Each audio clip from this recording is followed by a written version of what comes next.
Welcome to DPA Open Mic. I'm not ready. I'm still not ready. And my eyes is a bit red because you probably can't hear me. Hello everyone. Welcome to DPA Open Mic 64. Yeah. I'm so not ready. Yep. So my eyes is a bit red. So you will get better as we go on because my hand was dirty just now. With body powder, and I rubbed my eyes. I forgot about it. Then my eyes went red. So I gotta get my face off as soon as I can. Let me drop the link to join. Hello everybody. Yeah, I actually just woke up like 45 minutes ago. Yeah, I was burned out. I was out the entire day. So that's why the open mic was a bit late. Yeah, so let me drop the link to join. Invite link, copy, and link to join the open mic is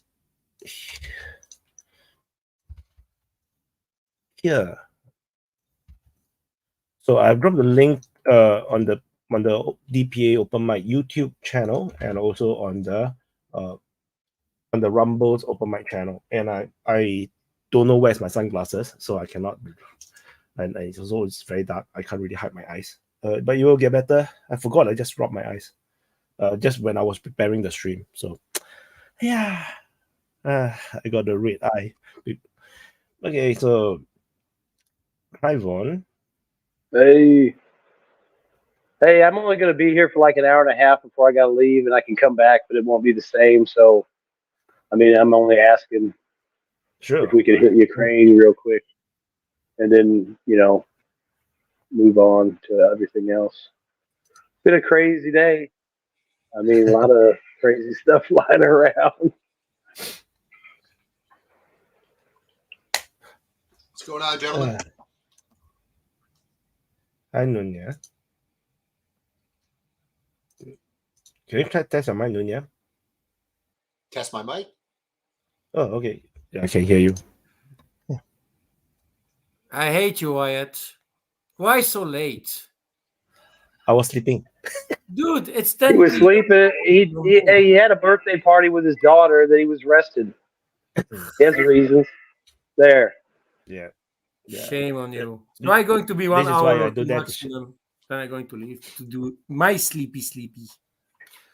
Okay, well then shut the fuck up because we're going to try to hit Ukraine because I'm only going to be here for an hour and a half too. So try to work with the program, Lambo. I'm going to shut the fuck off with a lot of love for you, Mr. Vaun. So maybe it's going to be a very short open mic. How do you do, guys? Going to leave. Yeah. So, oops. There's Andrew. Ukraine. Silica that is on the backstage, do check the private chat.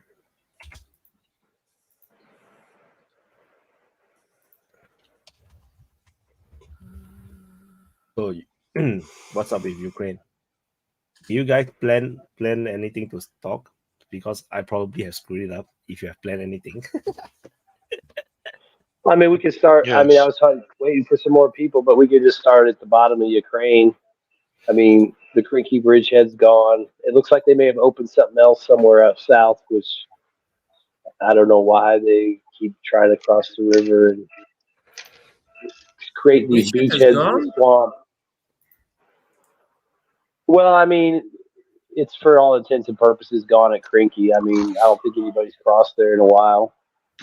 And I supposedly they started one that's south of that area. I can't think of the name, but it's somewhere in the area. I don't know. They say bridgehead, but it could have just been a couple guys landed and didn't get killed for 5 minutes. Yeah. And then you see Robotny getting pushed, out more and more, little by little. It looks like they're just. I mean, it looks like it got a lot of FPV attention, and they're just making little pushes, clearing out the fortifications and stuff. I think they even captured a few people here and there, so lucky for them. Yeah, alive. We did see the Abrams, though, this morning. Did you guys see that? Supposedly. Yeah.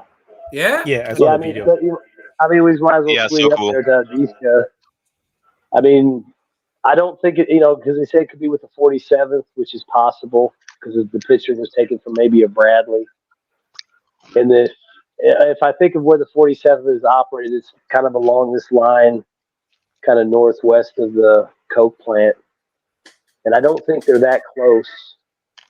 There's a small town. If you go up the road past the little triangle, up past Stapovi, I think it starts with an O or something. It's a weird name, but it kind of looks like the same area. It's fairly decent size. It's got a lot of places where you could hide tanks, because I'm trying to figure out how they snuck them down there without them getting noticed, because I don't think they're that close, but I don't think they're that far away. I think they're probably within 10 kilometers of Stapovi or somewhere that, north of it, so they can come down if they have to or stop some kind of breakthrough. I mean, that's my guess. I mean, that's as close as I could, because if they go farther south, it's more wide open, and I don't see how they hit them. But at least in that area, you can still kind of come down through the woods and stuff, and maybe bigger settlements and stuff, and hide. So who knows? Vaun, why do you think we're seeing them now? Is it because they just don't have anything left? That's always been my theory. We'd see the Abrams when it was down to nut cutting time, and there wasn't much left. Well, I mean, I've been hearing a lot of people talk about the Ukrainians might be switching to the defense. And there's a lot of people saying they should fall back and dig in. And then people are like, well, they've already dug in. It hasn't worked. They might be falling back at some point, and those Abrams might be part of that defense, or maybe they'll cover it if the Russians break through somewhere. But I mean, the thing is once they get seen, they're going to get targeted like everything else. Artillery's going to come after it, or drones, or whatever. I mean, I don't think it'll fare much better than anything else. I mean, maybe the first one will survive because they don't know where to hit it. But once they figure that out, it won't matter. Yeah. But I mean, I think they're just they might be maybe like a show of force too. Like maybe they think it'll scare the Russians if the Abrams are around. But it could also be like a confidence builder. Like, hey, the Abrams are here. They're going to help cover you or provide some kind of defense, because there's no round for it that you could use for artillery like you can with the Russian guns with the 125 high explosive. We don't have anything for the 120 you can shoot stuff, but it's not going to have the same effect. It'd be kind of a waste of ammo, really. I mean, a Sable round, if you shoot a Sable round in a building 10 miles away, I mean, okay, put a hole in the concrete. Yeah, maybe if some guy was dumb enough to be standing in the room, it might kill him, but, it's not the same as hitting with a high explosive shell. So maybe they're there to scare them or provide confidence or cover something, or maybe they're there to start beefing up a defensive line that they're going to fall back to. Because I don't really think they're that close. I think because they got to worry about drones. I mean, shit. I mean, and now, like other people are saying, the hunt is on. Because that's like, what, $150,000 bounty in rubles? Something like that. Yeah. If I was a Russian soldier, I'd be running after him. Yeah, but what I'm reading on the forum thing, so the message is M1A1 Abrams near Adjevka. Is it that little bit too late? Well, the other thing is there was an article, I think last week, about the 47th, and they had a battalion that went overseas abroad, which I believe they went to Fort Benning, because I saw pictures of them training, and it looks like Fort Benning. And they got delayed like an extra month or two, I think, in their training. It took long. Well, it didn't say a month or two. It just said their training took longer than the 4 months or whatever it was. So they rotated a battalion of the 47th in that came with the Leopards and stuff. So that's probably why you saw the Leopards getting chewed up, because these guys didn't arrive until this previous fall.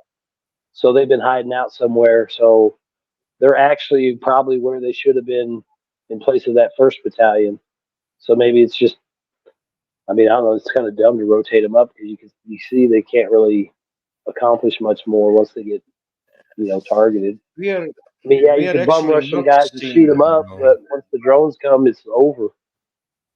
We are not actually seeing them now. I don't know where did you get the idea that we are seeing them now.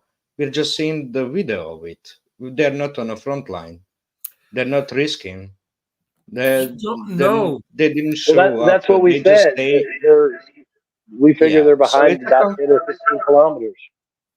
yeah, so they're confidence builders for the troops. Yeah, they drive them around in the rear to show the troops that they're you're gonna be helped by it and so on. Yeah, as you said, that's the best option. They're probably gonna be used only for that most of the time. And I was just watching this general interview, Russian general interview, Polikovsky. I don't know. I cannot remember. And he was saying, we are pretty good on demilitarizing the Ukraine. We are really on the good track. We destroyed 80% of their armaments. That's a big thing. I mean, that's why they keep losing. They running out of the weapons. But if you look at the video of the Abrams, the time frame is like now snowy, so it's winter time, it's snowing, they're covering some stuff up. So these are very recent videos. It can be maybe a few days of difference, but it's still very recent. It's in this winter, so it's now. They are there. It's recent. It's in some area. Whether it's a Divka or not, it's hard to tell because there's a lot of areas that could match that. You know, if you look at pictures. But I mean, it's obviously somewhere because it's wintertime. There's snow, and I mean, you drive it around, and maybe you get guys not to surrender or be so down and out and ready to give up or run away. It's like, oh, don't run away. You know, we got some M1s back here. Is that maybe also, Vaun? Is that maybe also the reason why since 2 weeks, something like that, the K-52s and the Sukhoi 25s are again more active? They're not they haven't got it for a long time for the moment. Well, I mean, it could be because of weather or something too, or maybe they're just going through a refit for maintenance, or maybe they're rotating a squadron out that's been on the job, and now another one's coming in, so they got to get briefed in and checked out. And then they'll start launching missions once they have some kind of target to go after. Which now the M1s are supposedly around the Divka, so they might get some action. Because they'll be out there. Everybody's looking for them. I mean, shit. That, like I said, the first motherfucker that gets one is going to get like $150,000. I mean, in Russia, you could probably fucking retire. Yeah, and about the paint scheme, is that an original American paint scheme, or they've been repainted from the picture you have? Do you have an idea? It looks like just a regular paint job. I didn't get a good look at it, but it looked like it was just a regular paint job. It could have just been, you know, a green and desert green and olive drab mix or something like that. Yeah, it's olive. I mean, they might have changed it up because it could be in a sandy area, so maybe the pole's sandy and the top's green. I mean, who knows? I mean, like I said, once the drones show up, it's fair game because that fucker ain't gonna hide any better than a T-80 or a Leopard or anything else. I mean, it's gonna. I mean, that's the thing. I mean, if you think about it, the first M1's probably gonna get killed by its artillery round or a drone. Maybe a mine if it was getting close enough to the front, but more than likely they'll get hit by a mine or a missile or a Krasnopol or maybe a Lancet or like 20 FPV drones that they swarm on it, like the one Leopard where they just kept hitting it and hitting it and hitting it. Yeah. Also, definitely gonna be. I would expect, especially after this video is coming up. I mean, probably Russians already know that there's Abrams on the front in that area. But if this video was the first ever sighting of an Abrams, even for Afghan officials, I would say that from now on we're gonna see probably some air support in the area, especially those assault helicopters that we saw in the southern direction. I don't know if you remember seeing them how they attacked entire Ukrainian columns of Bradleys, Leopards. I mean, now, as you said, the hunt is on. So, and the other thing is on. Also, the Ukrainians pulled up the air defense closer to the front line, so they're preparing for the alligators and all the air to go after Abrams if they ever send them up on the front line. And Abrams won't go alone. there will be plenty of Bradleys with it. I would say, they won't go alone. There will be screen of Bradleys around them and other armored vehicles in order to protect them. That's obvious. And also, the main weapon against it will be, of course, Vihor with 16-kilometer range from KA-52. So that's most probable, aim to do it, but it might happen with Krasnopol. Krasnopol is another one. So I'm pretty sure they will try to secure it as much as possible with a bunch of drones around it, hovering over it to protect any Russian drone that can laser designate it for Krasnopol or something like that. So I'm pretty sure they will arrange whole, combined protection of the Abrams, and just for the purpose, because it's their masters that are sending those, so they have to really keep it up, and protect it as much as possible. The other thing is too, I mean, it wouldn't be too hard, huh? There's the M1 that was spotted behind me. Yeah. So that's the color scheme now. Yeah, I mean, that looks like it's just a standard camouflage. I mean, I can't really tell if it's anything special. I don't see the white crosses on them or anything. But the other thing is, too, they could just as easily be driving one or two around so it gets spotted and they release a video just for misdirection. That M1 might be long gone. You only saw one. I mean, it could have rode down on a lowboy truck disguised as a semi-truck, unloads, drives around, gets a video made, and then it's gone. And maybe the Russians think there's M1s down there and they're not. But, I mean, they're not going to be sitting still. They're going to be moving around because that thing's going to be, like I said, we've said that all along. It's target number one once it gets found. They're going to, I mean, that's like the ultimate trophy. Yeah, totally. I mean, imagine if the Russians managed to capture the one. Real quick too, those crews supposedly went through like master gunnery class and stuff at Fort Benning, so they might actually be fairly decent. I mean, still gunnery training, but master gunnery training is pretty decent training. So, but they're not going to be running into other tanks either, so it might not really matter all that much. Hello guys. Hi, Dan. When people talk about tanks, for me it's very strange because honestly, let's be real. The state of the war, the way it's at, and I've said it many times, like the Russians will choose the next location. The Russians will choose the momentum of the war. I called for Avdiivka so long ago. Finally, it's happening. And when this sums up, I mean, they will take those tanks and waste them the Ukrainians will waste the Abrams somewhere, but a tank is nothing. It's just like garbage. It doesn't matter anymore. It matters only, yeah. The drones are the problem. Yeah, there's the lack of engineering. One thing that really bothers me, and I want to make it really clear for the panels, is that the drones have not even been there. For some reason, both sides have made the drone more effective because they've made themselves static targets. This entire war, and I'm really sad that I wasn't here when History Legends guy was on, because that retard really never accepted the fact that the pace of the war is happening because of this fixed defensive position that the Russians have accepted from the Ukrainians. But in reality, in the beginning of the conflict, the Russians were not static targets for the Ukrainians. And now they're picking it up again, this envelopment of Avdiivka, the next city that they choose will also be less static.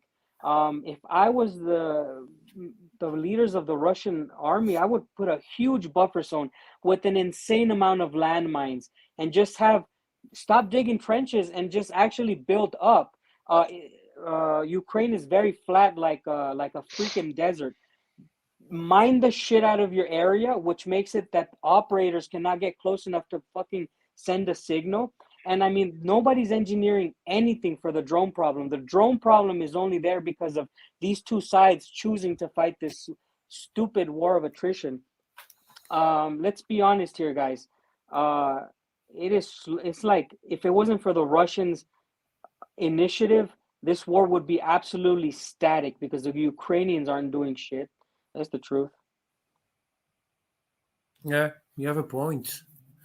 Yeah, but what can they even do anymore? All they do is throw themselves at the Russians' lines, and then the Russians just creep up afterwards.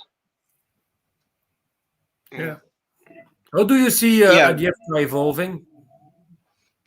Till now, the Russians were always poking Ukrainian front line just enough to provoke them into attacking, because defensive position is much causing less casualties than being attacker. But now, before New Year, they actually turned the tide by being more active, by taking initiative, right? Just to cover the artillery and destroy as much as weaponry as possible.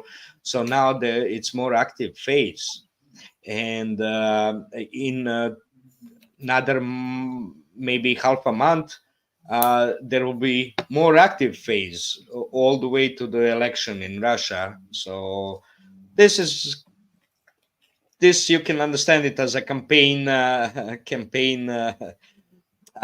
Putin's campaign for the election. I mean, there's no need for it, but you can consider it as such. That there will be some results showing up in next month, and Avdiivka is a target because of the shelling of civilians, but also that Vuhledar Novomihailivka corner is also a big deal, because after that corner is taken, there's a lot of open area. Yep. No bigger towns until the what's that, Kramahorovka, something like that. That's really a weapons hub or a logistic hub for that Donetsk area. So no, but I was just going to say real quick too with the shit. I forgot now. It took too long. Sorry. Getting We'll call old. up Mehdi to help. Man, I'll remember. Getting old. We'll call up Mehdi to help you out. What does everybody think about if you look on Google, and I talked about this for a lot of guys, I said, look, the war is going to end not in time, but in major battles. And I proved it to a lot of people that Bakhmut is recognized as a major battle of the conflict. No other battle has the title of a major battle in the conflict. And the way that Avdiivka is kind of rolling up right now, I don't know. It's like not a major. It's not it's really not summing up to be as big as I thought, because I think this time the Ukrainians really will not fight to the last man, because I think now they understand that they don't have the numbers that they had to throw at back in the day. And so I don't know. It really worries me that there might be a revolution in Ukraine before the Russians can end them. Because if there's a revolution in Ukraine, it's like taking victory from the Russians. It don't sit right. You don't want to be that side that fights the entire time, and you don't get to take your enemy down entirely. Does anybody think that there would be a revolution in Ukraine before the war ends? Well, it'd kind of be a similar a similar type of situation as what happened in World War I when the Russians quit against Germany, right? Yeah, that's what I'm thinking. That's what would sort of happen, because all of a sudden the war is not the priority; it's the chaos around you every day. The major reason that there cannot be a revolution, Maidan 3 or Maidan 2 in Ukraine, is that as there's less and less Ukrainians soldiers, regular mobilized soldiers that would provide the numbers for the revolution against the Kiev regime, there's more and more, bigger numbers of those Nazis and Palestinians that are in the back, that are blocking troops, all of those in Kiev that are hiding, actually molesting civilians, those the hardcores that actually will never want to give up to Russians. They're actually staying pretty much the same numbers, while the troops that will rebel are smaller and smaller. So basically, those that did war crimes and all the looting, they will not allow it for that to happen. But I don't mean like a armed revolution. It could be simply like finally the Ukrainians learn that they're not going to win. It could be a revolution of the mind where they're just like, hey, this is enough. Because actually, if you look at the front line on the Ukrainian side, the ones who are aware more of what's happening in the war, it's the people where there's the most action. So those guys have a different mentality than the guys who are guarding the border with Belarus. Those guys who are fighting in Avdiivka have a different mentality of the how the war is going. So those guys are more likely to say, hey, you know what? What if we just stop? What if because yesterday 50 of my guys died. So that's what I'm saying. As the conflict is winding down, I think that there's a possible revolution of the mind where these Ukrainians just simply stop fighting. And we have not seen mass surrenders yet. But I mean, yeah. Oh, I think that's just a matter of time. I mean, that's with the constant pressure. I mean, the Russians have the advantage because, I mean, yeah, it could cost them by going slow if there was to be a collapse of the Kiev government and somebody else took over, they would be denied their ultimate victory.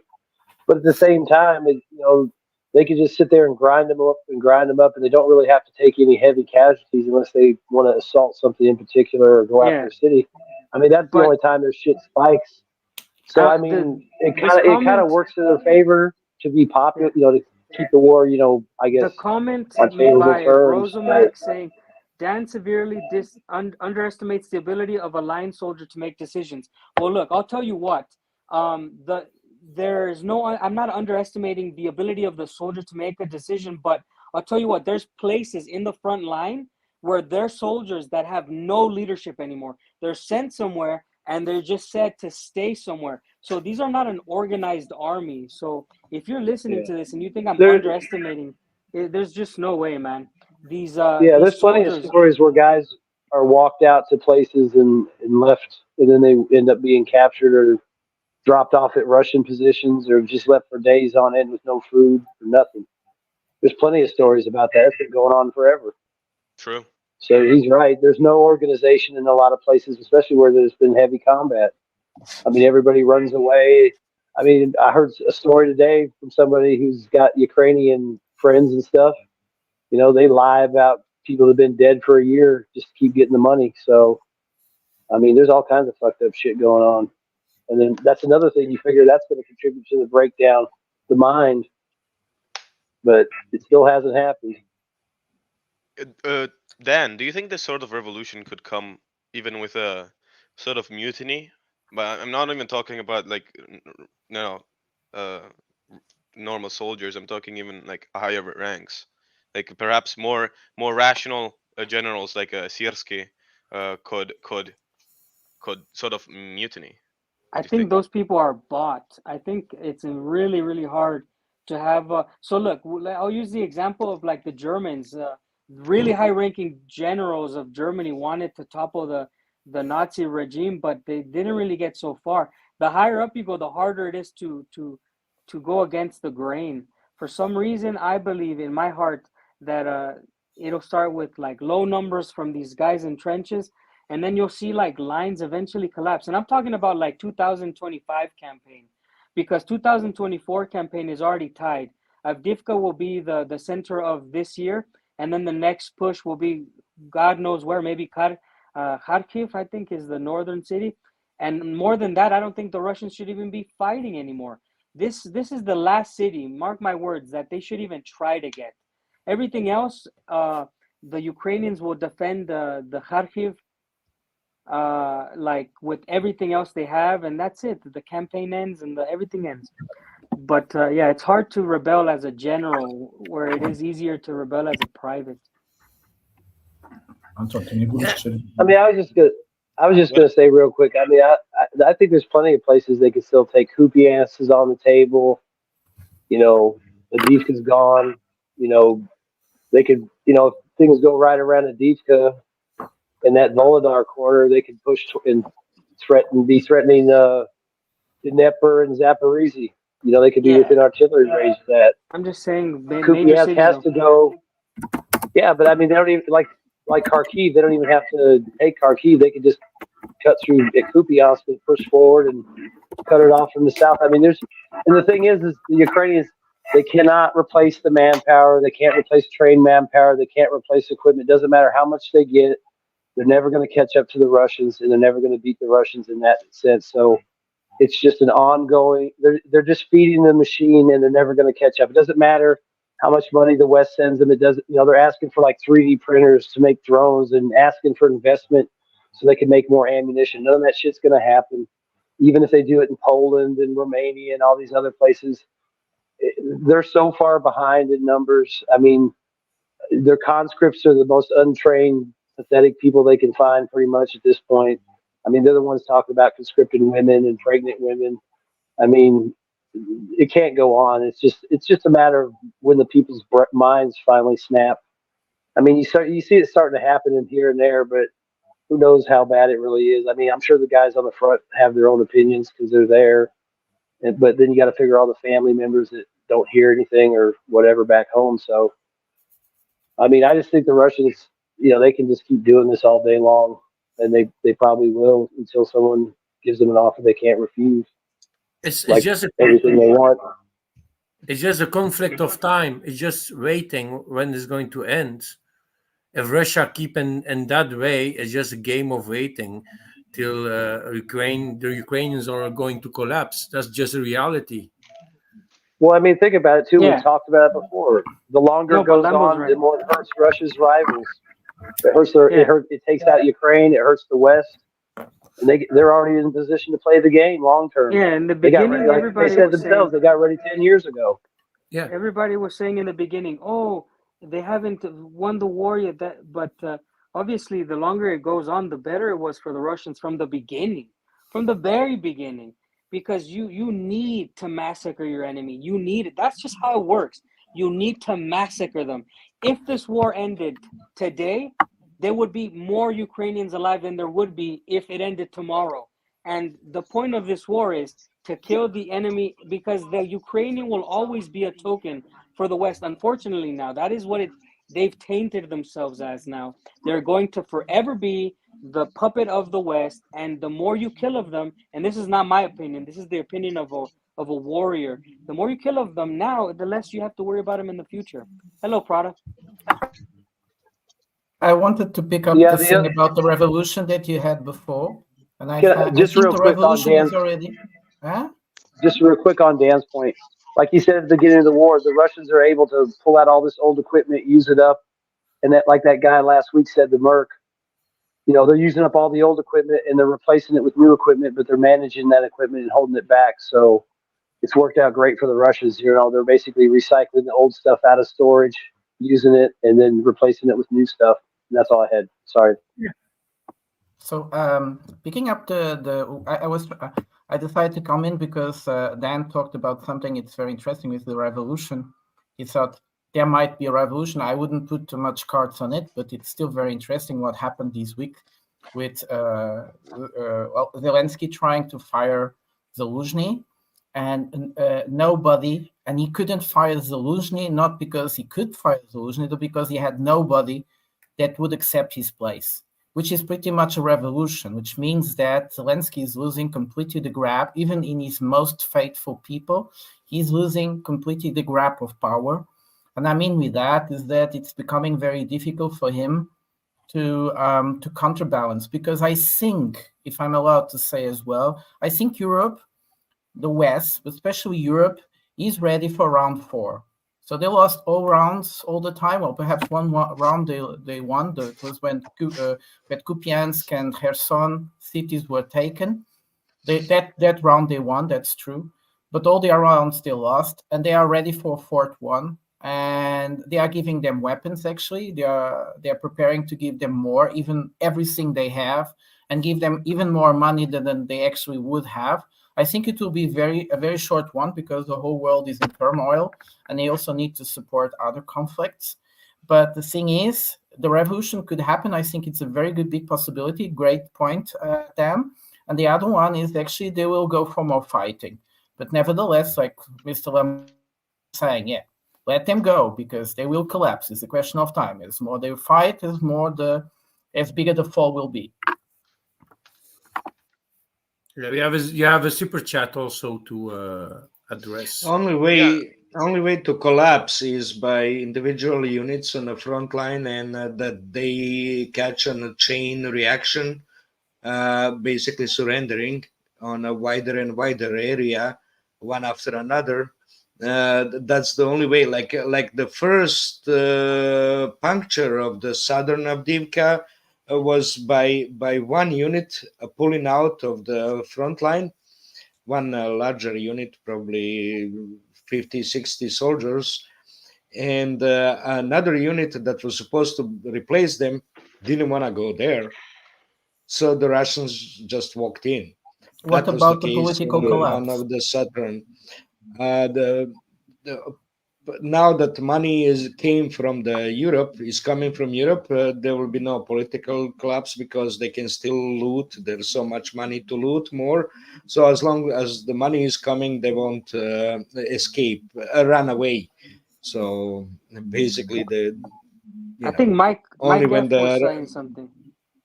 Yeah, what I'm about to say is that Ukraine is not going to collapse. Yes, you guys are right. What you guys are saying, this is fact. West is about to move in. NATO is moving in. Believe it or not. Okay? This is going to stop collapse. They know it's about to collapse. You guys are right about that, because right now, everything is about to blow up there. Okay? Mike, the NATO, where did you see? What do you mean by? What do you mean by moving in? Mike, what do you mean by moving in? Moving the military in? They're gonna join the war, or they are going to send a man in to support Ukraine, because if not, Ukraine is about to blow up right now. Okay. They are in crucial. Everything is going off the rail. But they already do. They already do. Yeah. No, they are about to move NATO army in to Ukraine. First, they might not come. Yeah, but that benefits they might Russia, say Mike. Voluntary. You know why that benefits Russia? The name they're first going to give it to is going to be. We are not ready. Soldier. NATO is not ready for a war.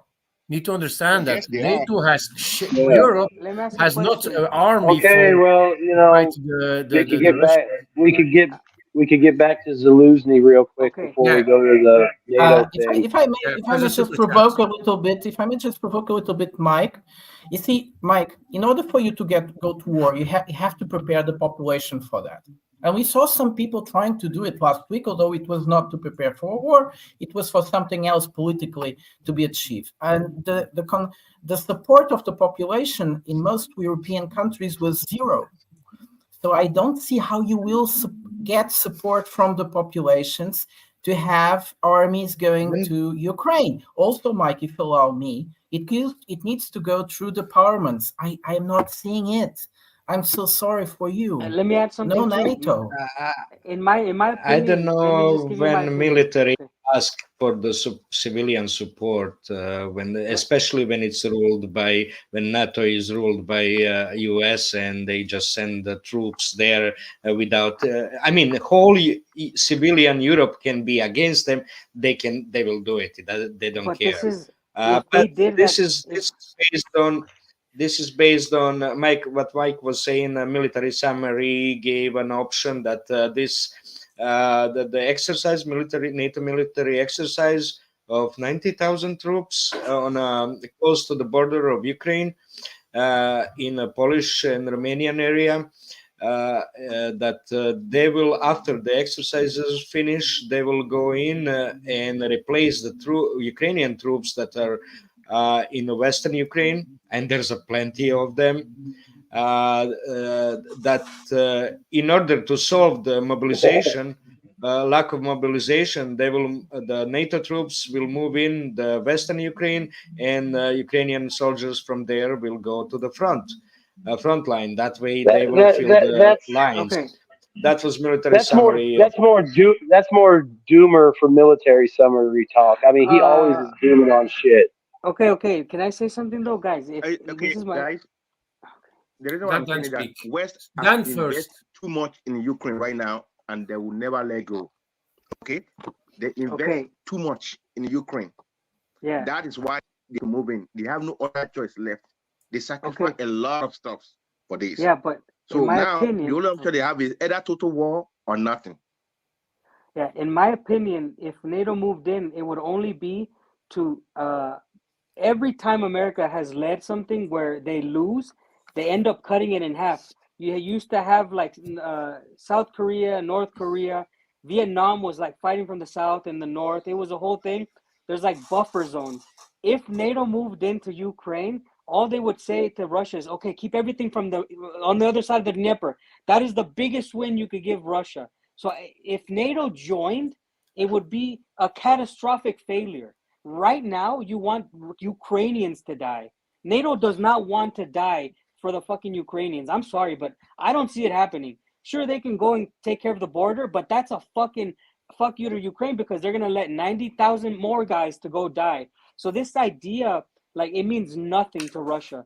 I'm sorry, it just means nothing. And also, you don't need to forget that Russia is not to be fighting alone anymore. If you create the Third World War, you're going to have all the allies of Russia helping Russia out. So you're going to expand the army of Russia also. NATO knows that. What NATO now doing is they putting sort of mercenaries, like to use the Patriot missile guiding systems. These are not Ukrainian people that are using them. These are some mercenaries. You have people busy helping Ukrainians out in the front, but all in cover. They are already on the ground in a very small number to help the Ukrainians out. We're never going to see Europe is. You need to watch how big the army is of Europe. We have nothing. We have nothing against Russia. Nothing. You need to have also United States going full power onto Ukraine. That's crazy. It's never going to happen. You don't want to know how big the disaster is. If you already need to watch Putin walking, if you see him on the television walking to visit somebody, he always has one of the guys with him with a little wallet. That's the nuclear wallet. The briefcase, I mean. The briefcase is a nuclear briefcase. He always have it with him. Just to show to the NATO, don't try something. Yeah, I mean, like with Zaluzhny, back to the Zaluzhny thing. Yeah. I mean, what's the deal with him taking pictures with the right sector? Is that basically him saying, if you try to take me out, I'm going to side with the right sector, basically, and whoever else, and we'll, go against the government, or we'll be fighting. You got to fight the Russians, and you got these guys fighting whoever, doing whatever, running around. And then you've got to try and convince all the rest of the world that you're not falling apart and keep sending money. I mean, it seems like that picture was like his insurance policy. Like, fuck with me and my boys are going to come out. Well, he indirectly, just very short, indirectly, he gave that answer when he was offered to be an ambassador somewhere in Europe or to be a minister somewhere in their government, in their cabinet. And by saying, no, I don't take it, you see, he's saying, I'm not going anywhere. You have to take me out. And if you try to take me out, we already saw the other ones that I'm sorry, were proposed. I think you guys was wrong about Zelenskyy. This is what I think about Zelenskyy, right? He's the soldier. He's the only one can feel what the soldier has felt in the front a little bit than Zelenskyy. Zelensky never been soldier, never been front, never doesn't know what it feel like to be shoot at or to be get wounded in a cold, freezing temperature, right? Zaluzhny knew all those. So I think when I listen to military summary, I think it's put the word backward to my own view. I think it's what people are, because Zaluzhny is kind of person that want to stop this war. Okay. Try to stop So this let's war. That is why. But it's a different role, right? Because it's just like you say that like Dan. Putin never go to military too, but it's not Zelensky's job to run the military. So no, he's the president. So it's just that the president actually have the executive power to sack the commander of the Ukrainian armed forces. He have the power to do it. So now what they're talking about is Zaluzhny is now possibly threatening Zelensky that if you try to remove me, I'm going to do a coup. That's what they're trying to talk about. It's not about Zelensky taking over the military. He won't, because nobody respects him in the military. So it's a different kind of thing. And the other thing is too, Zaluzhny does have, you know, a favorable reputation with the military. So any of the guys that are still around, you know, unless they hate him for, you know, planning the counteroffensive or blame him personally for some failed thing they were involved in, you know, he's probably got those guys' loyalty. You know, and then with the nationalist battalion picture, it's like, you know, he put some cards down on the table, like, you know, I got my gang. Where's your gang? I mean, you know, his gang is a bunch of SBU guys that run around picking up Down syndrome kids to conscript.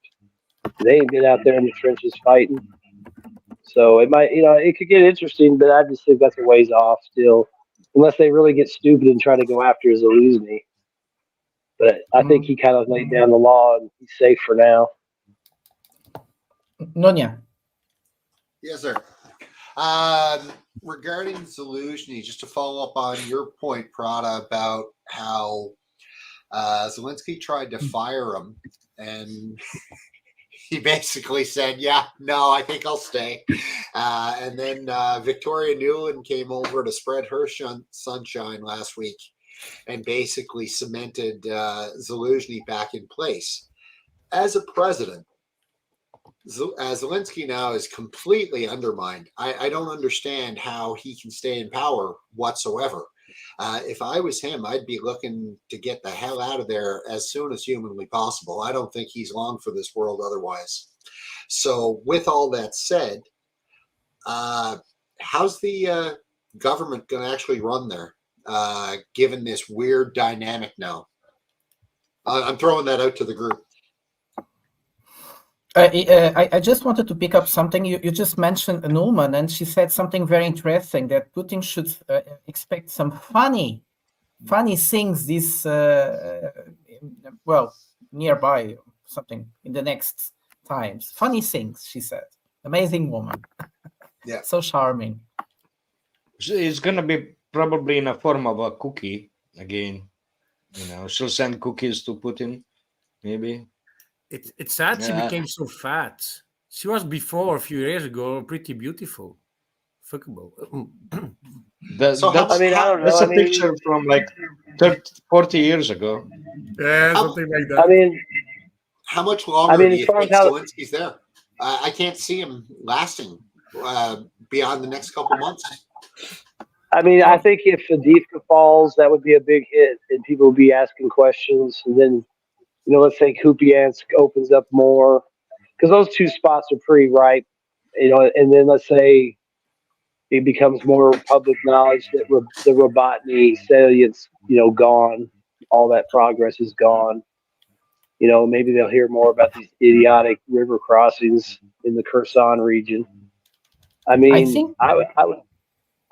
think he has to have a couple pretty bad battlefield defeats before he's really at risk. Like Avdiivka goes, and then maybe if Kupiansk falls or gets, you know, if there's a bit, you know, let's say there's a good amount of progress, maybe they're on Kupiansk in the next couple months. Even before that, he has a problem because he has to act. There's neither situation is good for him, because either he puts Zaluzhny in some situation where he can kind of pretends he's the boss, or he does nothing. And in terms of the eyes of everybody, he's not the boss anymore. So he lost control of the situation in terms of who commands. And this will be very problematic to control people as well, in terms of there's a what lot they of believe. talk. There is a lot of talk now about the Ukrainians actually pulling back and moving to the defense, using this time to rebuild, reorganize. You know, a lot of it's like shooting for the moon bullshit, like refitting brigades and battalions, getting all these NCOs and the battle, experienced officers and NCOs mixed into these new units, better training, so that's what, they're talking a lot about falling back and getting into this defensive mindset and using that time to, organize. But, are the Russians going to give them that kind of space? Because it's like, if you pull back and they can walk in, I mean, they've done it time and time again. Or if you leave 3 guys back, they're not opposed to sending a battalion tactical group down the road to run them off. I mean, people are if they start, right? if they start running away I'm just saying, if they start running away, the Russians might get hot for that too, So, and plus you're going to try and dig it in the winter when the ground's frozen. You saw videos of those guys trying to dig with shovels. Yeah, there's already videos being sent by Russians destroying trench digging equipment of Ukrainians. So they're preparing the new defensive lines.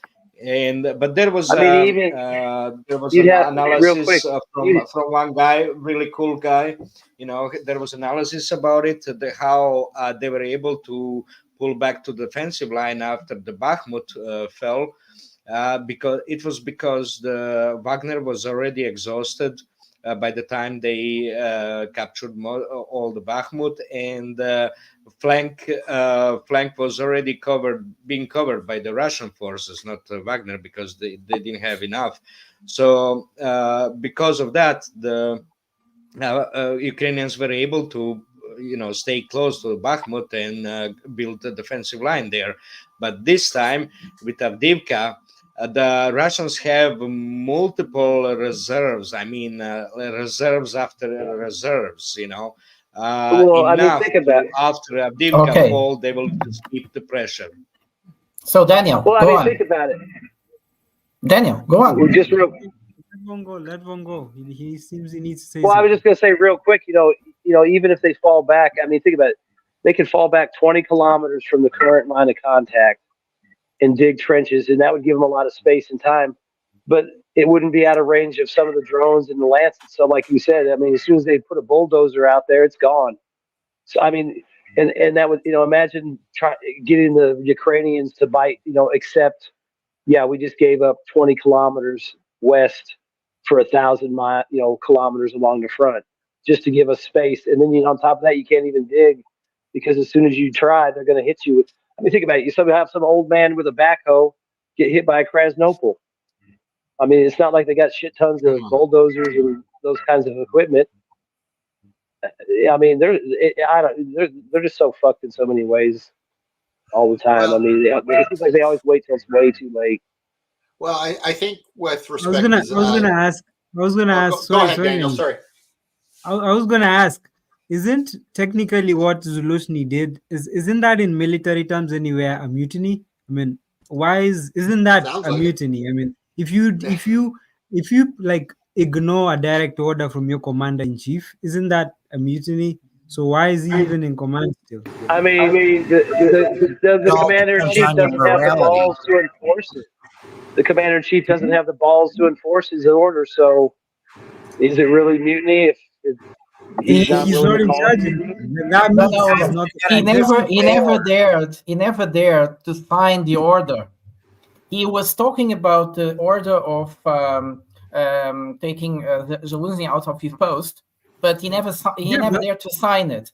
He was always asking for someone to substitute, and everybody was saying him no. Everybody knew there was this order, but he never signed it. So you're the commander in chief. You're the commander in chief. Yeah, he kept asking him to resign. You're out. Not say. Daniel, no, that's not true. He needs to sign an order, a written order, to remove Zaluzhny. And if he refuses, that's a mutiny. But just verbal order doesn't work. It's just and trying to he do a didn't gentleman have the balls. agreement and so on. Yeah. Yeah, he didn't have the balls to tell him to his face, and then Zaluzhny's not going to say, "Oh well, Zelenskyy told me to tell you you're fired." Bullshit. That's not going to happen. I mean, that's the thing. It can't be treason because he won't even call it that because he won't sign the order to give him an order to make it treason. So, and Zaluzhny has it. He has him. I mean, what are you going to do? You're going to shit on. You're going to shit on the only guy that Ukrainians respect. So evidently, the president, the head of Ukraine right now, is Zaluzhny. The other guy is just he's just a figurehead, right? Like let's just be honest. Stop it, Daniel. Stop it. No. You have to understand Zelenskyy from He's the just a moment powerful he was player. president. When the moment from he was a president, it had always been this case, because Zelenskyy came into presidency as the president for peace. He's supposed to reconciliate the East and the West, the Donbass with the rest of the Ukraine. And he did try. There is video footage of him going to the front line and talk to the soldiers and whatnot. And it doesn't work. And when the war broke out, he probably decided to fight the war because he definitely have to make a division. Even though as much as people say that the West pulled the strings, he have to make a division because he can say no. And then and then everything will just stop. But he probably also used the opportunity to use the war to wipe out all his political opponents because there is a lot. So that's why when Mariupol happened, he's very reluctant to dedicate troops to rescue all those neo-Nazis, those Azov battalion guys, the right sector guys, and in fact many of these guys are sent to the front line. So. But he also still have to maintain his image. So they still develop they reform the Azov battalion into a brigade, but then it's actually not Azov anymore. They do not have the ideology in it. It's just in name. So most of these crazy peoples are mostly gone. They are still around, but not that much as per pre-war. So but definitely Zaluzhny.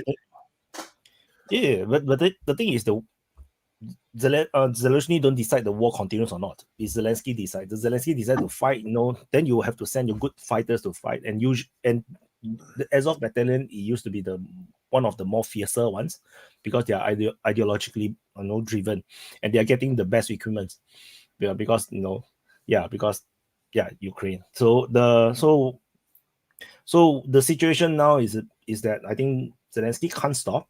Very hard to stop because they invested too much into this war, too much rhetoric, and I think maybe there are still these nationalist factions that is still within the government or in the country that is still not sent to the front line, because clearly after some time, all these even the most ideologically driven people are not stupid.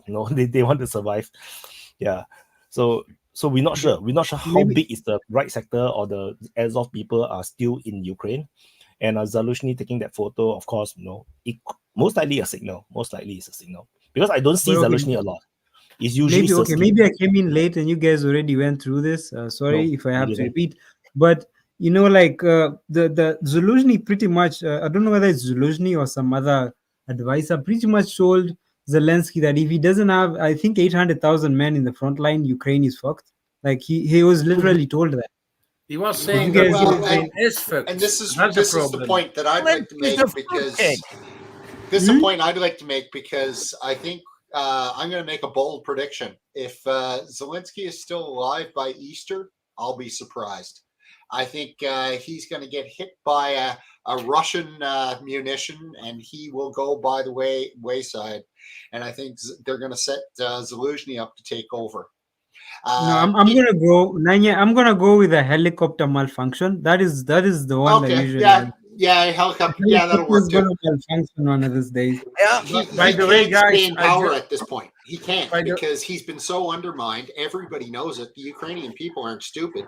If you're trying to mobilize a fourth army, are you gonna go to the trenches for Zelenskyy? Not at this point. Zaluzhny, maybe. Not Zelenskyy. Guy's done. Yeah, by the way, I just opened the web shop, www wipe your ass off with Zelenskyy.com, so that you know. And I'm gonna comment on Mr. Lambo saying, what was that? She was fuckable. Did you say she was fuckable? What is Yeah, the she was ladies? pretty. Dude, you need to Come look, on, look come at her on, old come on, picture. come on, come She on, was come pretty. on. Who gives a shit? No, Anyway, I think you know, there we is had a the problem. I we think there had is a problem we with had Zelensky dying. If you allow me, yeah, I do if too. Zelensky disappears, the problem is about he's a kind of a strange mythical future in the West. If this guy is gone, it will be difficult to bring another one with the same power of attraction like Zelensky was. So, and Zaluzhny, I'm not so sure there, I but think also on Prada's point, I think also you get rid of Zelensky, the war ends too early for Russia. I think Prada, they need keep to in keep him mind, alive Prada. because he's going to drag the war out. You know. Hey, Prada, keep in mind in the U.S. they love idolizing their generals. So Zaluzhny is he can slide right in there, not a problem. I think what they'll do is they're going to build Zaluzhny up. They're going to take Zelensky out, and they're going to slide Zaluzhny in and say, this is the guy who is going to lead the next charge. I read another theory about Zaluzhny. Actually, this is from very, very good guy, very analytical. The issue is that actually Zaluzhny is opposing Western plans on how to conduct a counteroffensive and retraining the soldiers that came back from European training. So they're retraining the soldiers because it's bullshit. NATO training is bullshit. So they're retraining them to the old Soviet tactics. And this is so much negativity from the Zaluzhny towards NATO. And they actually wanted him off. They ordering Zelensky to send him off. That's another theory. This is basically the NATO ordering Zaluzhny out so that he stops bothering with can you guys imagine Zelensky? Can you guys that are imagine provided Zelensky? from NATO, that are provided to NATO on how to conduct the war in Ukraine? This is it. This is the reason. This is another theory, completely opposite to what's in a public view, what they present it as like Zelensky doesn't like him and so on. Like first it was that Zaluzhny is going to be presidential candidate and his opponent the most likable next president. That was first, and now that and then it was that Zaluzhny is guilty for this and that and this and all. So they always switching the excuses to blame the Zaluzhny. So it seems like there's something very behind that is, they're hiding, which is what I just explained as a possible option. The Zaluzhny is not following NATO orders. Yeah, then I who's find in it charge? very Because- sad for Zelensky if they put him out, not in the way that Nunia was saying. I can't imagine the Western political. I can't imagine the Western political establishment surviving with Zelensky alive. He's got to die. He's got to die. He knows too much. And, unfortunately for him, he's... I mean, I'm not saying he won't die. I just don't think he's going to die until Ukraine is defeated. Like I said, he'll probably get done like Ceausescu. That's probably how he'll go out, because that'll be pretty sad conditions in Ukraine. Yeah, he knows too much, and his mouth is too big. I mean, think about it too. I mean, the U.S. can wash their hands of him, and the West can wash their hands because the people took care of him. The people got justice, so they can get rid of him. Like you said, he's gone. They don't need that guy walking around asking for money, living in Miami, giving interviews. The people revolted against his. All of a sudden we'll hear about how he was a Nazi secretly, or he secretly skimmed money off the aid and had a bank account nobody knew about. They'll find a way to get rid of him. They'll just have the people do it for I would like to welcome Victoria Newland into the DPA open mic. She's now here to join the panel. And she's again 20 years old. Hello. But she That was still when has she was clothes cute, on. you know. Look how cute she was. No, she's just a big, ugly, fat She's witch. currently on a date with Mr. But Lambo, why- so let's not disturb them. Why does she still have clothes on? Yeah, big question. I don't Yeah, know. in the age of AI, why does she, Lambo? You You need should to have had ask. an AI. Where is Steve? We need Steve for that. Well, anyway, we can't do that because we would get in trouble. But there was this boat sunk, I heard, in the Black Sea. It wasn't a very big boat. It wasn't a very exciting boat. It wasn't a very important boat. But How many was people? sunk. How many people they- inside? Between 38 and 44. Yeah. But That's a lot. I think what is interesting is that they mass attack that one boat. Like they have multiple suicide drones all watching and attacking it, and just by video footage, it got hit at least 3 times. And the last hit, there was already a hole on the side, and they are hitting that hole again. So it is very interesting because they have never done this before. The mass all the drones at one target. So and it's a small boat. So because it's a small boat, they have limited machine guns. They only have 1 machine gun or 2, and you can't stop multiple drones if you have only so few machine guns. But So- don't Yeah, you if you guys go to find the- it strange that there was no comment on the Russian media for it? Nothing. 44 people is what quite a the lot of people. No, but you're not. Yeah. Well, I mean, Zelenskyy. They'll share what they usually share, right? don't. Wait. Everybody just noticed Dean was showing us a video of something we do not understand yet. Somebody has a that like- TV on, please. Was that like Yeah. BDSM music videos? What the fuck is that? Daniel, Yeah, I don't.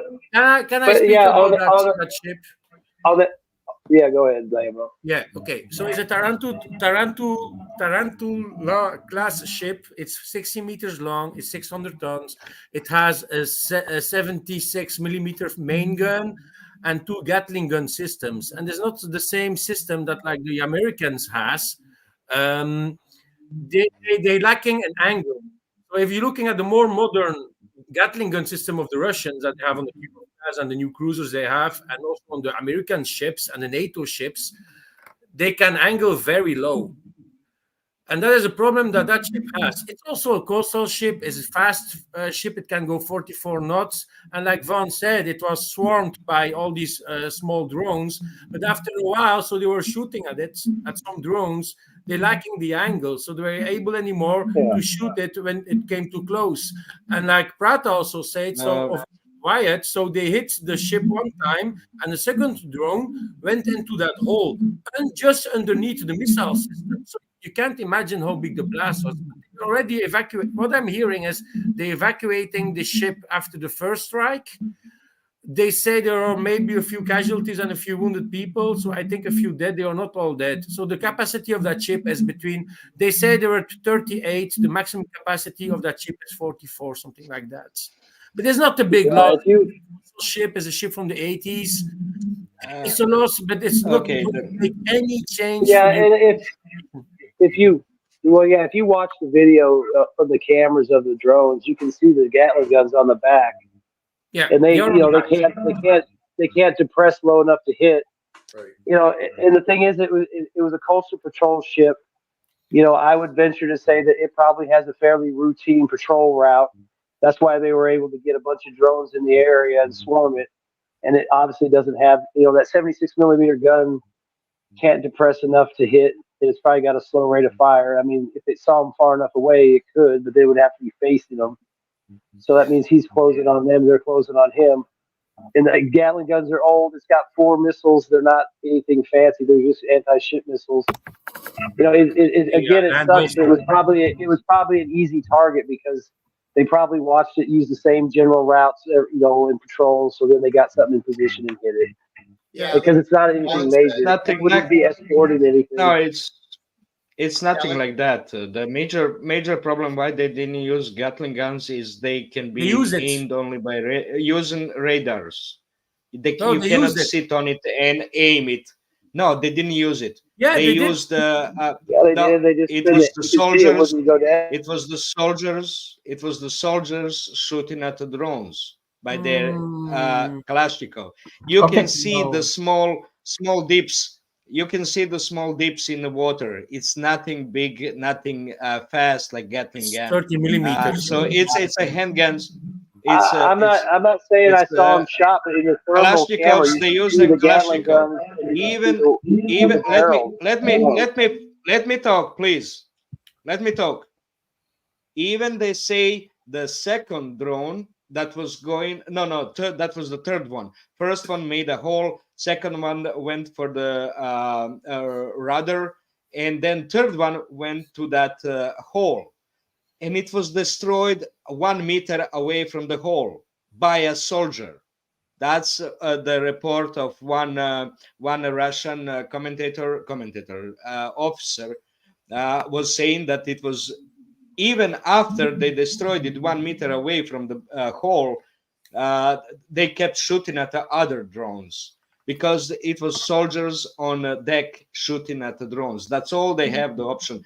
Those boats, you cannot aim at them using radars because they're almost invisible to radars, especially at that distance. All I'm saying is in the No, thermal imaging, you can see the Gatling gun mounts and you can see the barrel dots. So I'm assuming at some point they were shooting at something. I didn't say they were trying to. They can't shoot They obviously can't depress low enough, and they obviously didn't hit enough drones. That's all I'm saying is it looks like it was used. It just didn't. Can I make a technical question, because this has been bothering me a long time? So a drone can actually be managed from some distance, but we are talking about something on the sea. It's a much bigger distance, and this boat was definitely not by the coast, not by the Ukrainian coast. So how these guys communicate with, because they are moving the boats as they go?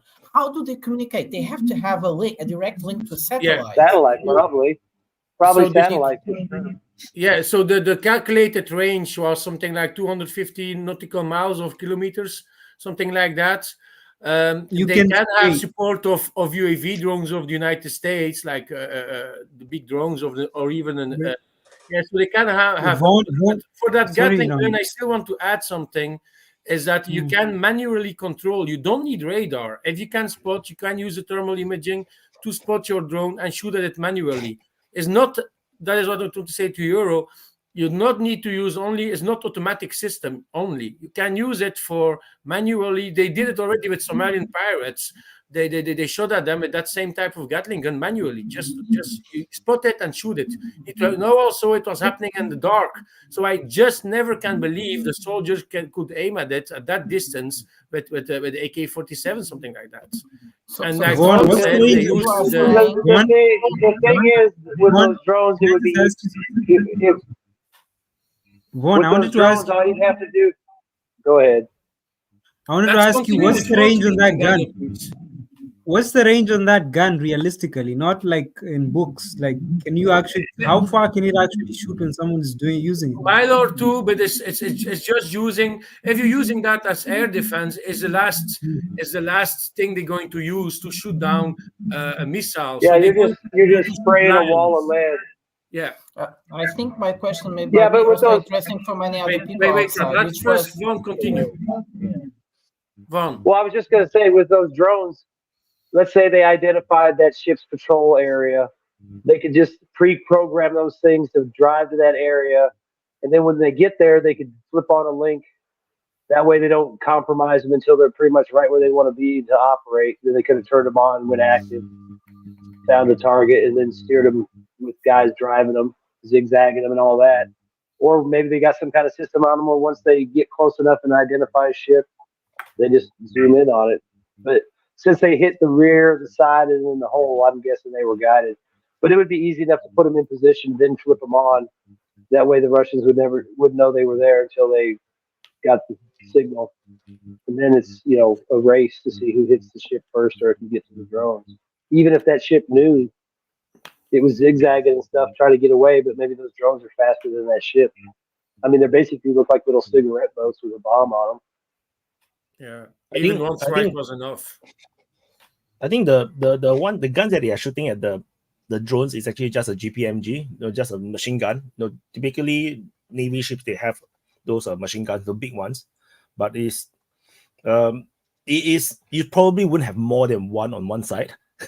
You probably have one on the left, one on the right, one on star, one in port, and that's it. You don't have that many. So if all the drones they have to target multiple drones, it's not possible to use one machine gun. It's just not accurate enough to hit so many drones. So it is interesting to see this happen actually, which means that Ukraine will find it useful, and they're going to try again, but using against probably a bigger ship. I don't know. I guess my thought on it, I agree with Vaun. I think that, they probably knew its route and it was at a target of opportunity for them. And, propaganda is a part of the war, right? On both sides. So they found a pretty easy target to hit, and it's turned out well for them. Like, they got a lot of good press from it. So, score one for Ukraine there. Yeah, but It's I have just a big morale boost.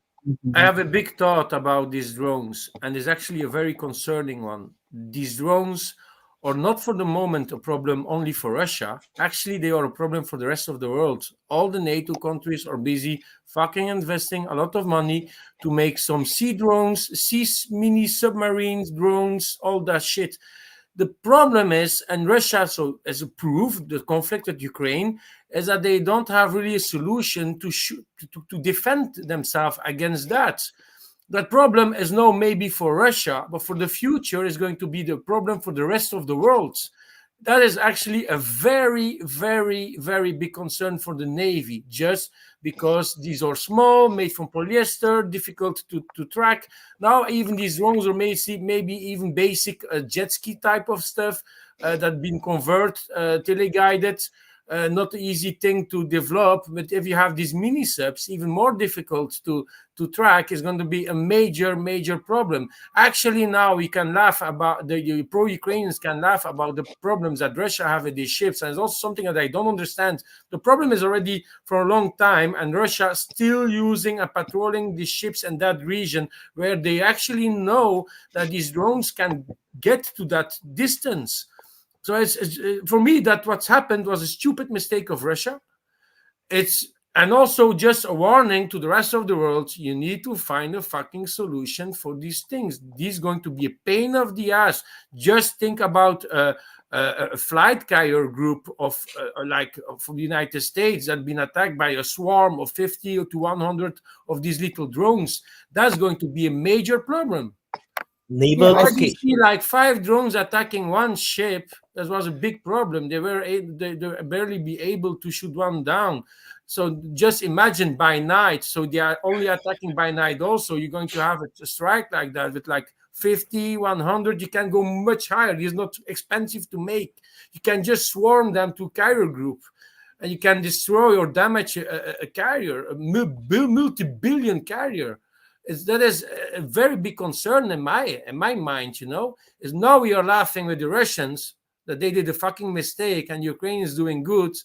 No, for the conflict is not a problem because Ukraine doesn't have a navy, and every ship you shoot down or you sink from the Russians is not going to be an effect for the Ukrainian conflict, But for the rest of the future, these drones are a very concerning thing. The normal drones are already very concerning. Just imagine these little sea drones. Sea drones. Go Yeah. on, wait. I actually agree. There is something. There is something called Daniel. There is something called a nave. There is a naval cope cage. So it's like the tank cope cage, but it's a naval one. So I was talking to Dennis Gabriel just now in private chat. So then he actually showed me that it actually was done before in World War One. So in World War One, they have all these poles poking outwards and then hanging metal chains. So these are actually to prevent torpedoes, and that is probably going to make a comeback because which is basically a naval cope cage. So these surface drones will not be able to penetrate that chain unless they can not detonate on impact. That means they can delay impact. They have to go through the chain, then They hit Yeah. or they build it as Actually, Wyatt, Yeah. actually, there's a way around that. You see, when you have a drone like that, especially the mini submarines, they can just blow the ship's fan under the sea, and the ship is stuck in the water. Like you can just fuck up this. You can really fuck up a ship with those tiny things, even if they have chains running around. But Like, because these are you're really- remote controlled, they are not going deep. The That submarines was not the point. below Daniel. the I- water No, surface. that was not the point. You're like in periscope depth. These mini Yeah. drone submarines, they're not going too deep because you're remote controlled. Yeah, so you need to have your but antenna out Lambo- of the water, you know. So The thing is, Lambo, once you go with AI and some But kind of microwaves, Mr. it Lambo. identifies. Don't speak, Daniel, please. I mean, think about it. It can go out. You can send an autonomous torpedo out. It scans for target. You know, if you launch it because you know there's something in the area, it scans with its sonar passively, finds a target.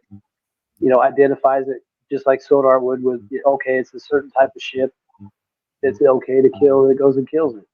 Yeah, I mean, that that would be a problem. That's probably some time off, but that will Yeah, be you know, probably you know that latest submarine that the Russians put back in service, refitted, make bigger, with that little torpedo, the biggest torpedo in the world that is nuclear powered and that can like sail under the sea for like days and months and years if they need to, with the nuke head if they want to. Without coming up. They already have It's it, amazing. the Russians. But that is that. These mini drones, it's just a major problem. The solution that Wyatt said about these dreadnought type of ships with these big sticks poking out of the chains, that's a good solution. Another solution also is the old mining system, anti-mining system that like we had in the Navy in Belgium. Now they're doing that with remote control little submarines. And before they did that with magnetic cables. So the minesweeper was pulling a big cable, and they was magnetized, was put power on it. And if you come into the region of the mine, it explodes. That's maybe also maybe a solution. It's only tilt, you know. You need to have your back direction of that drone. So the biggest What about problem laser here, technology? The biggest You know problem that- is here that viable? is not when the biggest problem here is not when navies develop this type of machines, because of course whenever they use it they will start a war. The problem here is when terrorists and proxies use them, and for using them it's like it needs to be a very usable technology. So that's where Ukraine or the West, especially the UK, because these drones were developed in the UK, the sea drones, is when they open the Pandora box and they showed everybody that with little technology they can be developed. So we saw that the drones, the air drones, are already working. The Houthis, which are just some poor guys in one of the poorest countries in the world, can use it. Now imagine that they actually act how to do it, how to manage to have a drone on the sea and that communication. That's why I was guys asking you, how can they communicate? How can they transmit image to such a long distance, because this is not an air drone anymore. Starlink. It's more difficult. It's a Starlink. Sure, They use it's a Starlink. Starlink. They have on top of it. They have the Starlink antenna. Okay. Those that were they show 2 Starlink antennas on each boat. So the thing is that I don't know if it is Starlink, because Musk will need to answer for that, because he promised that you will not cover internet near Crimea. But if he does, like Earl is saying, then Musk will have a problem very soon, hopefully. No. On Russian territory, they don't consider Crimea Russian territory. Musk said in the West, Crimea is Ukraine. Musk You understand said that? he will not allow the use of Starlink in the near of Crimea. This is something Musk said in the Russian several territory. times. He said in Russian he said territory. Crimea. He didn't said Russia. He said very clear he will not allow the use of Starlink. Okay, you can repeat 100 times. Well, You because can we are repeat it talking, 100 times. you are just not denying what I said. It will help. Stop talking. He's not going to allow it on Russian territory, and West doesn't consider Crimea Russian territory. Okay, then I said I repeat what I said. How You they completed. You keep repeating the repeat opposite it once just more. because it Maybe makes you 100 feel times, better. maybe 1,000 It makes times. you You can repeat it. It's going to help it. Yes. But the major problem when you see this attack, you can see that when the boat coming to the ship, that drone is coming up to the ship, the lit up room inside the ship are blinding white. So the easy solution for the fighting these drones is actually high powered light stroboscopes that will blind the thermal imagers of those drones, because they're attacking at night.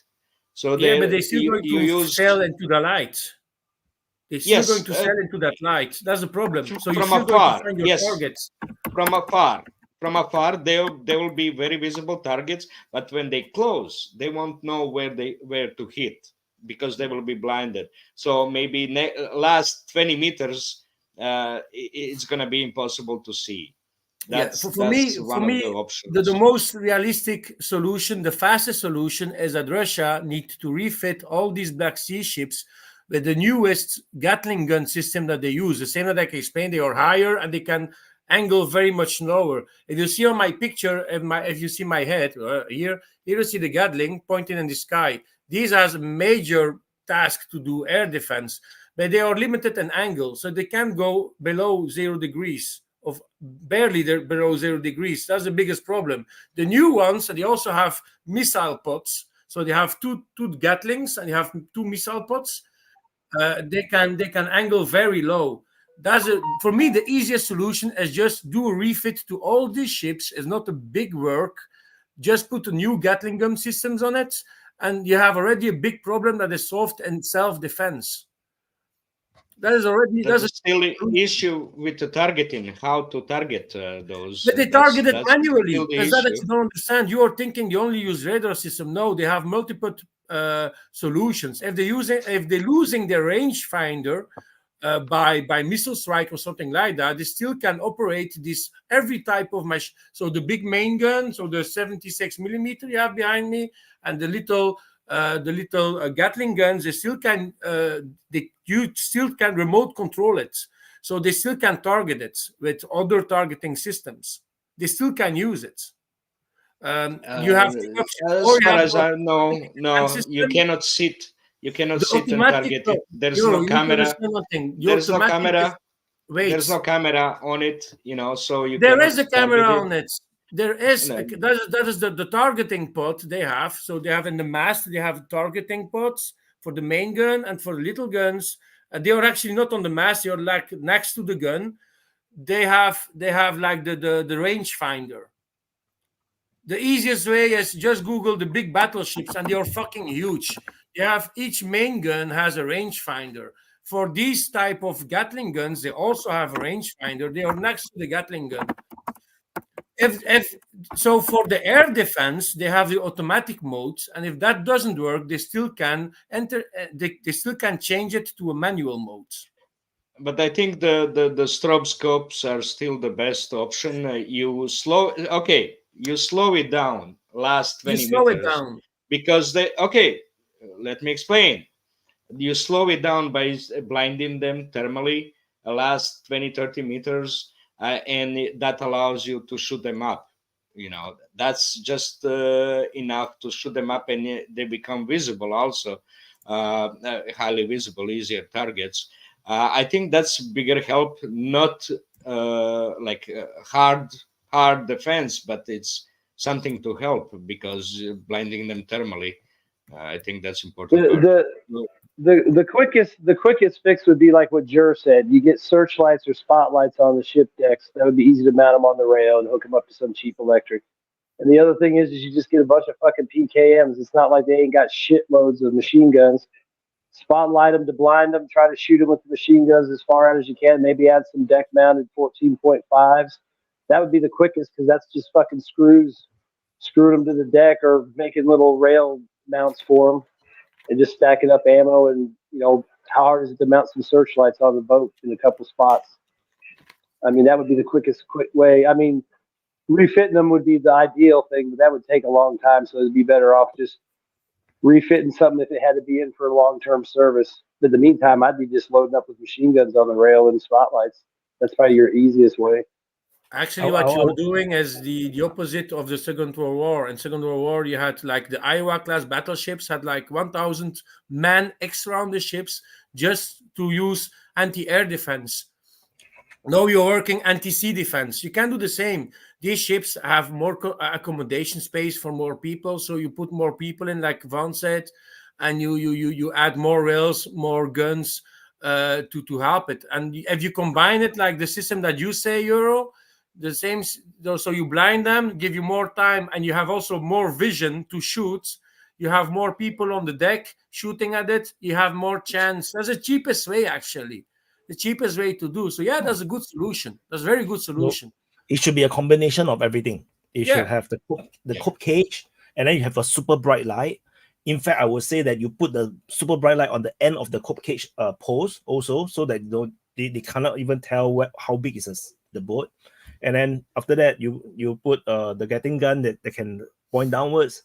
On top of that, I would put another 2 or 3 teams of FPV drone operators, to hunt the drones far away from the, and then another team that is surveillance drones to fly up as a air surveillance to look further for the wake of the drones, and then you have a solution. But of course, you're talking about adding another 15, 20 to 40 crew members to the ship at least. So, like coming back, that boat is actually a small boat. So the problem with the boat is they just have too few manpowers to fire at a mass attack. So which is why the cook cage is important. Maybe the lights are important. But then you're very pro-Russia. You all keep thinking about the Russians, for the Russians. Think for the Ukrainians. What can they do to sink more ships? And just now, Prata was saying about the Elon Musk blocking the satellite connection near Crimea. That is true, and Elon Musk also said it on Twitter himself. The thing is, Ukraine still is able to launch attack in and around Crimea. So some of the ways they did it was through container ships. They have the operating the control station actually hidden in civilian commercial vessels, if I'm not wrong. Especially the ones in the very eastern part of the Black Sea. Those attacks are attacking the Kerch Bridge. Those are actually operated from the container ship, which is why Russia now have much more severe restrictions around the Kerch Bridge and in the eastern part of the Black Sea. But then Ukraine can also overcome it by developing submarines. You don't need you just need those Mexican mafia type of submarines. You just need to have the antenna to do it as a beaming device, to extend the connection, the signals, and then you don't even need satellite. So think for the Ukrainians. You guys so pro-Russia. Yeah. But I was still thinking for the Russians, that's the Kashtan air defense system Gatling gun. So that's a more modern one. So you see how high it is posed, so it can angle downstairs. So that's the refit I am saying, like for the Sarantul class ships, they need that type of system instead of the classic low turret Gatling system. If you already have this one, we can do much more. You need this, right? Every navy in the world, because this surface drones attacks just shows how weak the navies are. Yeah, but like the American system that they have, we have them also on our Belgium ship. So actually every NATO ship has that type of Gatling system, but like that tower heads, there's like a minion. They already have it in the NATO. For them, it's less a problem for the Russians. The Russians still have that low barrel. I'm going to put another picture of that low barrel heads. You can see the angle is much lower if I'm going to put that picture. So the Russians has more problem than the NATO and that Gatling system. Because for me, it's a concern because, like for example, Singapore is in the middle of the Malaccan Strait, which is a major transit point, and I'm not sure if my country's navy can deal with such a mass drone attack. Don't say a lot. Just say 10 drones all moving at the same time. I'm not sure if my navy can handle it. And with all those islands around, with all those little islands where they can go around, right? Yeah, and this is actually very, very. It's something that they have to wake up. And they have to decide to make a deal, because one of the oldest international laws is actually the maritime law, because ships are very, very fragile things. And when they sunk, many people die, and there is a lot of loss of wealth and people and human lives. So this was always very important. What the West did especially the UK, was to expose that fragileness that nobody really were aware of. And so when the Houthis are doing it now, we understand how easy it is. And they are just making an example. Any terrorist group can sit in a small island around Singapore in the Strait of Malacca, in some jungle in Sumatra, and actually stop the shipping through that strait. I can explain how piracy works in the Malaccan Straits. So the pirates, the Indonesian pirates, what they do is that they actually ride on speedboats, very fast speedboats, and they have AK-47s or some kind of gun. It could be M16. It could be, I'm not sure. I think the one I saw is AK. So what they do is that they'll stream towards the container ship, and then they'll board it while they are moving alongside the container ship, and they'll board it, and then they'll just, it's like the Somalia pirate, but in Indonesia. So after they rob the ship, they'll run away, and then they'll hide in some of these remote islands, because the entire Malaccan Straits, there's a lot of islands, so it's almost impossible to catch them, which is why there's a lot of patrols. It's a multinational patrol, like Singapore, Indonesia, and Malaysia all combined to do this patrol. Is to spot all these speedboats moving in these shipping lanes. So it is very difficult. So if you're talking about speedboats, imagine surface drones. It's nearly impossible to spot, even with modern surveillance, with radars and everything, especially in the heavy shipping lanes where there's a lot of ships. Your radar is literally useless, because there's just ships everywhere. And they have tropical woods, so it's impossible even to be spotted by the sky, where they have their points of and it's super cheap, support and so on. You're forgetting these drones. You're forgetting the drones are the size of a crane, like a bird. Like you can't differentiate the wildlife from the drone. Like they're tiny things. These are not things you can fight with. Like how are you going to detect these things other than radio waves or something like that? Some are bigger, some are smaller. Some are bigger, some are smaller. So what is likely to happen, I think, in the future is that there will be more and more usage of AI, because the AI can do visual recognition. So what happens that you're going to have drones flying all around the ships. It's going to be very sci-fi, where the Navy ships will have a lot of drones. Then the ship will be like a mothership, and then a lot of drones will be circling around, and then they will be using AI to detect unusual stuff. They'll just make drones that look like birds, and then that's it. Like AI defeated. Like there's really no way you can win this. You just make drones that look like birds, and that's it. Yeah, like AI. There will be. Have you tried already? There's already a report from Russia that actually they just recently, a few days ago, succeeded in creating AI recognition with if they have the picture of the from the drones, all the drones to be collected in the center and immediately recognized. They say the recognition is almost immediate because the eye doesn't see everything, but AI can recognize much more under the cover of the greenery and semi clouds or soft fog. So the drones that will be flying, those larger type that can stay in the air for 12-13 hours, they're the best also for the patrolling the coast along the Crimea. That will be also a necessity to do all along the Russian controlled area, to have the long flying drones and use it to patrol it better than those patrol boats, way better. And then if the drones attack, the surface drone attack on a Russian ship, they should be having helicopters ready to go up and intercept those surface drones. That's another solution that should be implemented for the helping the ships, Russian ships.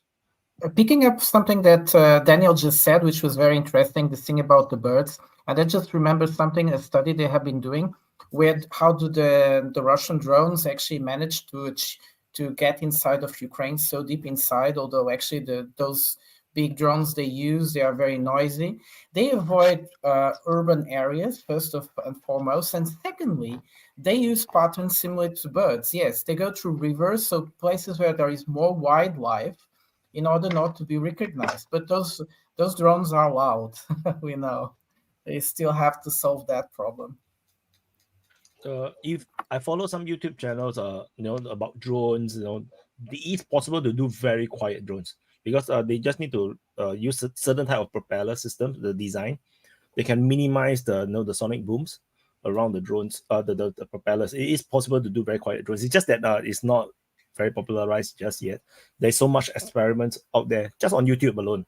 So I wouldn't be surprised military drones will be very quiet. In fact, you can't really hear the drones nowadays. Like, for example, when I'm out during I think Singapore National Day, I saw a drone flying around. They were flying around and taking some videos.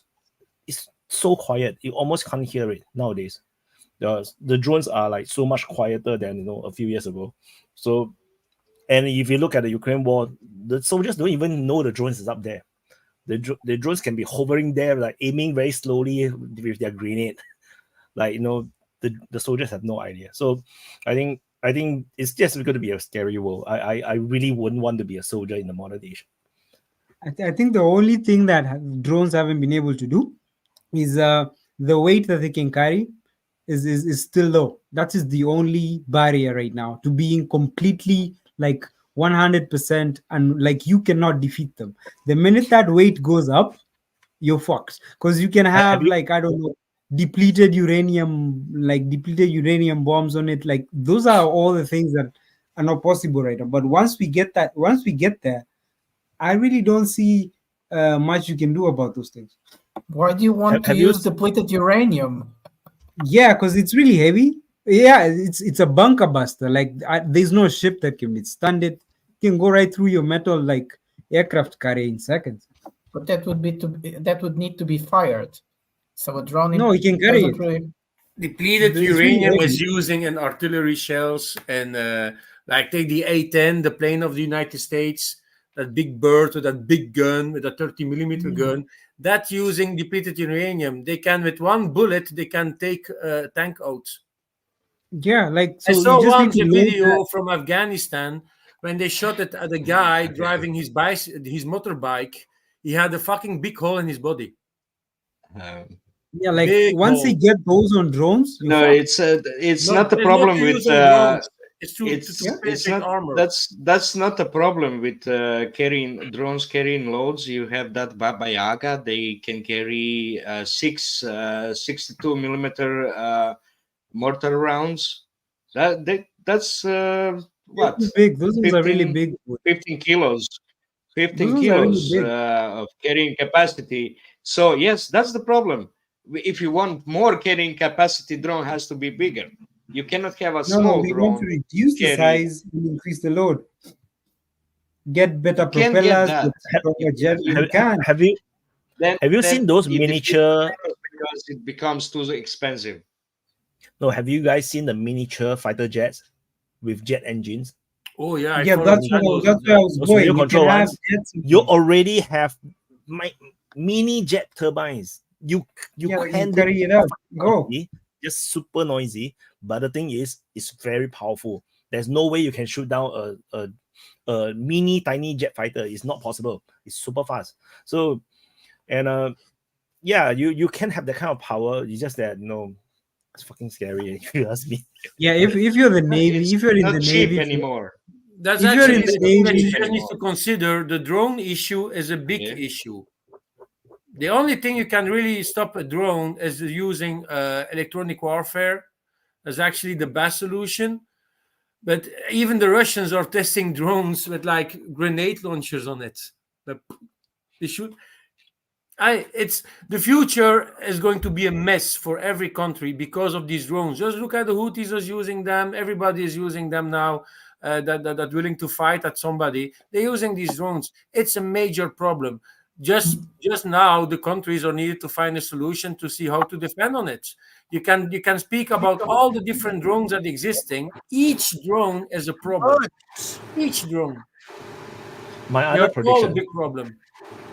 So I have another prediction about the future is that you're going to have fighter drones. You know, you have fighter jets to deal with the fighter planes and bombers, right? You're going to have fighter drones. The drones that is anti-air, but it's Targeting each other.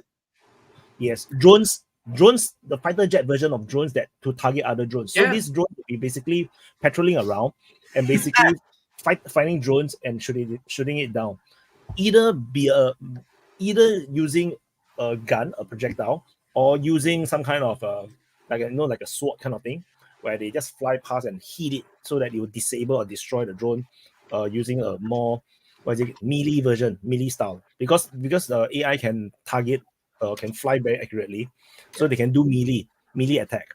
So if not, then they'll have to projectile. The problem with projectile is weight, which is why if they have a melee version, they put some kind of a sword or pole on the side just to crash into the other drone, or they can build a drone to be really hard to survive a crash, and then they can continue to fly. I think that would be the future, because there's no way you can expect the infantry to keep looking at the sky. They are not doing their job. They cannot operate in that way. It's just not possible. And there is our aim as human beings is just not accurate enough to react to something flying so fast like a FPV drone. FPV is too fast. It's way too fast for humans to just aim and shoot at. I think in the future you're going to have aircraft carriers surrounded by a web of sniper drones, like Wyatt is saying. That's where I see things going. There's a very successful bullet drone detector. Okay, it can detect drones at a range of 1.5 kilometers or 1 mile. So they just and they're cheap. They're about 30,000 rubles. This is the third version. Russians are using them. They're trying to produce them, but the company is small, and the generals don't. Actually, Ministry of Defense is not looking into it. It's just not really. It's proven. It's proven. This few units are using. Coupling the drone detector, the drone targeting gun, right, and also the shotgun. I think the future of the Navy. I think the future of the Navy is just going to be like a boat full of like guys with game consoles. Just that's it. Like that's the entire Navy. No, a little these drone. guys with like drones is like not like a little another drone. No, we need to do it by ground. It's more difficult to do it by air. It's already if you just see two planes doing dogfight, it's already difficult. Let's say that you're speaking of drones like 1 meter square big. But what is Russia already doing, and it's actually working? They are testing their Sukhoi 57s with big plane drones. I forgot the name of that plane. Wingman. But what that mean is that one pilot and that one plane can have a lot of other drone planes, and you need to know that these jet fighters can find a lot of targets, and they need to choose which target they can take. But they have like lacking and missiles. So if they're finding 30 targets, they just can shoot maybe 8 targets of them. But the other drones flying around that plane also have missiles. So they are actually able to shoot at these 30 targets because he has these drones flying with him. There's also I'm just saying this drones thing is just new. All the years before we had like the Reaper drones, the Boeing drones, the big jet power drones. The boring ones. Like the way of thinking of the United States, we have drones, we are powerful. And what is winning? The fucking little things. I know the future for the aircrafts, we're going to have less fighter jets with pilots. We're still going to have them, but they're going to have more fighter drones flying with them. That's going to be a big future. I think one of the things that you guys are forgetting is this is very complicated for the warfare in terms of ships. It's true, but the worst about it is that because we live in a globalized world and shipping between continents is extremely important for survival already. So a country can't survive economically or even in terms of food if it doesn't receive shipping of goods. And what we see now in the Red Sea will expand. It's a question of time because, like you guys have been presenting, all these technology that is once developed is very easy to give to give to other guys that actually can do bad things with them. Tata, you need to be positive. You need to be positive. That is good business for pirates. Okay. So if you want to Yeah, sell yeah, drones, it's sell good to profit. pirates right now. No, Sell, you see that sell no, drones to no. pirates. companies, We're not the speaking about shipping Pirates of the companies are Caribbean, you know. very afraid. Yeah, The let's shipping sell companies are let's sell very drones to No. pirates, man. the shipping We need to be companies are positive. very afraid of these situations. They can't lose one of those ships. These Exactly. are extremely expensive things. They are ships with thousands and thousands of containers inside. This is not so easy. A ship that brings those 10 tons of or even more of wheat. If you lose that for a small country, that country might be starving within a week because or 1 month because there was not supplies enough. So it's a very complicated situation. And what I mean that we are seeing around is actually regained attention to the land corridors, which are developing, and they are very important. I don't know why you're laughing, Daniel. What is so No, laughing? He's reading the chat. A lot I'm laughing, but Prata, to He's answer reading you, at the chat. that is actually a main reason why the Navy is always. Oh, sorry, Prata. I'm reading the Daniel, guys in please, the come chat on, stop saying it. that. Stop it, Daniel. Let us Danny speak, is so laggy. That's the thing why the Navy is so important, and I actually want to give an answer to History Legends of last week about the UK Navy. Is like, why are they need of, or did you say that, Prata? Why are the UK Navy needed a navy if they are not colonial anymore? The problem is they need just to protect these ships, their cargo ships. That's why you need a navy. And also don't forget, like United Kingdom is an island. Of course, they need a big navy just because they are 360-degree coastline. So that is a problem that's actually why I am said also 2-3 weeks ago in my closing that UK Navy is in a very big problem. UK, United Kingdom, needs a navy for that. Just one, to protect their coastline, and two, to send some ships to protect the cargo ships that need to supply the United Kingdom. Because also we had all these escorts during the Second World War that was so important for United Kingdom. If you didn't have all these escort ships for the cargo ships protecting about the U-boats or the warships of the Germans, you didn't have the United Kingdom anymore. They were all speaking German by now because they're going to starve to death because they don't have food enough or supplying for their army or all that stuff, So the Navy is also something that's going to be important for the rest of the days because we are working with other countries to send them goods from China, from other countries, container ships that need to supply all these countries. So simple answer, you don't need Navy, you just don't start the wars. That's a simple answer. Also, and yeah, you're exactly. okay. No, but it's very easy. But it's not just that. You have to understand, UK is not just the two main islands. They actually have overseas holdings as well, like Falkland Islands and some Indian Ocean islands, some Pacific islands. I'm not sure. So, and they need the power projection. And this power projection is very important. And not just that, just like the situation now in the Red Sea, this is the point, this is the time where you need to deploy your Navy. Because you're talking about protecting container ship, you have to go there. Of course, you can also don't go there and just sail around the Cape of Good Hope. But what is stopping another African country from blocking the route to the Cape of Good Hope? Then you have to deploy your Navy. And not just that, you need to deploy your army. You have to go to war. So that's why this is also why I always talk about the Yemen situation where eventually they are asking for a war.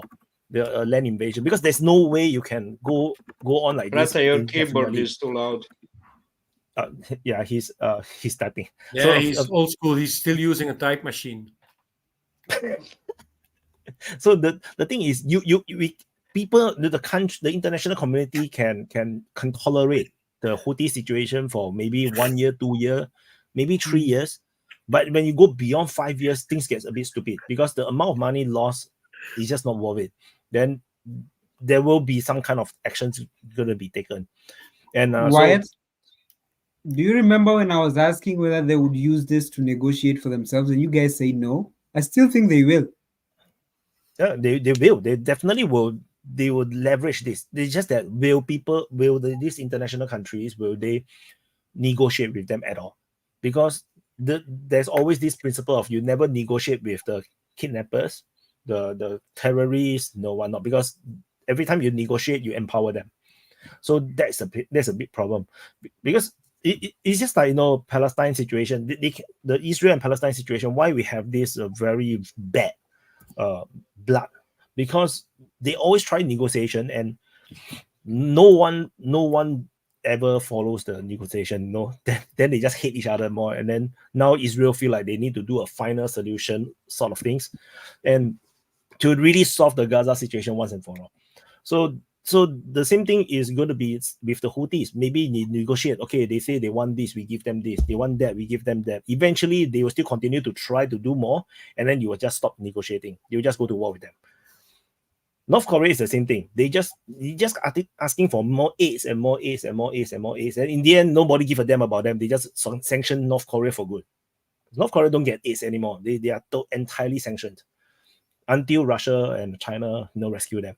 So negotiation works if only the other side play ball.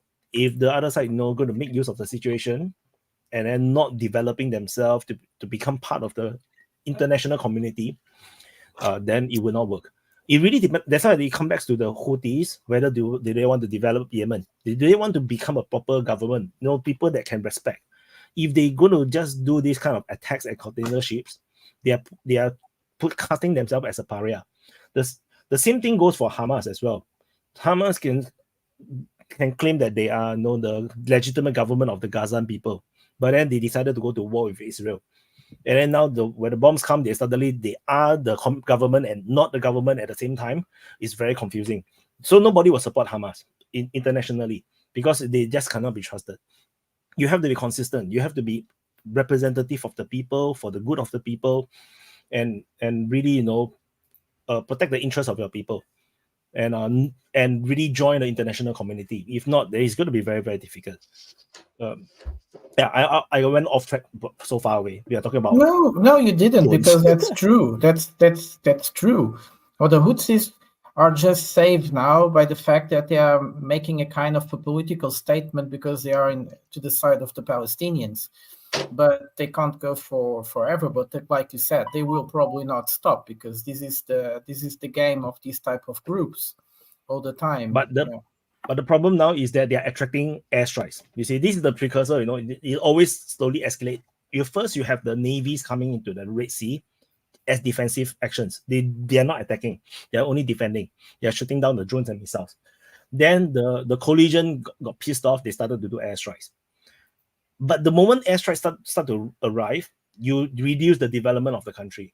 You're going to waste money to rebuild and everything. This is where it goes downhill, you see, which is why it's very not ideal. But do you think the Houthis are doing this without knowing all this? The Houthis can't be doing this without knowing this. What I was trying to say before is that this has consequences that will... Okay. Wait. Yes. Go on. I cut you without one. No. Daniel, carry on. Daniel was saying something, right? No, I was just saying that there's no way the Houthis are doing this without knowing all of this. Like, you're assuming these guys are stupid. These guys are not stupid. They know they're attracting war. Actually, I think they want to attract that war so that they can negotiate. Because the more you attack them, the more they legitimize their right to attack you. Because if you bomb them, they're going to start bombing your actual navy. Right now, they're just bombing travel ships. If you bomb them, they have a right to bomb you now. Daniel, these are not states. They have a different logic, and that's what Wade was trying to explain you. If you negotiate with them, they feel empowered. Naomi, that is on the backstage, please check the private chat. Sorry. Yeah, Prata, sorry, you can continue. No, I was just trying to answer Daniel. So the problem here is that Houthis are not really a country, a government. They pretend they play the game, but they're actually not recognized by nobody. So that their game will probably be like Wade was saying, these type of groups. You negotiate one time with them, they feel empowered, and they will want more, and they'll keep doing it. And But what I wanted to come with is, because I think everybody agrees how dangerous in terms of future we'll have to deal with this in a much more frequent time, is that there is a new need now to develop land corridors, and this actually will be something very important in the future, and that we should look at.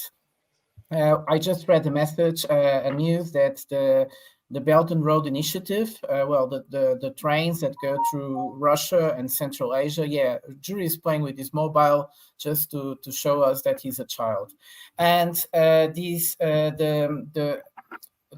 companies that organize this type of freight on trains between China and Europe, they said that it was like crazy. They were being asked for transport like they never had it before.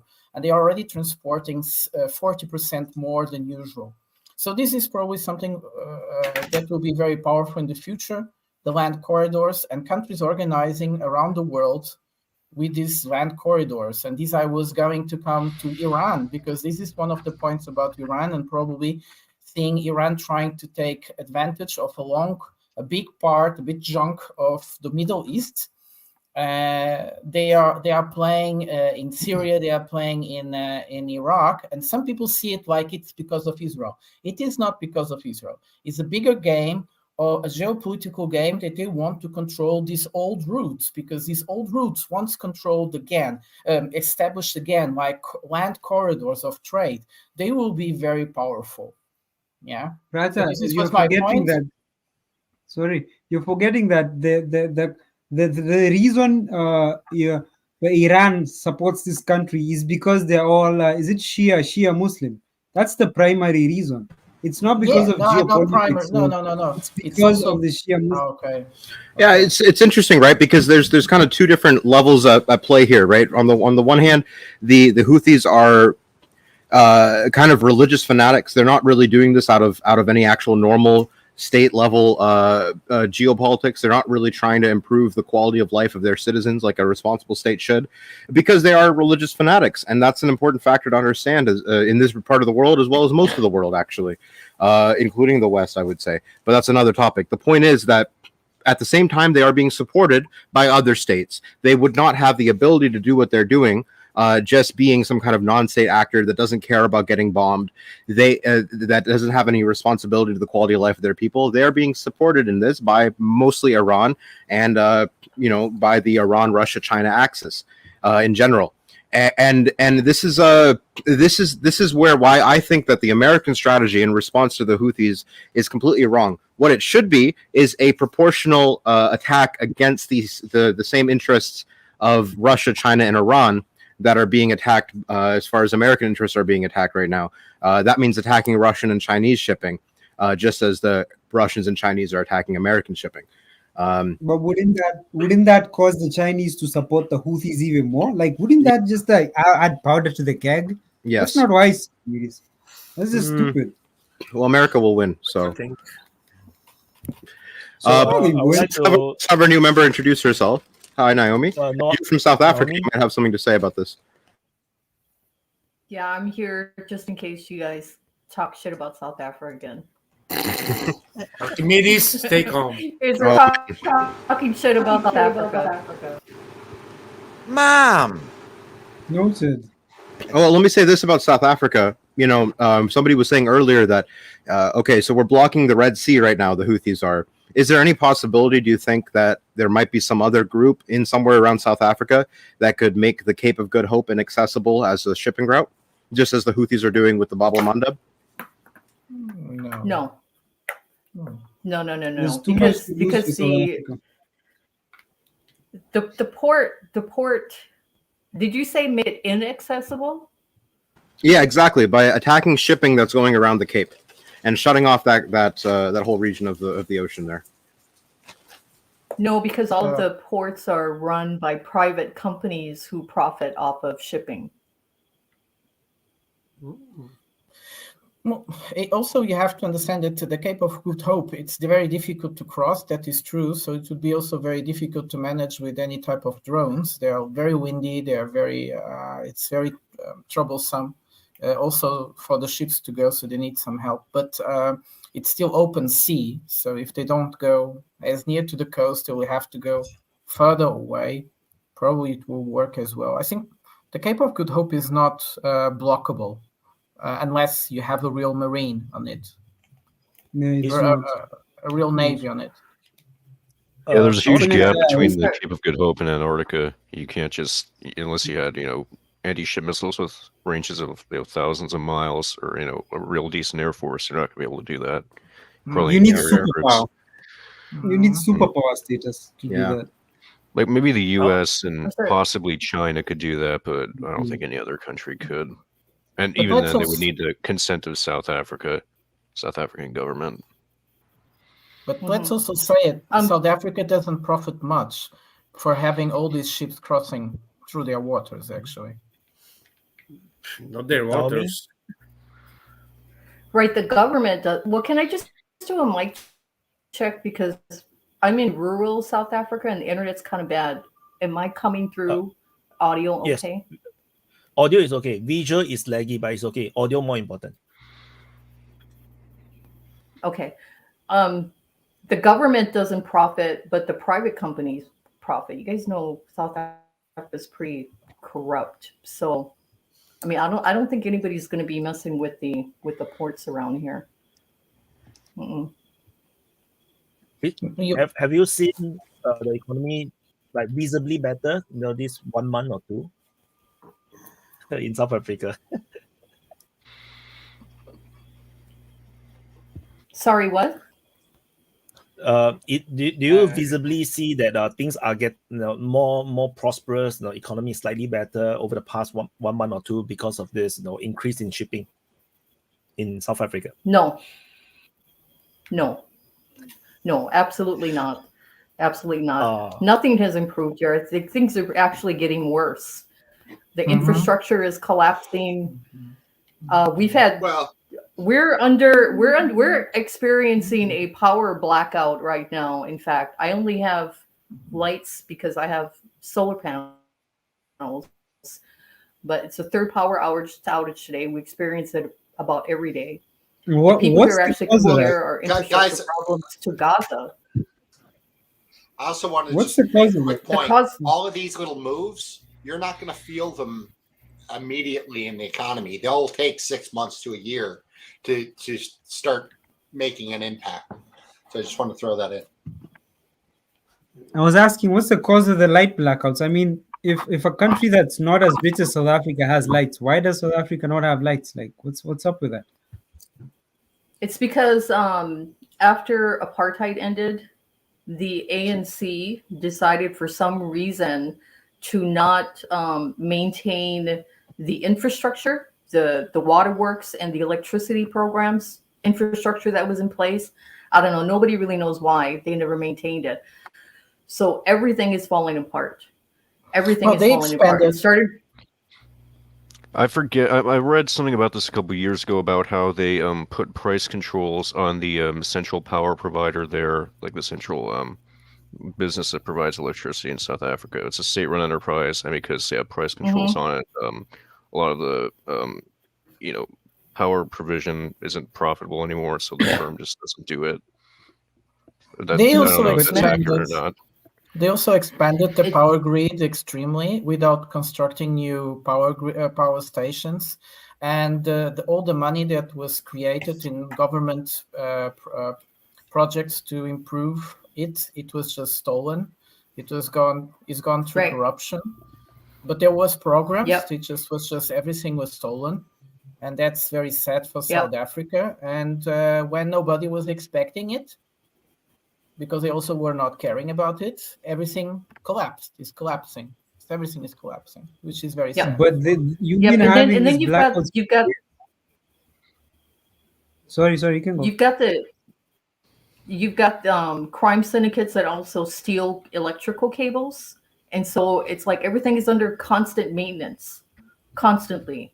And besides that, what you were saying about people stealing money that was supposed to be meant to fix the infrastructure, it did all get stolen because it all got funneled into supposedly green energy programs, which didn't contribute to the existing infrastructure, and the programs they wanted to work on weren't sustainable, and they went to like training people to get out of the mines and all this other stuff. It's really, really, there's like several layers of problems involving South Africa's infrastructure.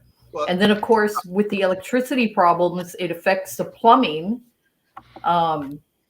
because all the pumps work on electricity. And then so it destroys the plumbing problems and the sewage problems. So you've got open sewage everywhere. Nobody has water. In my area, we have not had water for, some people have been without water for 2 years. 2 years without running water coming through their taps. I only have water because I dug a borehole and was lucky enough to have struck water, but a lot of people don't strike water on their property. So there are a lot of people around here that just haven't had water, and people are starting, you know, in my area, people are rioting all the time because they say water is a human right, and they feel, you know, it's really bad. And I don't think that any increase in shipping is going to help anybody, because none of that money trickles down. None of it trickles down. Well, that's the wealth point gap. I wanted to make. The wealth gap is huge in South Africa. You've got super rich people, and everybody else is like dirt poor. Yep, that's the point I wanted to make. We're all in the same boat. So it's not just a South African problem. It's a Canadian problem. It's a European problem, American problem. We have neglected our infrastructure for the last 40 years because all of this neoconservative / neoliberal nonsense that's been going on since the mid 80s. They've basically been slashing corporate tax rates down to next to nothing. We can't afford to build bridges anymore. We can't afford to upgrade our pipes.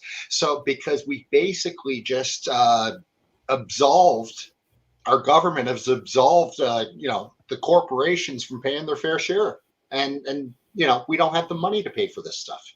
So unless you're a country that never, you know, never really had anything, like you know, like China, let's say, who's been building it out for the last 40 years, they probably have pretty good infrastructure, you know, developing countries that have built from the ground up.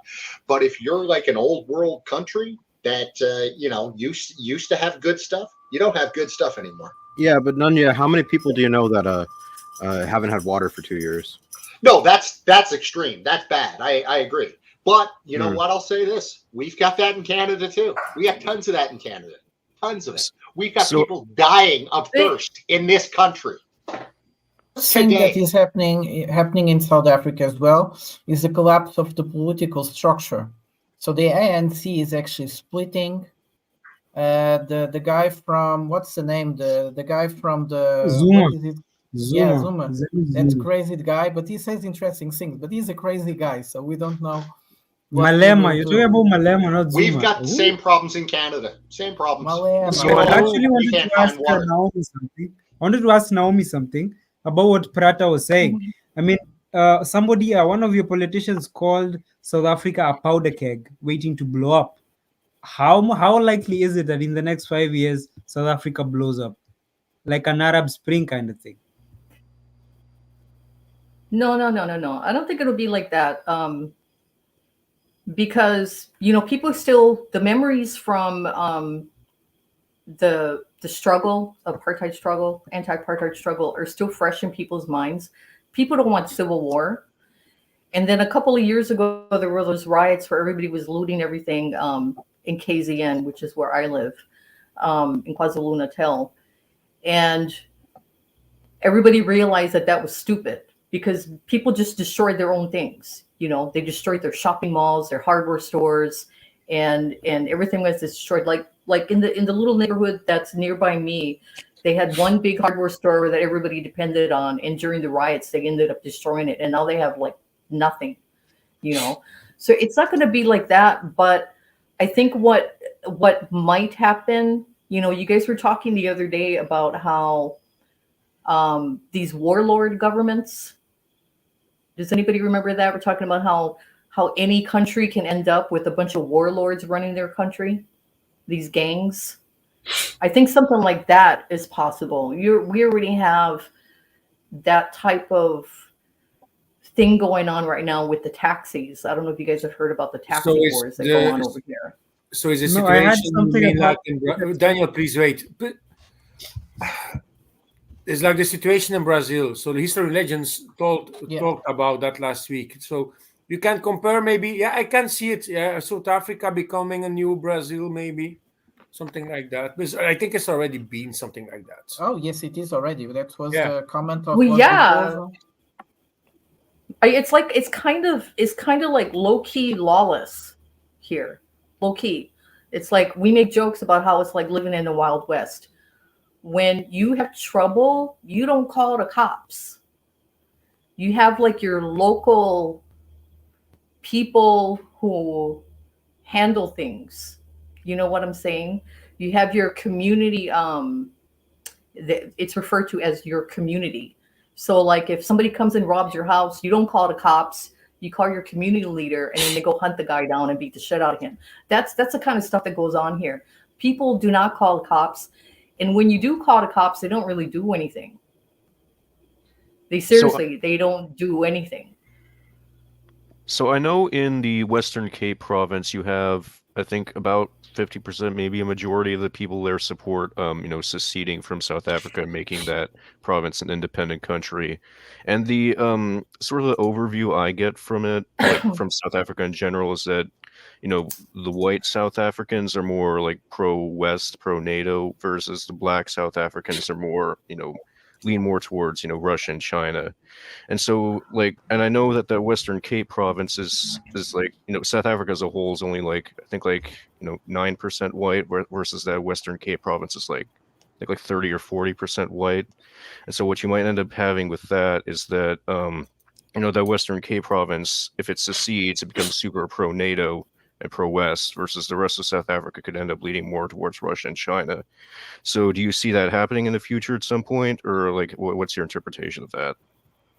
No, that's just election talk. People talk like that. They've been talking like that for years. Nothing will happen there. And it's incorrect to say that the white people here are pro-West.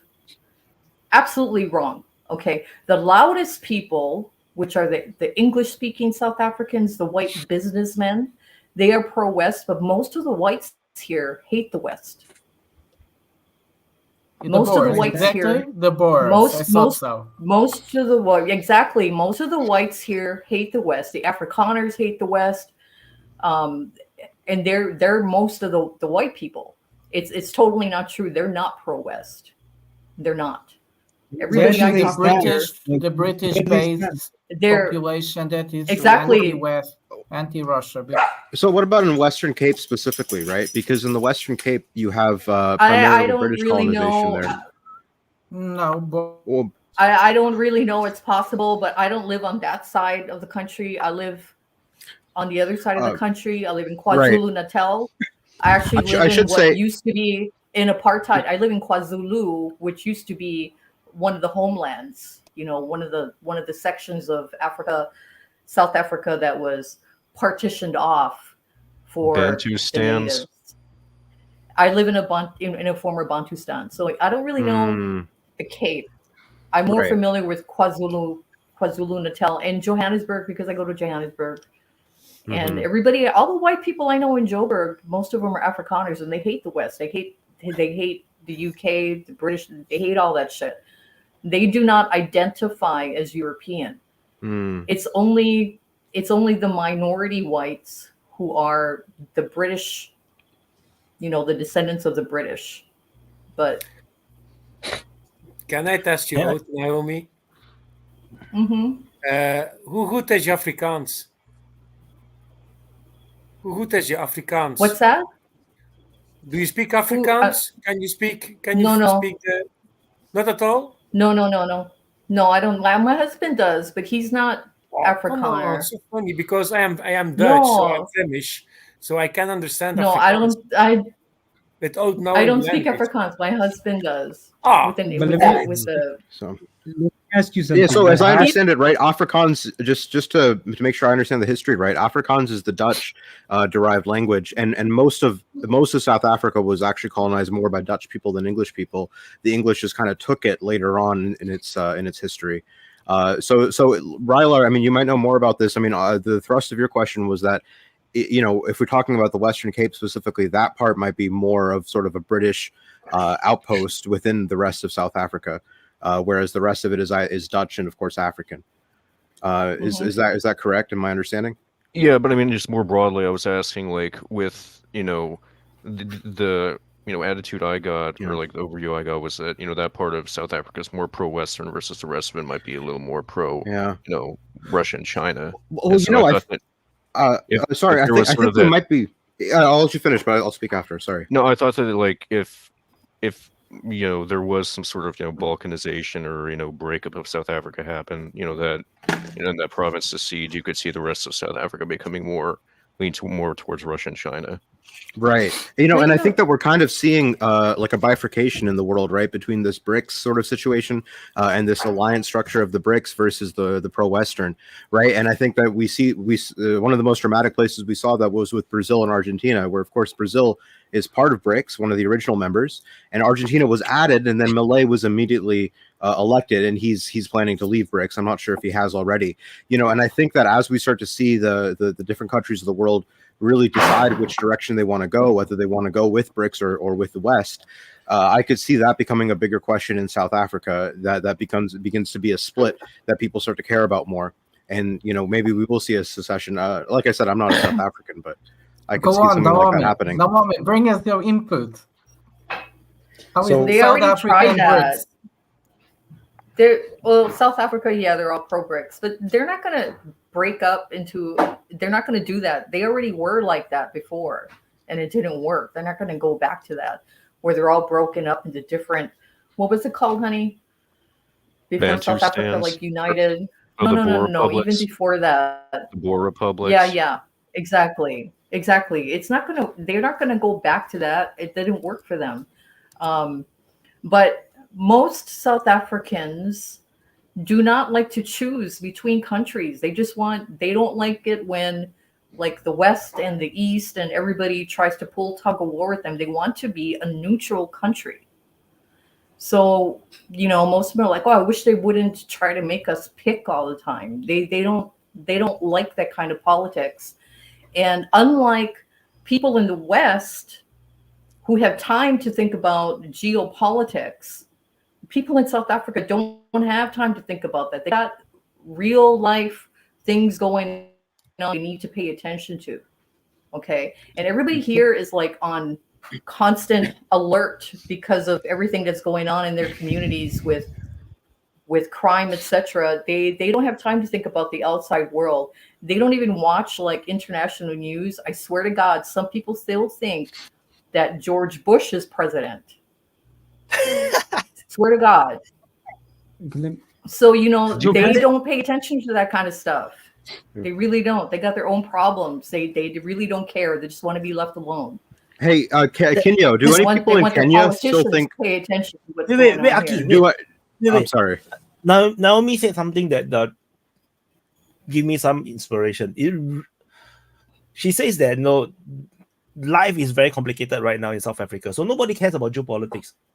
Could that be the case where the Western government or the liberal countries are deliberately deteriorating of the society in order for the people to have no time to think about geopolitics and about real politics? People will be so busy. Could that be the case? If I may answer that question a bit, I think actually wanted to ask very something. short. It's one of the most brother. most engaged countries in terms of BRICS, and for them it has become like one of their basis, fundaments for international politics. I think they are the ones that very difficultly would change.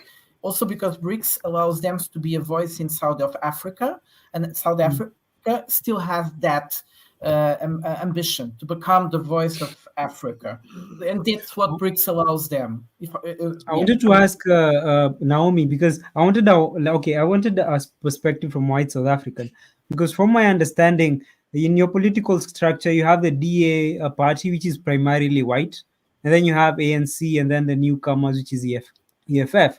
So I'm wondering, how do you think because the EFF is seeming to be gaining power, DA is seeming to be losing, ANC is also seeming to be losing, how will you guys be affected by like a powerful EFF, because the way it was, ANC and DA had like a live and let live relationship where, yes, they don't like each other, but they don't mess with each other too much. Do you think the EFF might mess up the country completely, or will it make it better for you guys? Speaking as a white South African. Well, actually, I don't consider myself white, though I pass, but I don't think the DA or the EFF is going to end up winning control over this country, because whenever it's election season, I think that really they're just there to make sure that the ANC stays in power, because they bring up all these race issues, okay? And the people here do not like race issues. And so you got loud people over here and you got loud people over here, and everybody else is like, you freaking race baiters, shut up. And they go and vote for the ANC because they don't want a race war in this country. Nobody wants a race war in this country. Nobody, absolutely nobody. So no, you're assuming that they can gain power, but no, they won't gain power. No. Yeah, but you don't need a lot of people. You don't need everybody. To have a race war, to have a civil war, to have a collapse of society, a revolution, you only need maybe 5-10% of the population, and then another 10-15 that are sympathetic at most. I mean, in the American Revolutionary War, 90% of the population didn't even notice that it was happening. Yeah. Or they didn't do anything. I mean, they might have known. Let me add my let me say something in the good state of South Africa. Nevertheless, the whole corruption. South Africa has a good democratic basis. And this is very important to say. Like Naomi was saying, people still have other instruments to make change if they want. So why go to a war? And especially after so many conflicts, and this is quite often the problem, Archimedes, is that South Africa had its conflicts not many years ago, so they don't want that. They had that experience, so now it's once you had one conflict and you got some stabilization, you don't want to go there again so easily. Yes, of course, we know that the West has a lot of techniques, like, for instance, now in Senegal, where the president just decided 2 weeks before the elections to nullify the election. The whole country looks like a battlefield in the streets today. But I don't see that happening in South Africa, because they have really good institutions. They have their courts. There is more or less some independence. Of course, many institutions work very badly, but they're still there, nevertheless. Yeah, everybody here likes their freedom. Okay, that's like a really important thing here, freedom. And so they can tolerate some of the breakdowns in the structure, the bureaucracy. They can tolerate all of that, and it's kind of like an inside joke here. Like, yeah, our system doesn't work, but that allows us to have more freedom. Okay, so, but it's kind of like they're just trying to find a Goldilocks zone where they can have as much freedom as they want, without everything becoming like total anarchy, you know. But yeah, they do want a system that works. They do not want war. They do not want to be fighting with each other. And really, people in the West need to understand that it's not just whites and blacks here. You know, I don't just mean that, you know, there's Indians and Jews and all these other groups too, but there's all kinds of different whites and all kinds of different blacks. Okay, you've got all these different tribes, so it's not just white and black. I think that most of like the racist jokes that I hear over here are between the black tribes. You know, like the people just everybody like makes fun of the Zulu folks, for example, you know. So it's not really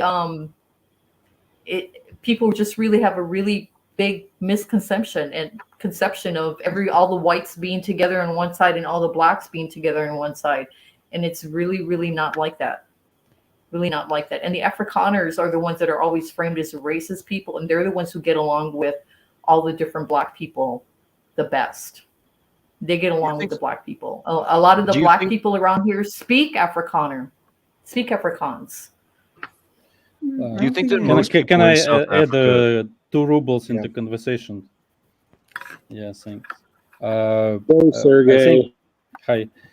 I think that the uniqueness of Africa is it's a huge market, and it's have a low economic basis. Like, you don't need much to be happy, considered to Western highly financed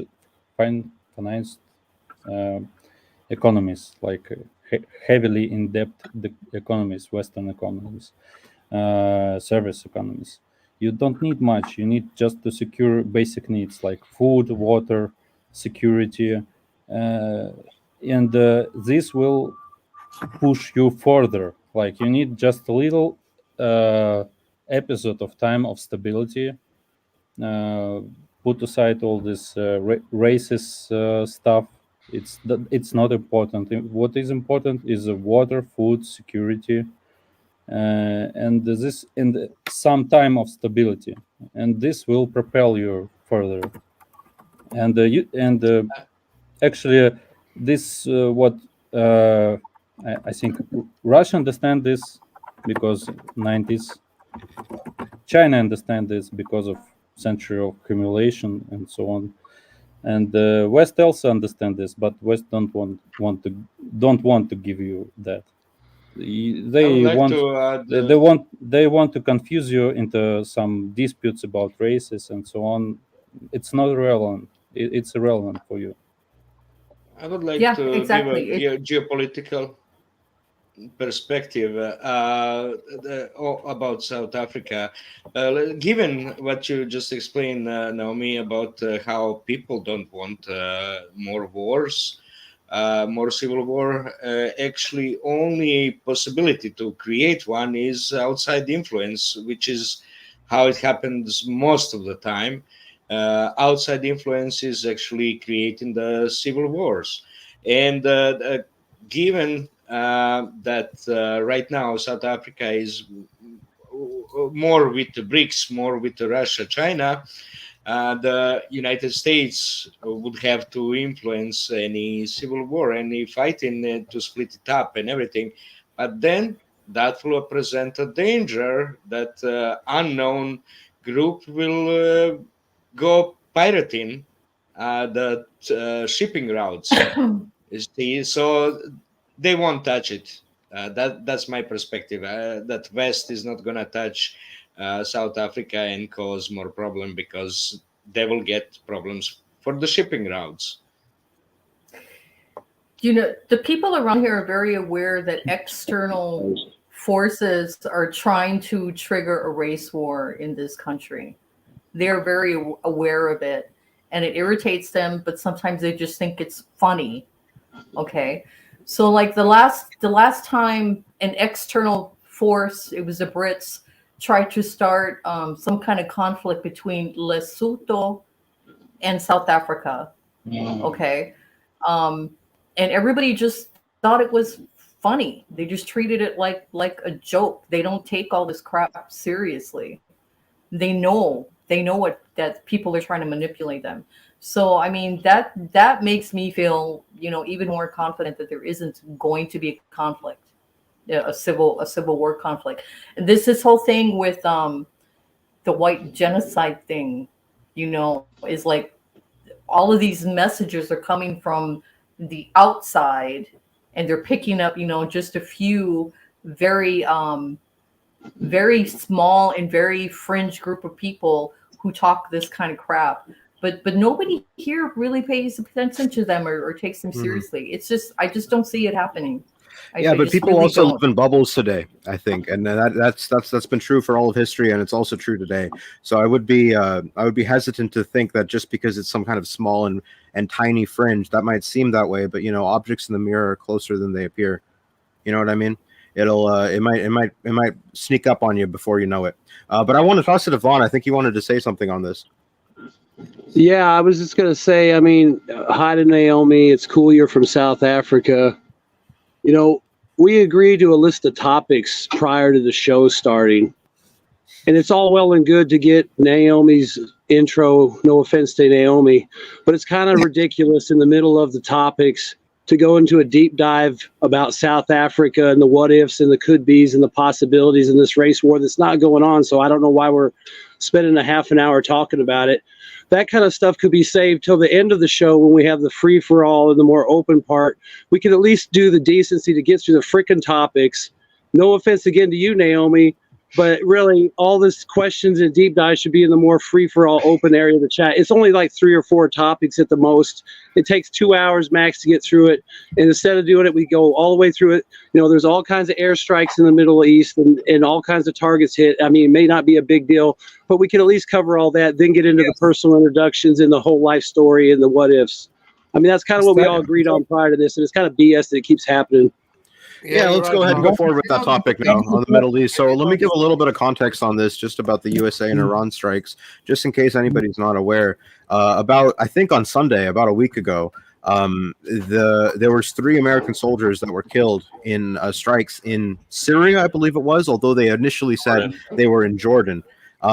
But some people have been saying that they're in Syria. Anyway, they're either in Syria or Jordan. Point is, they're dead. They got hit by some kind of Iranian proxies in the Middle East. I don't really know who exactly hit them, but they got hit. America responded after about 4 or 5 days. I think this was on Wednesday or Thursday this week, with retaliatory strikes against other Iranian proxies in the Middle East. We don't really know exactly the scale of those, but that's what's happened. There was a lot of speculation that America was going to attack Iran. But still, so far, the war between America and Iran seems to be in the proxy phase. I would like to just phrase something which is important. These people, these soldiers, they were in the combat zone and they are actually doing operations. They were not assassinated. They died almost in the line of duty. And as the US has this Tower 22 that controls the road from Iraq to Syria, exactly to stop the transport of weapons from Iran to their proxies in Syria. At least this is the justification for this base there. They were killed, but they're also shooting people all the time. So they got the response of what the actions they are doing. Three people actually for what they do is not too much. So the reaction from the United States was fully exaggerated. So it's not because of the three soldiers that died in the line of duty. It's because something else, and that's, I think it's important to actually focus, like Vaun was saying. Vaun? Just to add context to this. Oh, Vaun. Yes, his finger up. Daniel, use your fucking finger, please. Oh, I was just going to say real quick, I mean, I think the strikes were pointless only because they basically telegraphed for about a week that they were going to do it. So I would imagine any reasonably brain dead terrorist probably emptied out the training camps, emptied out the depots, and moved. So they probably bombed a bunch of empty training camps and empty sites. I mean, maybe they got a few trucks or something. But I don't really have a whole lot to say about that. I just think it was a waste of time, and it probably ain't going to accomplish anything other than harden the resolve of the Houthis and all that. If somebody else wants to hop in, I'm going to rotate out because I know you got Khan coming up and Evergrande. I might come back in for Trump. So y'all have a good one. I'm just going to chill in the back. I read that about 40 people were killed in the U.S. strikes. 40? I think there were about 40 injured, but only 3 killed. No. The strikes the U.S. did. 40 people were killed, like Iranians and Iranian allies. How much did it cost? Can you have a figure? I don't 85, know. I think they 85 said strikes plus something. I mean, that must have been expensive. I'd ballpark it 300 million. If they were using JASMs, then I think each JASM costs like 2 million, so that's what, 170 million. But I think they did more strikes with like F-18s, F-35s, that kind of thing. So But I mean, I don't know, But probably a couple hundred million is a reasonable price tag. But if they give notice before attacking, it's like courtesy of two gentlemen. They just dancing around each other without actually doing anything I have truly aggressive. Let's say. I have a theory that. Go on, Daniel. Go on. Yeah, I have a theory that we are looking at this the wrong way. I believe that the primary reason for Iran's attack on the basis is to clear a path to Jordan, then to Gaza. I think they do not have any other route to go. They're trying to clear the US bases that stand in the way between them and Gaza. That's why they're attacking those regions. That's what I personally believe. Lebanon, Syria, and Lebanon. It's Yeah, Syria and they Lebanon. want to have And a clear then- path to take their stuff to Lebanon and then to like through Syria to Lebanon and into Gaza. I think into the West Bank part of the country. Yeah, I know that the Tanf pocket where the U.S. base is there is situated right on the road between the runs from Iran through Iraq through Syria and over to Lebanon, where obviously Hezbollah is.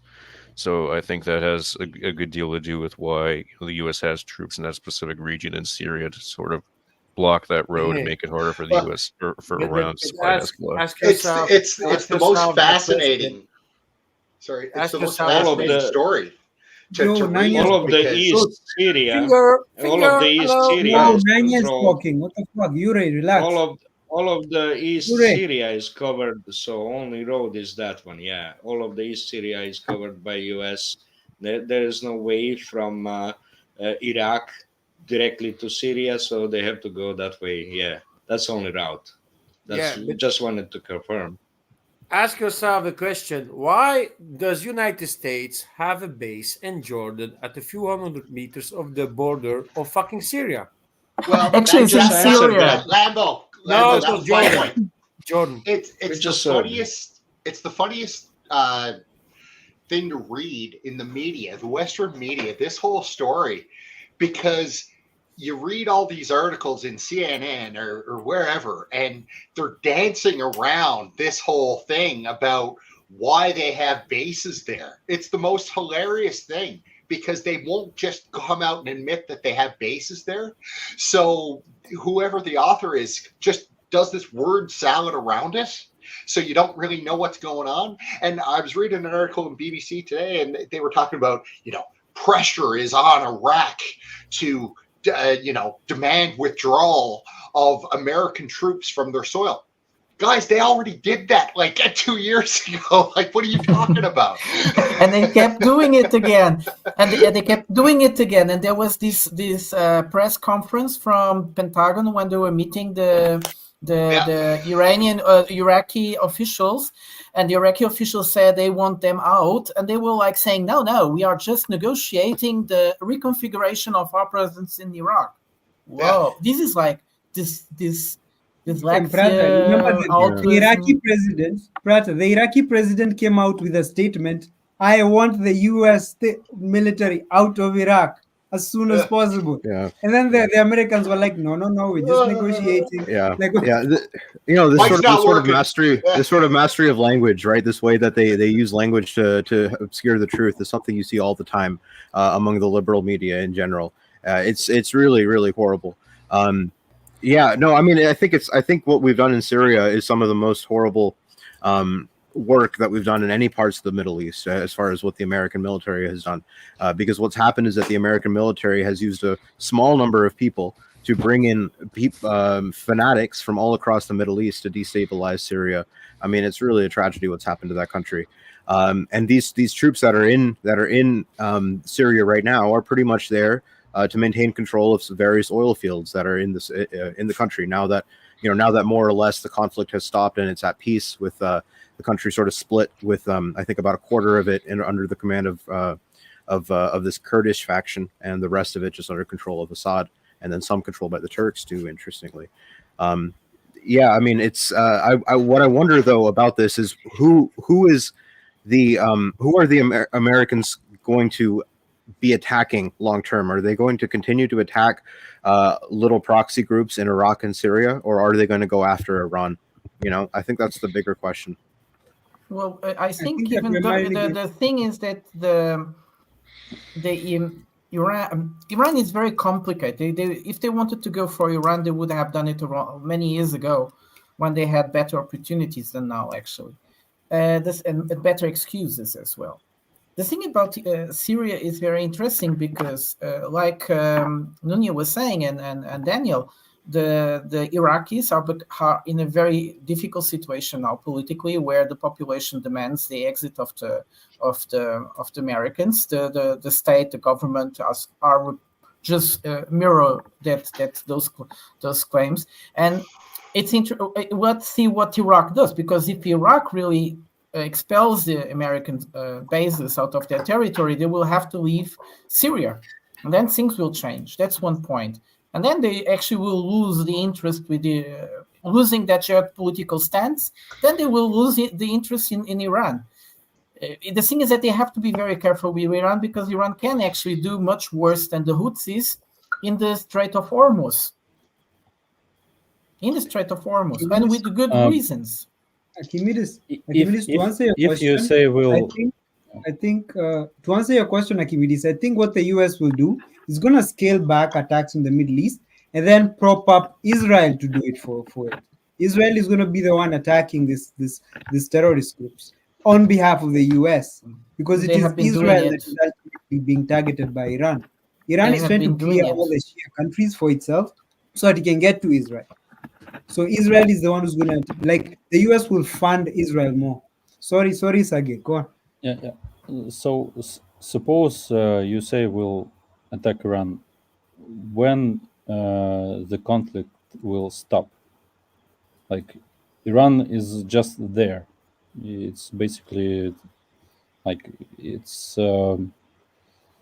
backyard kind of thing. It's just there. It doesn't need to go anywhere. It's basically their sphere of influence right there. And you mean like Ukraine for Russia? Yeah, you see the pattern. Yeah. The pattern is the same. So when the conflict will stop? Like the only how you say actually can win Iran. I think is by nuking Iran. There is no other way. The only once you actually have a war between the U.S. and Iran, I think the only way that's going to end is if you have, the U.S. occupying Iran like you had with, Afghanistan or Iraq.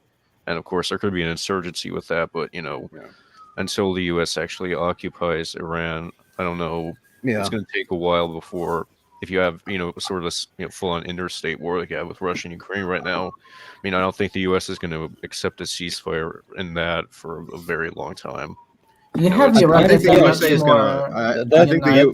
That is correct. Because correct answer. It will stop with a ceasefire. So you say actually really wants ceasefire because this will release, you say, from this trap. Like if they get ceasefire from some region, they instantly free from this conflict. But if the conflict will continue and continue and continue and drag on in all around the world in different regions, and nobody will give ceasefire to USA, what USA will do? It's hard to say. I've said this before. Iran, for centuries, is among the most difficult countries to invade in the world. You cannot invade Iran and just like you did in Iraq. No, Daniel, you have to study the story of Iran. They were invaded many times. Well, the USSR and the British invaded them in World War II, and they took over the whole country in like 6 days, and they only lost like a couple hundred people. That's true. World War II, dude. This is 2024. No, but it's the same, Daniel. It's the same. Like we're going to invade. We can't invade France because they have too many mountains. We can cross them. We can fly over them. We can do everything. Just nuke it. It's going to be invaded in one day. No, the Yeah, only look, thing that is more difficult about Iran, first, is a much more united population in terms of national identity, which Iraq was not.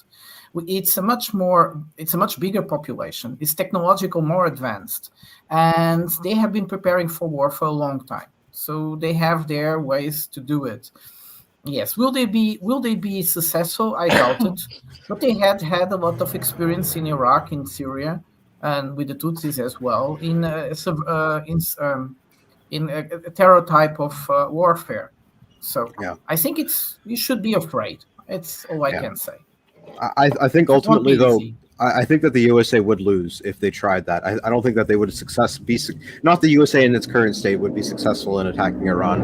But I think that it's possible that America starts some kind of conflict there against Iran for political reasons back home, not so much with an actual mind to win and conquer all of Iran.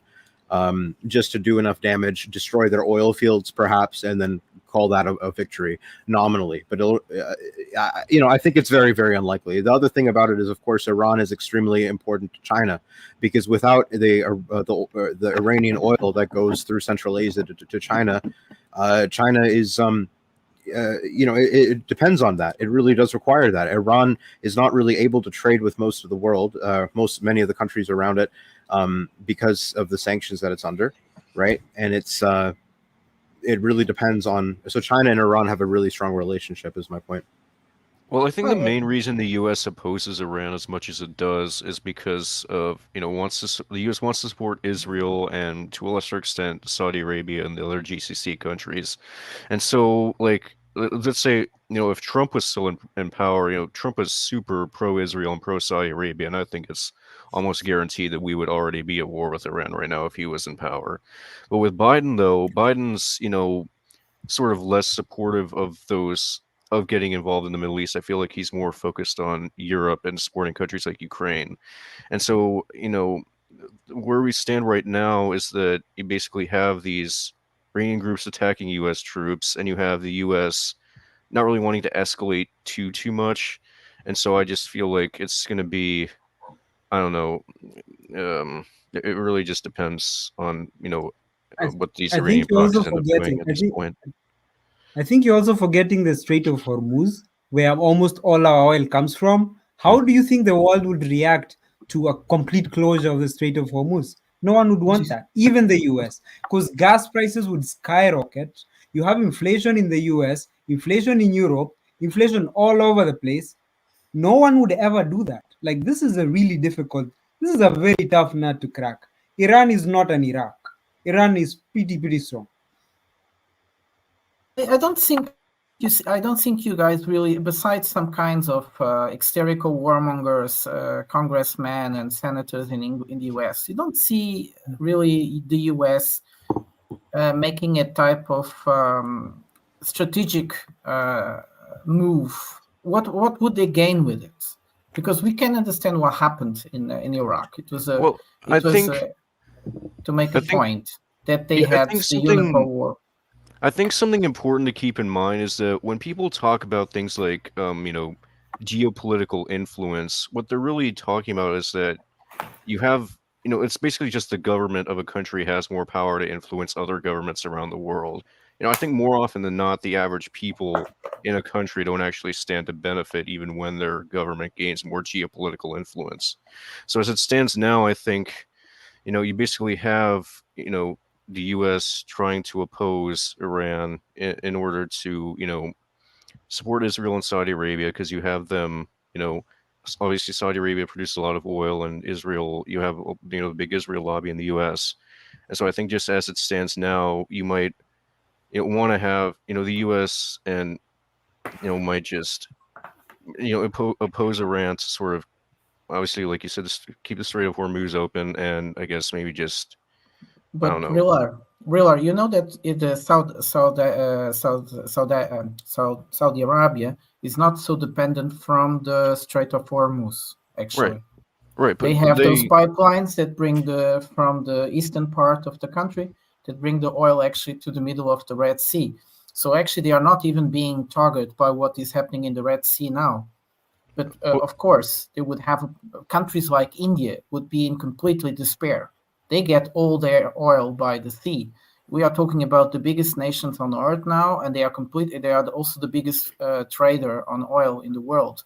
So that country would fall apart completely. So I see more problems actually not so much in the Gulf monarchy, but in parts of the world they are completely dependent from these shipping lines. And Europe will be also in a very bad shape because they cut all the pipelines they had. Well, the U.S.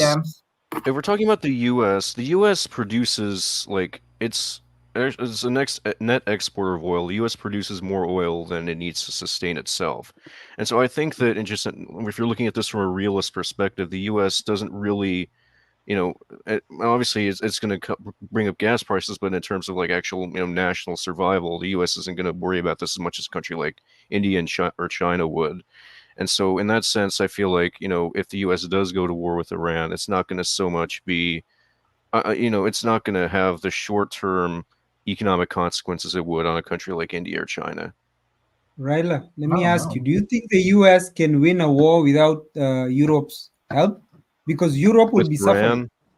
I mean... Yeah, Europe is the one suffering. It's sort of like, asking who's going to win in a war is sort of like asking who's going to win a football game. It's impossible to tell, until it actually happens.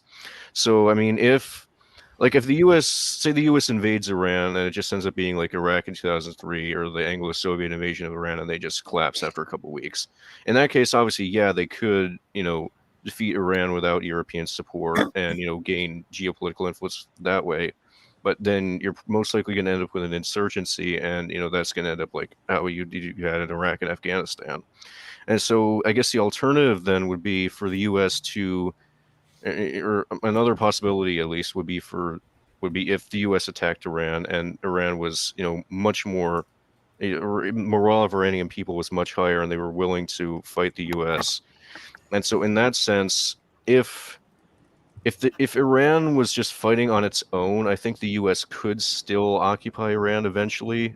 But I think what's almost certainly going to happen is that you're going to end up having Russia and maybe China just giving Iran as much aid as they possibly can as payback for the U.S. arming Ukraine. And so in that sense, I think there's a much more likely that a U.S. invasion of Iran could turn into like what you're seeing with Russia and Ukraine right now, in which case the U.S. would need support from Europe to adequately defeat Iran, or they could just end up, signing some sort of agreement with Iran where Iran accepts neutrality and just doesn't side with Russia and China anymore. But again, I think that's unlikely because the U.S. leadership and U.S. people don't want to feel like they're losing a war, and plus, obviously, you're going to have big businesses and defense contractors and groups like the Israel lobby that are going to want to keep that war going.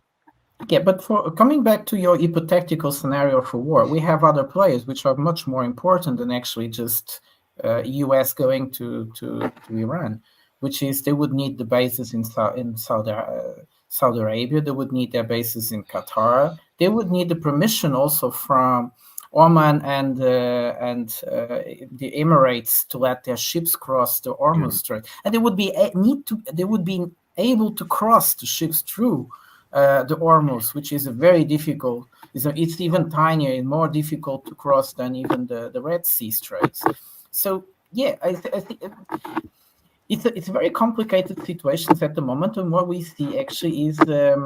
I don't think we are really understanding what is happening in the Red Sea and these little, like Vaun was saying, this little joke by bombing empty bases.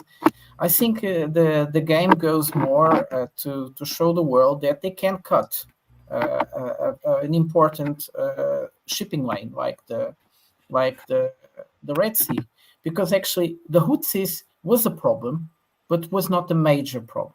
It became a major problem. And it is in the age of even becoming a worse one. You see what I mean? So what did the US want to do that? They just make it worse, right? And now you have this situation where you have the feeling that it might get even worse in the other side of the peninsula, no?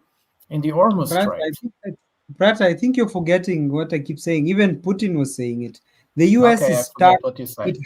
It has to act like an empire. It has to. It cannot fall back. It has to keep going. It doesn't matter what you're doing. If it opposes you, it cannot pull back, because if it pulls back, its population will take it as a failure. They will take it we're losing power. So But whenever the you, US makes a They stand, got out from whether that stand Afghanistan. is stupid, but even history if is They the got different. stand is out so from stupid, it can't Afghanistan. pull back.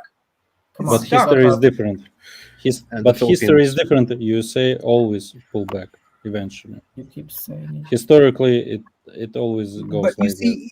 you see, the president of the US cannot afford to tell its public that that we are pulling back from Iran. It will seem like Iran has won. Daniel. The president of the U.S. already did do that. You Like still need a reason, and that reason hasn't been presented yet. So I don't see it happening. Like they had this fake reason that there was weapons of mass destruction in Iraq, right? They need a reason why to say it was Iran, and they tried to do it as much as they could not to say it was Iran. They said it was these and these proxies. They are proxies. They're not Iran, right? Am I wrong or not? I think reason is can be put afterwards. The problem is they need opportunity, and they don't have opportunity. Yes, and they still have, yeah, exactly that, and then they still are not, like Daniel was saying, they're still not in the corner. They still haven't been cornered. They still haven't They been are in coming. the corner.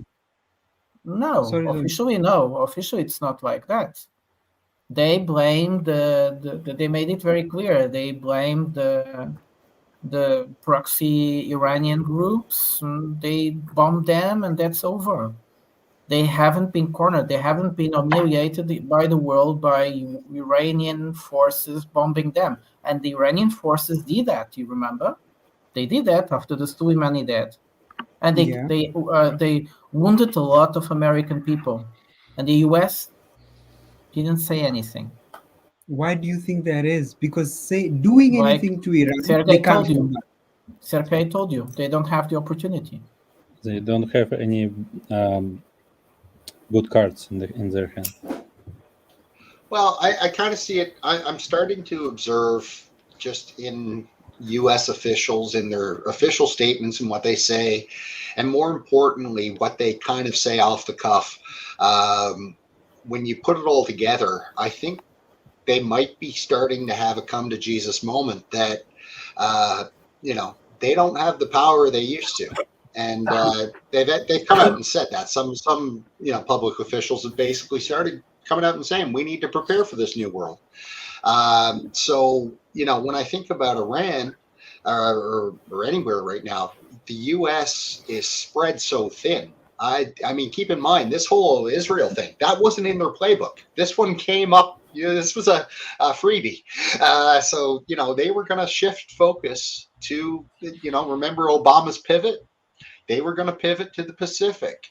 They were getting out of the Middle East. And I think that they still want to get out of the Middle East for the most part, right? Because they realize they're spread too thin and they can't project anymore. And, that's where we're at. Yeah, if you look at it on a map, right, the Pacific is and Europe are much closer to America than the Middle East is, right? And Russia even as well is much closer to America than the Middle East is if you look at it on a globe. Right? The Middle East is literally the other side of the world from the USA. No, they're very strong. The problem is logistics. Like USA can project power all around the world, but the farther you go, the more expensive it gets. It's an interesting USA is bearing the costs, and sometimes it's that just not worth it. Just not. Let's answer the super chat, Sergey. Let's go around from our favorite super chatter, NGS. Was the Afghanistan withdrawal in Ukraine related? Yes, I think so.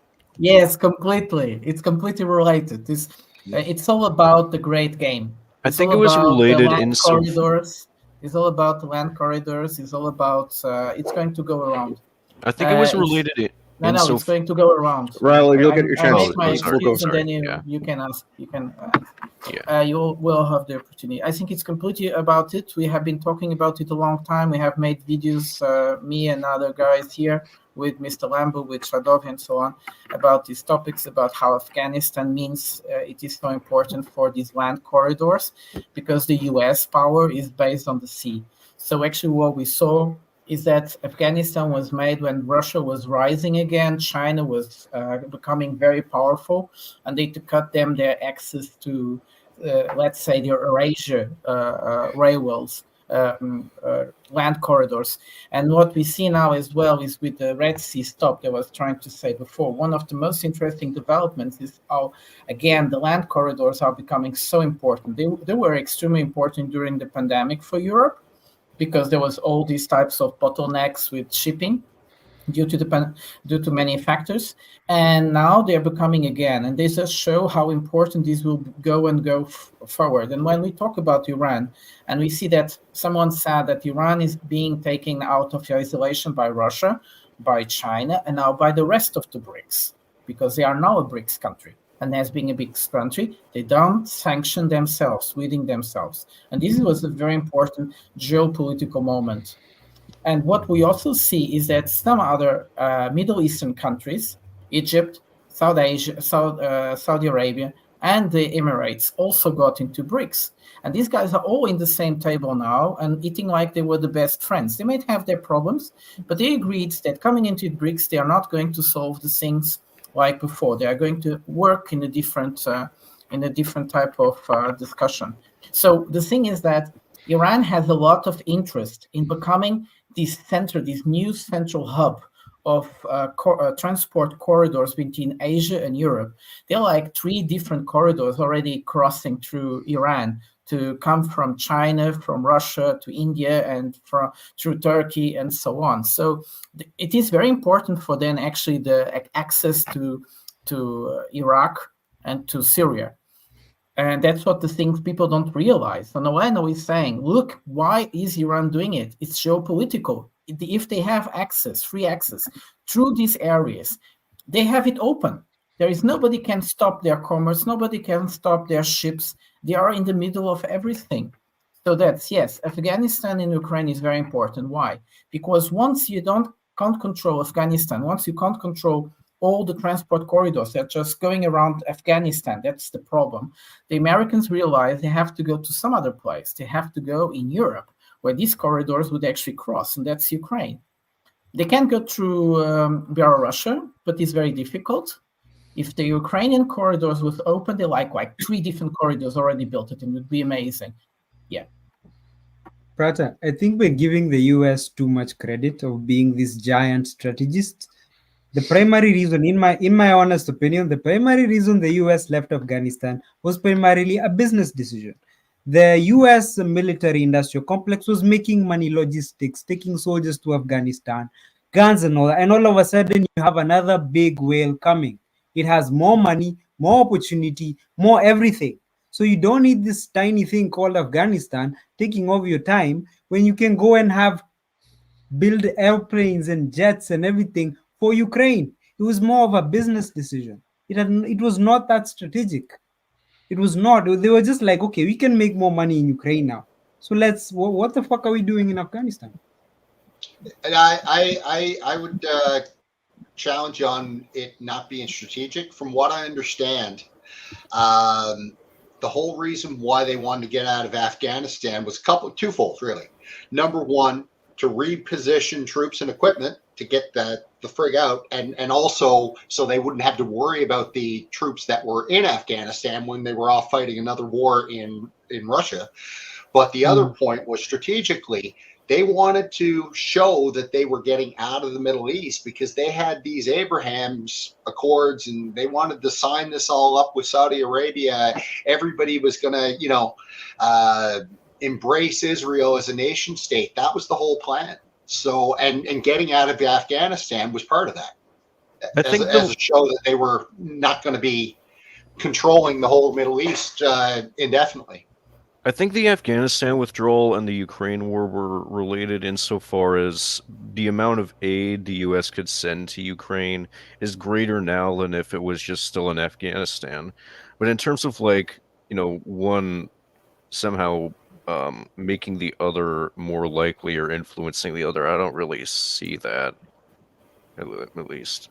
I mean, maybe you could have had, going back to how the aid would have been reduced, you would have had it could have tipped the scale to where Ukraine would have signed a ceasefire earlier in the war, like just after a month or two. But in terms of like, like actually influencing whether or not that happened, I don't really see that myself. I would say for if Afghanistan and Ukraine were connected, I think that they're connected insofar as if you really look at Afghanistan and the U.S.'s involvement in Afghanistan and kind of trace it back, you kind of see that a lot of that has been anti-Russia in essence, like from the start. So if you kind of just go back, before the U.S.'s current invasion of Afghanistan, which actually was aided and abetted by Russia, not current, but the one that took the last 20 years, Russia was kind of friendly with America and allowed it to use bases within Russia, if I remember correctly. And but before that, there was a Soviet war with Afghanistan where the U.S. was involved supporting Mujahideen fighters against the Soviets, against the Soviet invasion. That was actually a very resounding success for the United States in terms of arming rebel groups for a proxy war against your enemy. It went very well. It was like a Ukraine, version, an early version of Ukraine in a sense, and this was back in the 80s. Not that this was the first time that this happened. If you go even further, Afghanistan, I have just an image to share here. If you go back to the 1950s, Wyatt, can you share my screen real quick? I just want to share this. This is the Central Treaty Organization, which was an organization created in 1950, I think, which included the United States along with these countries. And it's kind of interesting that we have and this was like NATO. It didn't last very long. It didn't really work out.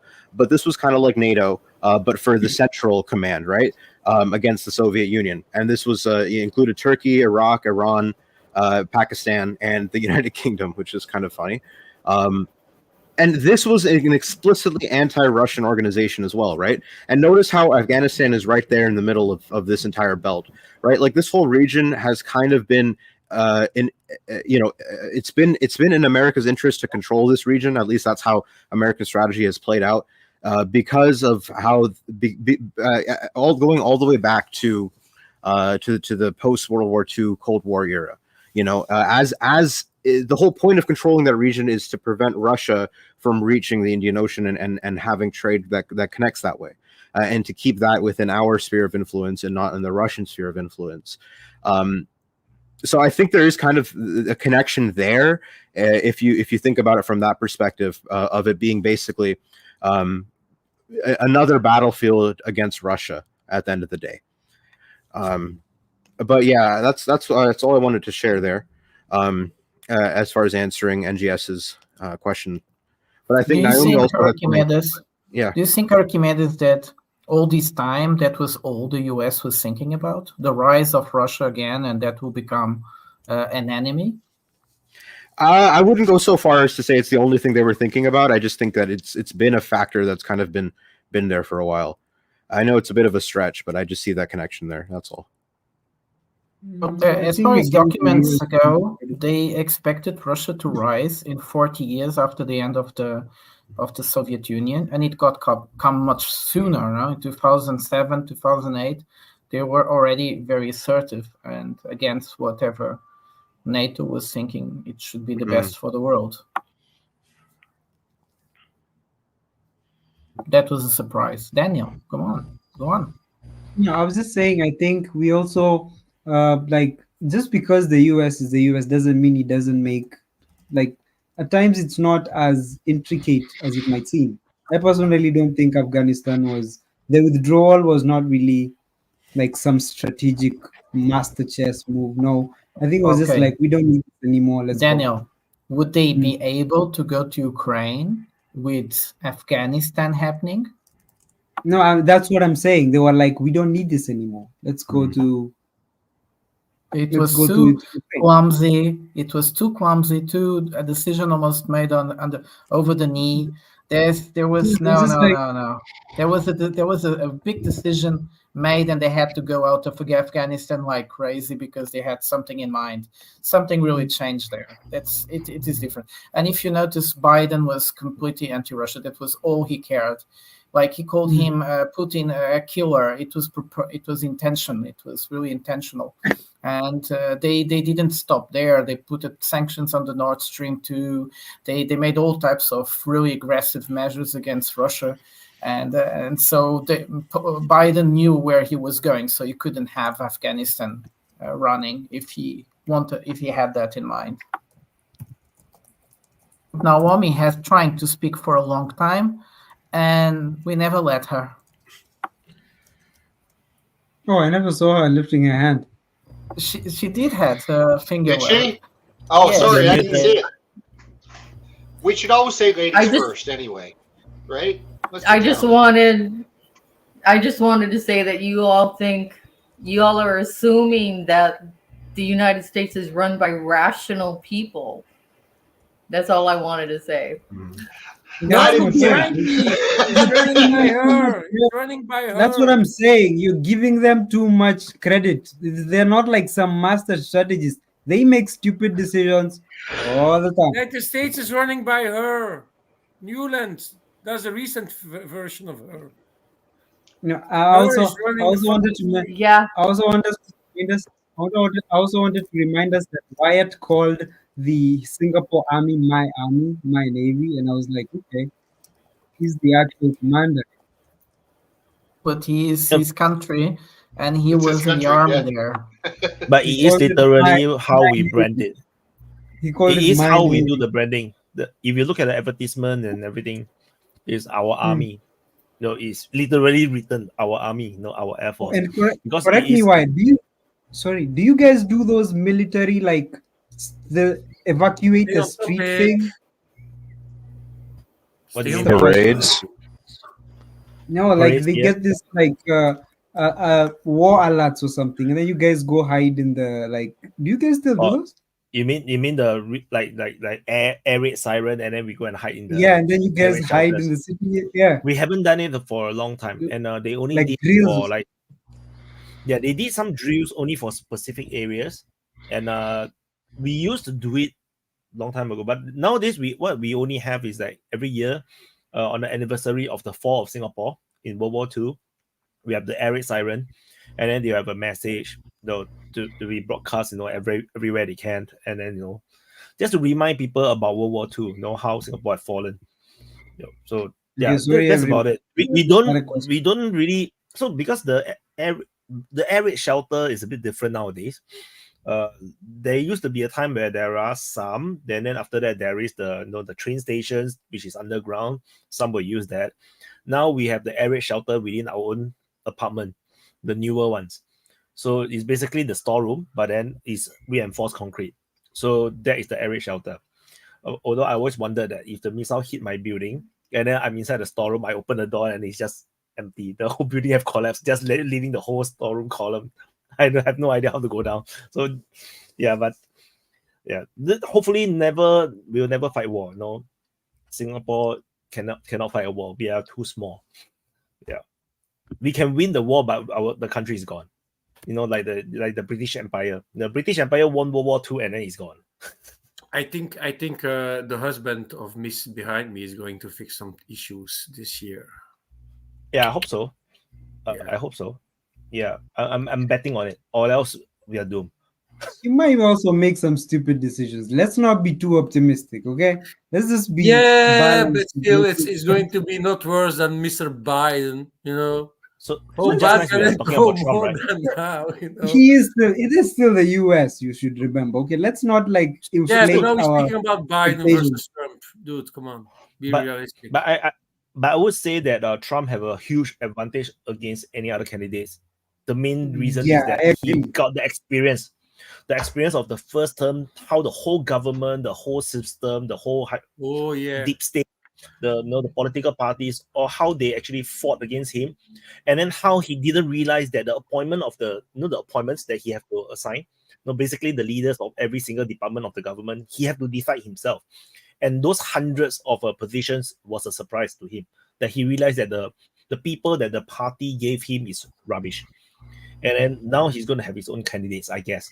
So he's going to be more prepared than ever before. So this is the best bet, because any other candidate that might seem very good, like the Kennedy guy, or it could be like even the Indian guy, the name, I lost his name. Ramaswamy. Yeah, Vivek. So even if it's Vivek, they cannot do this job right now because the whole system is broken. Trump has shown it that the moment he stepped in, he cannot assign the right people to do the job. Everybody seems good. The moment they get into the position, they play the deep state game, and then everything just breaks, and then nobody follows his instruction. I'm not saying Trump. I'm saying Trump is like, compared to Biden, Trump is fucking Einstein. I don't know, but I'm just saying let's not expect too much of the guy. Like the guy can only do. Of course, he's not going So, to but Daniel, did you listen what Wade was saying? He was exactly saying that. It's the best possible bet. You know how bad it is or not? By right, there should not be any Syrian, any US soldier in Syria right now, because Trump have already ordered the full withdrawal of American forces from Syria. It never happened. There's basically a coup, a mutiny of sorts. The military hidden the information from the president that they actually kept troops inside Syria. That's what happened.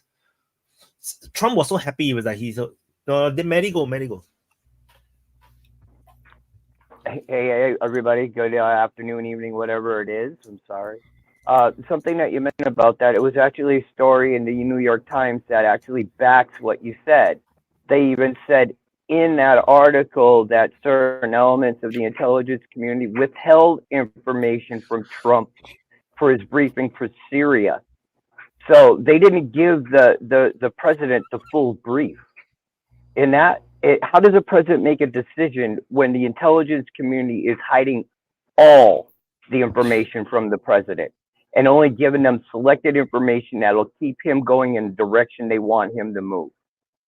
You know, if they don't tell him anything different, he's going along with the previous foreign policy. He has no choice. It's kind of dictated to him. And he tried to get us out of it.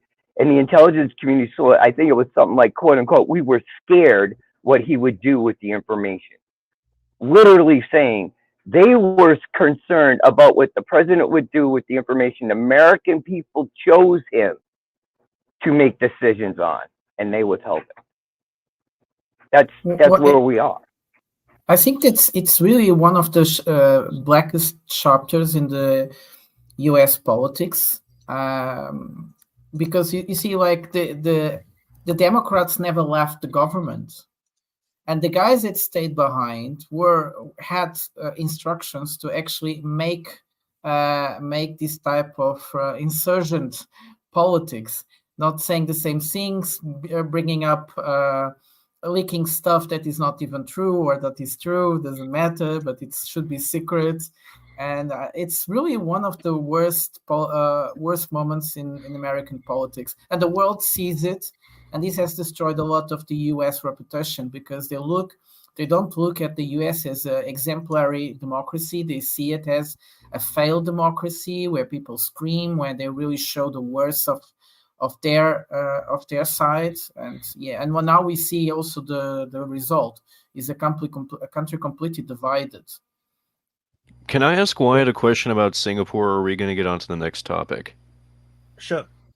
Okay, so when Lee Kuan Yew was the leader of Singapore, did he lean Singapore more towards the West or towards the Soviet Union? And how does that affect Singapore's foreign affairs today? Okay, so officially, we are not aligned. So so once upon a time, so you have to understand that geopolitics during the Cold War or in the 60s, right, in the Vietnam War era, is very different. People today don't understand those days unless you really read about it or you live through it. So the modern, the 20 years old, they don't understand that those days are so different. During those days, there's something called a non-aligned movement.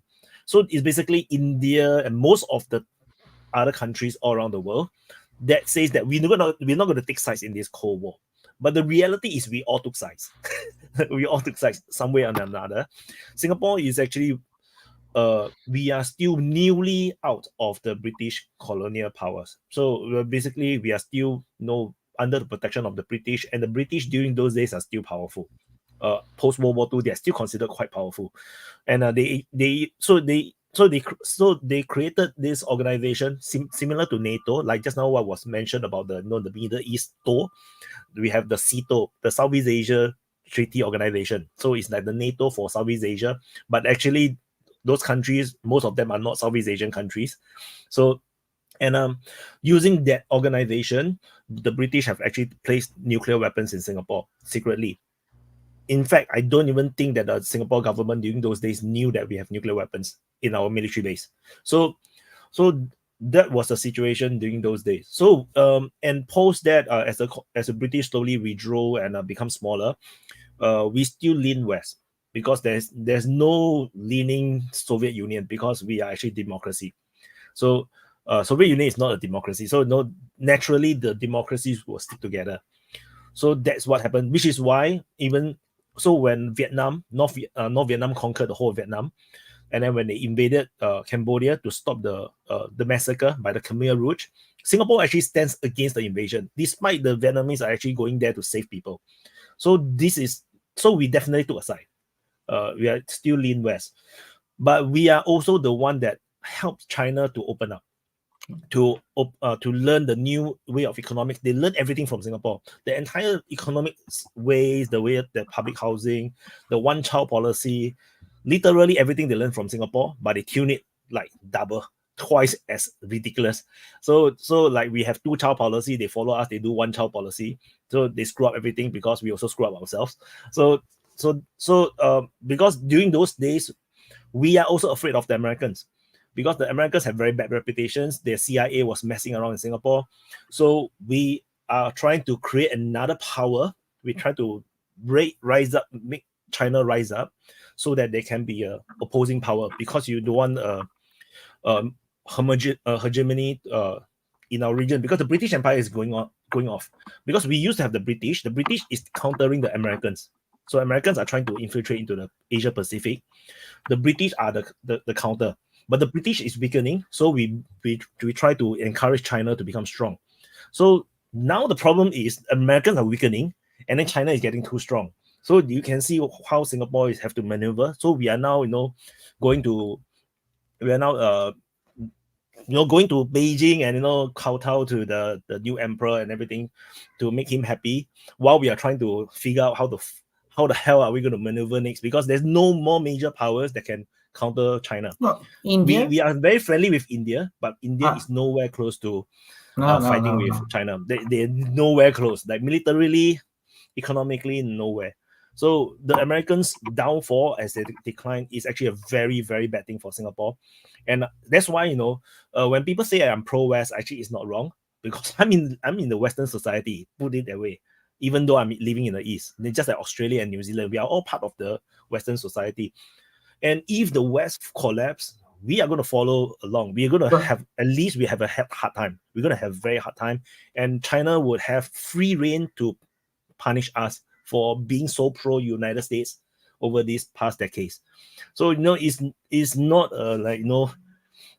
it affects me. So, when people say I'm pro-Russia, right, it's very weird, because it's like, I'm actually pro-West. Just that I don't like what NATO is doing, because I think they're self-destructive. It's pointless. They are fighting a pointless war. So that is my position as Singapore. But wait, isn't Singapore actually doing very well at the moment? Yeah, but nothing lasts forever. Yes, but many countries went really down, and you guys are going up and keep improving, and you have a very secure future, at least for now. The dollarization may be dangerous, but that's another stuff. You put it that way. You cannot deny. Sorry. No, because you cannot deny that. You cannot deny that the Chinese have punished Singapore. That one you cannot deny, because they have impounded our armored vehicles that was coming back from Taiwan from exercise. They have threatened to create a Kra Canal, which is the canal at the thinnest point of Thailand, to go around Singapore. So there is a lot of, and then they also threatened to build a port at Malacca to bring back the Malaccan port as the premier port to compete against Singapore. That also fell through because Malaysia was very corrupted, during those days. So we are under threat, and China is putting it forward. And the whole, the entire BRICS Congress, the BRICS Summit, They did not invite Singapore. They invited almost the whole of Southeast Asia, but not Singapore. Really? That is a signal. Oh. Really, Singapore they have never invited Singapore. And then Singapore is like, please invite me. And then it's like the China say no. It's a signal that. I think the focus now is also on Indonesia. Wyatt, I wanted to ask you about the new is it the canal that they're building? How do you think that will affect Singapore's position? The new canal that they are not building it. In Thailand, no, it will never happen. China, no. You can correct me. I don't know where it is exactly, but in South Thailand. It's called a Kra How Canal. do you think it's going to affect? It will not be built. I can tell you why. It is against Thailand's national security and interest to build a canal, because the amount of time saved is too little. If you look at Panama Canal and the Suez Canal, you're talking about whole continents. You have to go around the whole continent. But if you talk about Kra Canal at Thailand, you're going only around the Malaccan Straits. And this is going to be not worth it. Second point is, once you build a canal, you create a national security risk, because China will now want to secure the canal. Just like the Americans secure the Panama Canal, the Israeli secure the Suez Canal, or the British secure the Suez Canal, the canals becomes vital national interest. For China, that is the way to escape Singapore. So if you create that, you are going to be colonized, or you're going to have military intervention by China. So that's why it's against Thailand's interest to build the Kra Canal. It might seem nice, but it's not only that, it's also going to be extremely expensive. It's useless. That's why people need to take a look at Indonesia. Besides the Malacca Strait, you have the Java Strait. The Java Strait already exists, and it's only a few kilometers away, or a few hundred kilometers away. So you win something by not creating anything. So you just reroute your seafaring route. But because you're not going to save a lot of time in terms of the shipping, which is why it's not going to be profitable, and it's going to end up like Sri Lanka's port. When the Chinese promised the Sri Lanka that all their shipping will now go to Sri Lanka, it never happened, and it will just become a debt trap, and the facility will just become a pseudo military base that will be used in the future. China is not using the Sri Lanka port as a military base right now, but it can be used in the future because they already own it in a way. So the Kra Canal will be the same thing. It will become a strategic asset or strategic infrastructure for Chinese overseas influence or overseas interest. So you create that, you are basically signing your own death sentence. It's a bit like in the Middle East, right? You say that, I found oil. The Americans are going to come. That kind of situation. You don't want that. In the Congo, you say you found gold. Big powers are paranoid about security. We know that, and they have good reasons to be paranoid about it. So if let's say if the security threats inside of the Taiwan Straits, the Javanese and Malacca Straits disappeared, probably China wouldn't also need to be so aggressive. Would you agree, or would you not? Because this is it's a very difficult question, no? You repeat again. Sorry, the question again. I said that big powers are always paranoid about their security. It doesn't matter what, especially strategical security like this one, which is the Strait of Taiwan, the Strait of Malacca and Java, the Strait, whatever. And if at this moment, if the Chinese look at these battle points and they feel threatened by the US somehow, if that threat was going to disappear, wouldn't China behave less aggressively? Or what or actually the opposite? They will just just be dominate. even more aggressive. Yes, it will be the opposite. It's just like the Americans. No, there's no Soviet Union threat in Central America, but you see how America behaves in the Central Americas, or even South America for that matter. They will dominate the whole thing, and they'll make sure that no one can rise up, and there can be no threats appearing. The only reason now Central America or South America, there's still all these things is because America is weakening. They are unable to control all these places, but you can see that they invaded Panama anyway. So they could. It's just a matter of whether they can justify it. China can justify whatever they want because they are not a democracy. if Xi Jinping decides to do something, they can just put out a statement and then just do it. Just like the militarization of South China Sea, they don't need to ask the people about it. They just make up a story, and then the people will just believe it. They say that they will not militarize the islands. They Which militarize is it what anyway. the US does it too. I think no government really needs permission anyway. If they want it, they do it. It's just that talk and action is two different things. So especially for China is particularly bad. I think America is just as bad, but China is particularly bad. But no, they have this spokesperson who's the guy very charismatic. But the thing is, everything that he says have no correlation with the actual actions. It's unrelated. You know, the Chinese military or government do whatever decisions or whatever action that they take. The spokesperson actually say what a totally different thing. They are just there to make sure that they are managing the PR image. But then the actions are different. It's entirely different. It's unrelated. It's a bit like watching Biden's actions, decisions versus the spokesman of Biden, the black girl that spokes for Biden. Unrelated, the spokesman will say her own thing. Biden will do his own thing. Maddie want to say something, right? I wanted to ask, what is the, I don't want to say, what's the concern of most Singaporeans? Are they more worried about the U.S. leaving them behind in like their defense and such like that as the power weakens, or are they more in fear of China itself? Do you know what I mean? It's like because in America we don't really know that you know what I mean? I just don't know the dynamic of the whole area, and unfortunately that's my ignorance. So in Singapore is a very weird place because we usually don't like about politics. I mean, I think it's very common across all civilians. Like, we don't really want to talk about politics. We don't care. They don't understand geopolitics. But when things really happen, people really talk about it. Like, for example, when in 2016, when just before Trump was elected, that year, right, was very bad. That was the final year of Obama. Everybody expecting Hillary to win.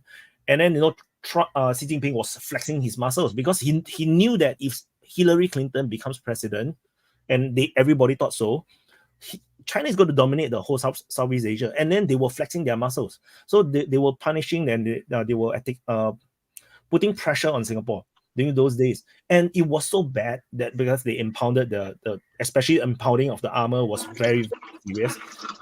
Everyone was talking about it in Singapore. Everybody was freaking out that China is going to start to punish us because we were actually talking a lot about South China Sea.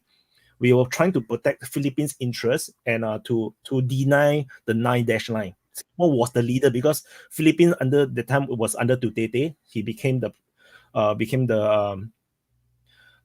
new president, and then he was talking about this pivot to Russia and China. So he didn't want to talk much about the South China Sea. And then Singapore was freaking out because it's like, if no one talks about it, then China will claim it. So we were talking about it and China was not happy about it. And then, so they punish us. They tried to put us in the spot. And during those days, so the people was complaining, it's like, why our prime minister is so talkative, the mouth itchy, want to talk about all these things and causing China to get unhappy. And this is a true thing. We don't think about American, will protect us or not, because we have a strong military as well. It's just that when the real things really happen, the people freaked out, really freaked out. Like, when I was taking taxi, the taxi driver was talking to me about, wow, the China is want to kill us already, that kind of thing. But then people also have very short memory. After 1 year, 2 years, they forgot about it. Yeah, but everybody was very hysterical about it back then. Everybody. I remember in Europe when they won, when Trump won, they were real hysterical. They didn't know what to do. And Merkel back then even said things like, we are now the leader of the free world. The US is not the leader anymore. So, sorry there. Yeah, I wanted to ask something. The same thing goes for the Russian sanction as well. When the Russian sanction was announced, and because Singapore was so paranoid about it, the government was like, they know that this is a weird thing to do, and then they are overcompensating by explaining a lot about why we are doing it, and everybody was complaining about it because it's like, that is not Singapore. That's not how we operate. And it's only when things happen that you see the real people's reaction, and the government was surprised, was shocked by how against this sanction is. So Singapore actually went very quiet after that. We didn't really do much more after that. We didn't really help Ukraine much as well. We only sent some ambulance. So Singapore government is aware, and then 1 year down the road, the government narrative changed. Now we talk about they should sue for peace and all these things. Like, we are not pro-Ukraine, so we are a lot more neutral. But the sanctions are still on because probably American pressure. I'm not sure what's the real pressure that is being on. Okay, let me ask. I wanted to ask, since we are talking about China, and then I think we can pivot to Evergrande or whatever, the company. Now, I was going to ask. I mean, based on what you're saying about China, do you guys think that China actually wanted to be the superpower everybody thinks it wants to be? To me, it seems like they just kind of found it. Like, the US was messing up so much, Europe was messing up so much, and they were becoming powerful, and they were like, we can do this. I really don't think. Do you guys think that it actually, the Chinese were like, we want to be the global superpower? I think they were just like, we can do this now, and they're like, okay, doing it. Wade said it once. Russia and China are non-interventionists, so they don't have the intention to become the global superpowers. And hello, Shadovi. Hello, Kuyan. Hi, Kuyan. Hello. You guys just came in. I don't want to make one more Good night statement, to everybody. and then we let Kuyan introduce himself first so that he can enter that conversation. And every country, no matter which country, once they reach a certain size and influence, they will want to be a superpower. It is natural because this give you maximum security and prosperity. So if China can dominate the whole Asia Pacific, they will dominate the whole Asia Pacific. It's just a matter of nobody wants to let them do that. So yeah, Kuyan, can you introduce yourself first, and so we can continue the conversation? Oh yeah. My name is Kian. I'm from the land of the Philippines. You mean the islands? The islands of the Philippines, yes, hero. I've been watching your show for quite some time now. To be specific, from the start of the Ukraine war. And yeah, I just wanna learn from other perspectives about geopolitics in general, and I was quite interested, especially because it's from a Singaporean. Nothing really much happens in Southeast Asia. Well, especially we have the South China Sea, where which is the most hottest thing in this region. So yeah, I just the want West to think. Philippine Seas. Yeah, West Philippine Sea. Yeah. Not South China Sea, West Philippine Sea. Yeah, exactly. Where China It's actually 80% of the Philippine islands there. The funny thing about the South China Sea is that the Vietnamese are the most aggressive ones there. Exactly. We in Philippine media, they don't even question about Vietnamese poachers there. They'll always like blame China for for the activities there. But Vietnam is not that innocent in a way. So yeah. In the last, there was many news about Philippines lately. The US has been bringing a lot of equipment to Philippines. Yeah, Are in they Subic Bay. expecting you to go to war with China, like a proxy war? So basically, the Marcos Jr.'s boss being grabbed by United States. Marcos Jr. is a son of another Marcos, which is that most corrupted leaders in the Philippines, was ousted and exiled to Hawaii. There are lots of assets being held in the United States. So the United States take the opportunity to get his boss and told what the Marcos Jr.'s what had to be done against China. So he has no choice. Otherwise, the United States just freeze his assets over there. It's unlike the what it is Duterte. Duterte is more pragmatic. They sees they take both sides to balance out their diplomacy policies. So people like Duterte more. But however, Duterte's term is end already. So his daughter as a vice president. So they make a deal. They make a deal that Duterte Duterte daughter's vice president will become the next president in coming terms of the Philippines. Mehdi raised his hand for a long time. Go ahead. Well, thank you, sir. I appreciate it. Just to like you were talking about China and Russia, it's like when in China's history have they ever shown that they gathered a fleet together and went and invaded another country? Ever?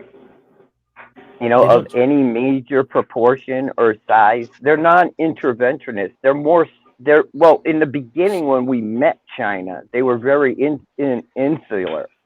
They weren't dependent upon the outside, and they actually didn't see any reason they needed to trade with the West. They thought they had everything they needed right there. You know, at least that's the way it's been taught somewhat. And I just have to, you know, we see all these aspersions cast upon China, but yet you don't see them build a military fleet, at least to go invading any place other than Taiwan, at least as far as we can see. Well, I mean, they invaded That's Vietnam. how I'll leave it there. I mean, they invaded Vietnam back in 1979, and then they invaded Tibet and Korea before that. But I mean, I think that just getting back to the point of the NVA, maybe. So I can explain a bit why. You have to understand that the last time China was strong was in the Qing dynasty, and during the Qing dynasty, the world map is very small for them. Even the Ming dynasty that have the treasure fleet that go all the way to Africa, that was forgotten. So in China history, China is always the center of the universe. They are always like the whole world. The center is China. Everywhere else is barbarians, and that is the mentality. So by the time that they realize the world is a globe, and then it's so much more bigger, and they're just one part of the whole wide world, China has always been weak. There is no way to project power when in that sense. So to now is the first time that in China history that where they know the whole world map, and then they are powerful at the same time. So it's a bit different. It's just like before the British Empire. Let me finish. Before the British Empire started to colonize the world, they have never colonized the world before. We can also argue that the British are non-interventionists. They never go overseas. The most they want is France, northern France. We can argue that. Who the hell would know that they'll conquer the rest of the world, right? No. Why we disagree? It is true. They just built their empire after the Portuguese gave them Mumbai. The British, you're forgetting money. And you're forgetting Scotland. You're forgetting Ireland. You're forgetting all these other places. Yes, the British have always been. No, not always. That was during the colonial era, right? Before that, they were just in the British Isles. They are always fighting with France. They are always fighting for Normandy. You're forgetting Scotland. Scotland is part of the British Isles. What are you talking about? No, that's how it became part of the British. They actually went and conquered it 700 years ago. But you see, that is still within their region. No, just like China is a huge place. You know how big China? China is the whole of Europe. It's as big as the whole of Europe. And they are always fighting against each other to the point where they can conquer the whole of Europe. So now we are talking about the European unions, will they send their fleet to conquer the rest of the world? We are asking that kind of question right now about China, because China is like the size of Europe. So it's a very difficult question to answer. But the thing is, Europe is always fractured. China is always fighting to become one. And once they become one, they will be overpowered. Just like USA right now, they are overpowered. The last time the West is this powerful was the Roman Empire. After that, you have the maybe the Ottomans. Then after that, you have the British Empire, and maybe the Spanish. You don't have that many in Europe. In history, right? That is so powerful a country. China has always been like this. They always fight to unify. So it's a bit scary, if you really think about it.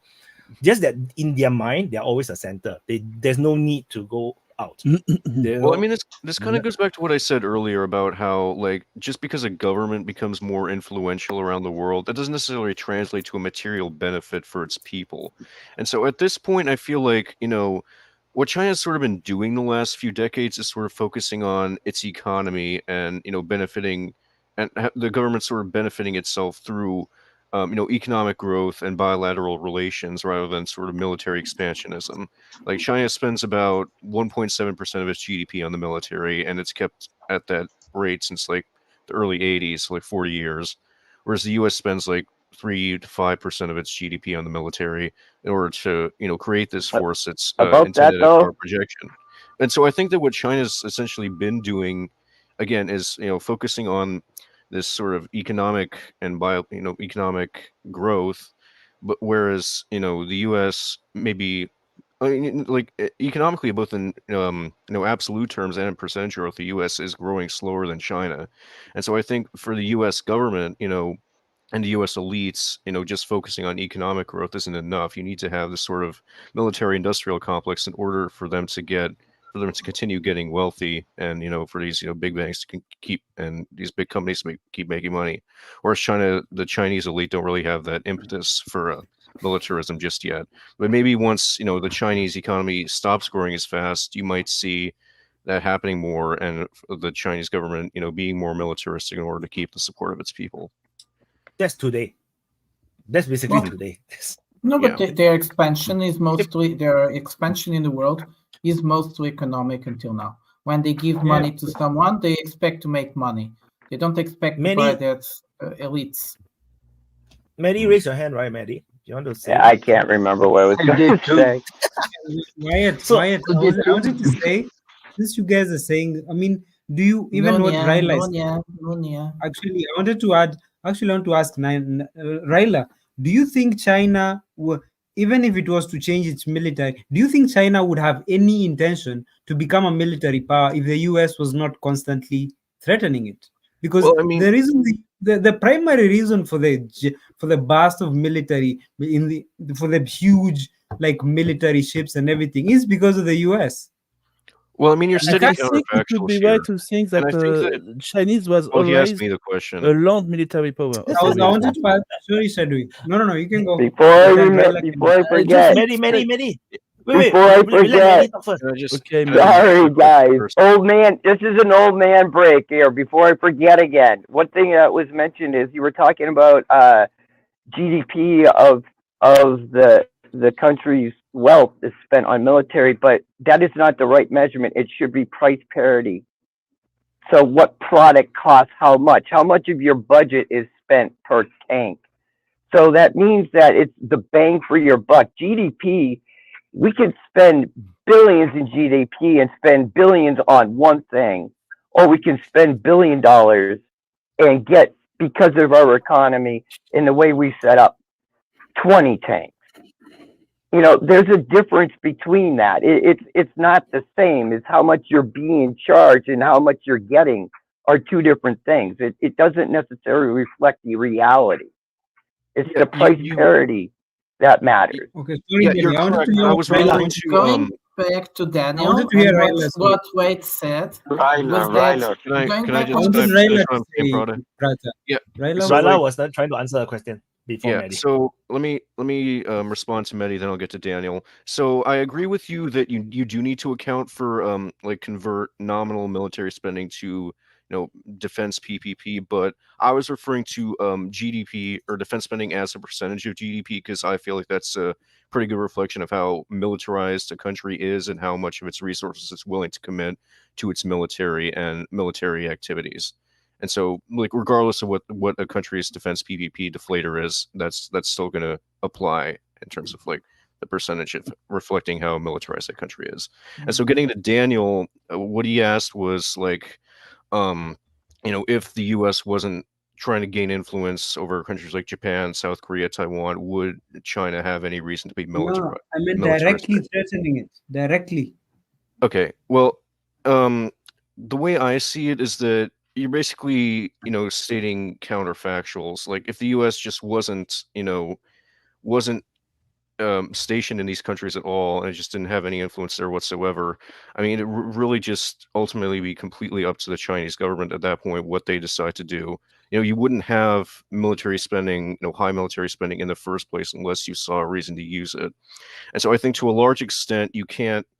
That's entirely up to the Chinese leadership and the Chinese politicians to decide what to do at that point. You can't I don't think you can really predict that too much. Or I mean, I feel like the most realistic possibility, just generally speaking, this isn't just for China, would be sort of countries like Japan and South Korea would be more Finlandized, where they sort of rely on neutrality rather than trying to openly compete with China on their own or with external powers, when there is Yeah. no external powers that could truly compete with China.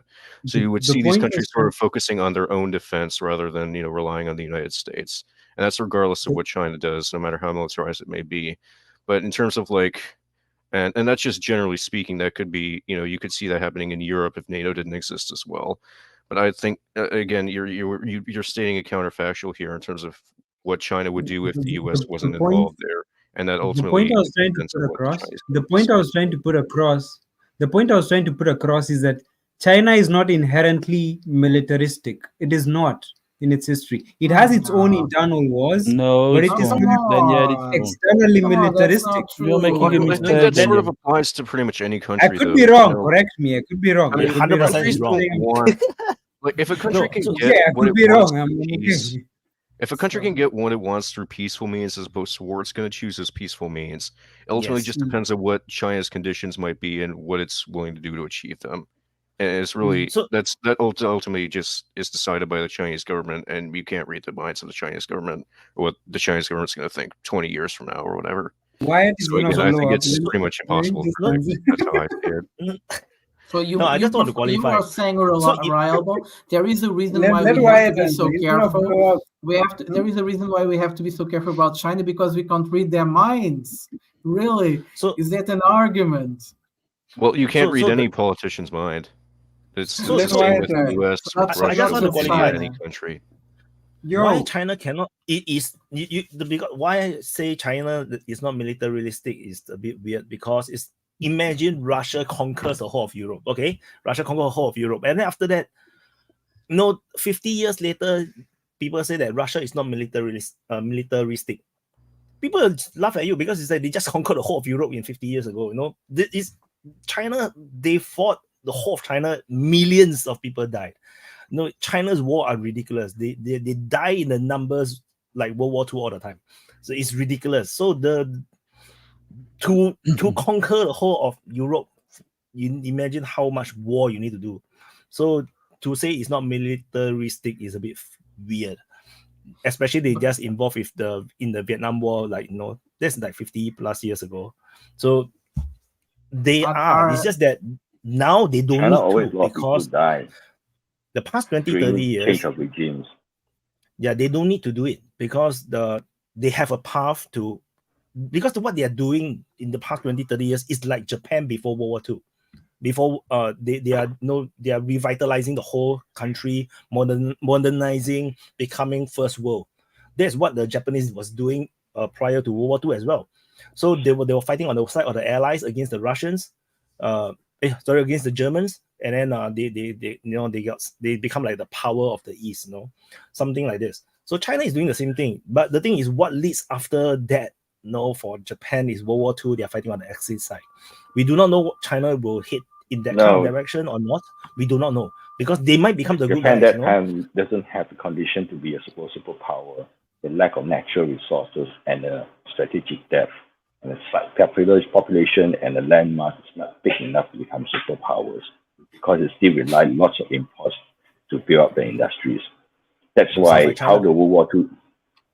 No, sounds like let me China, finish right? with. Yeah, China. That's why Japan wants to invade China.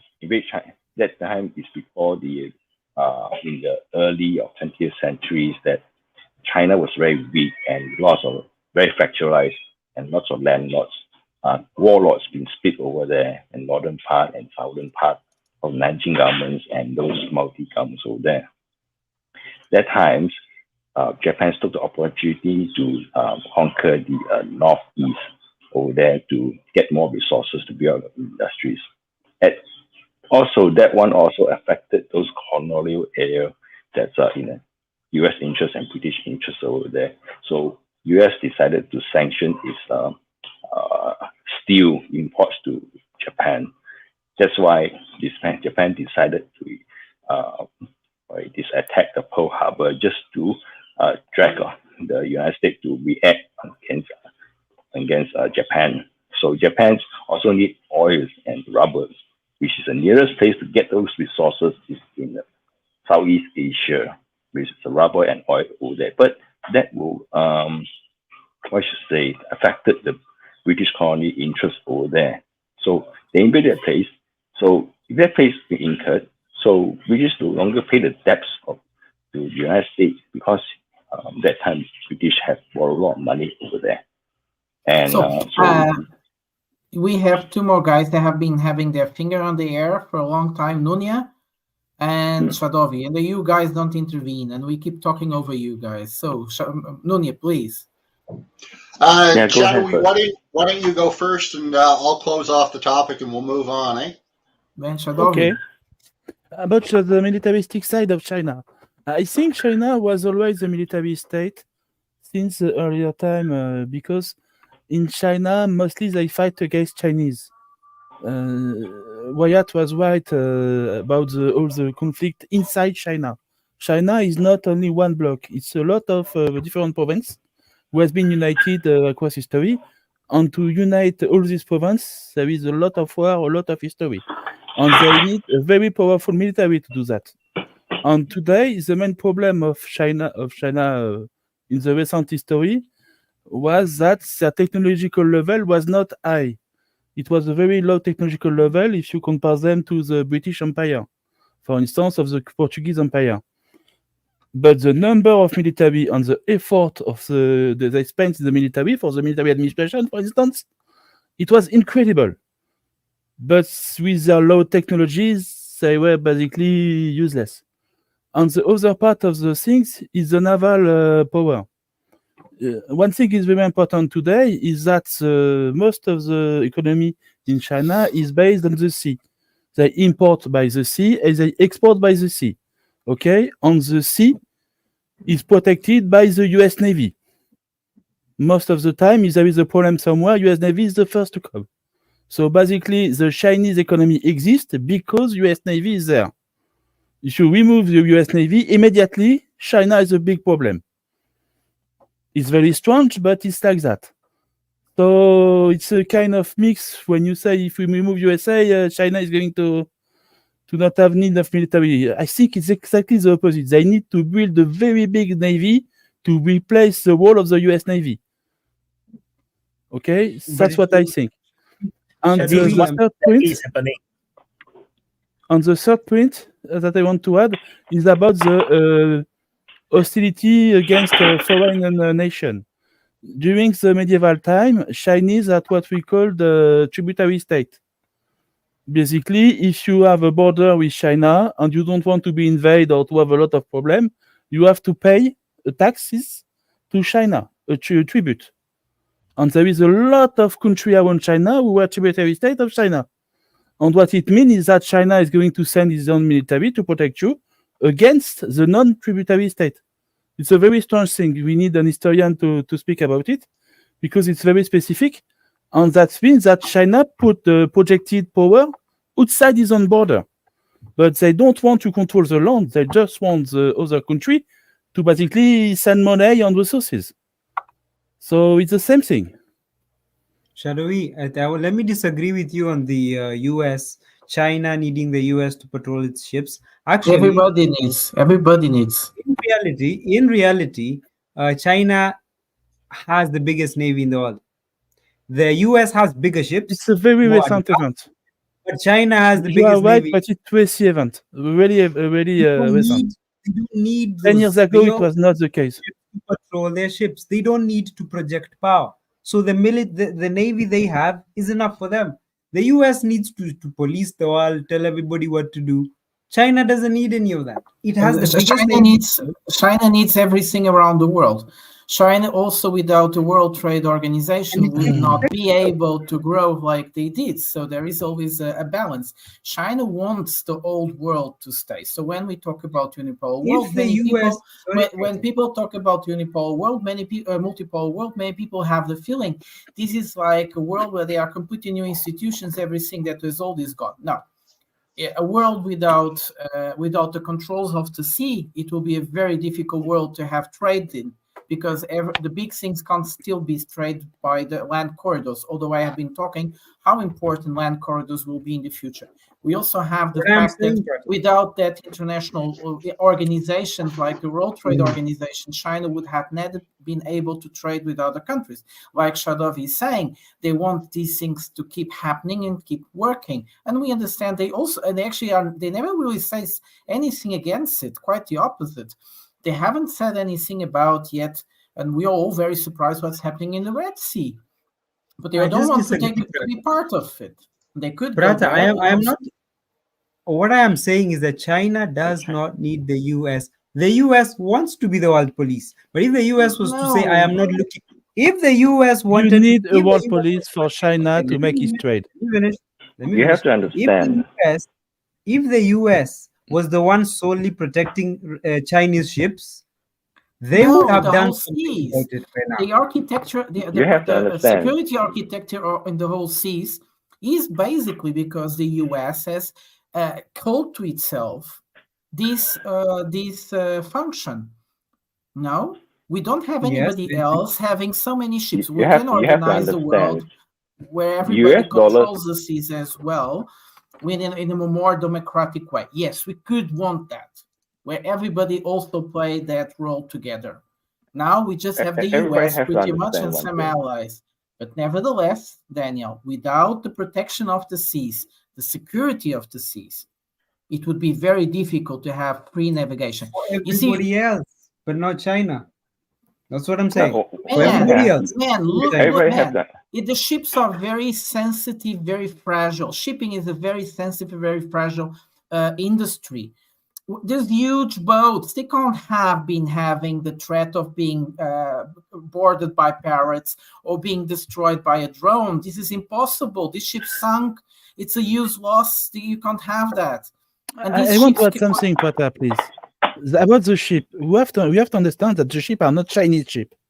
They are ship under Panamanian flag, and the owner of the ship may be Chinese, maybe some guy from USA, we don't know.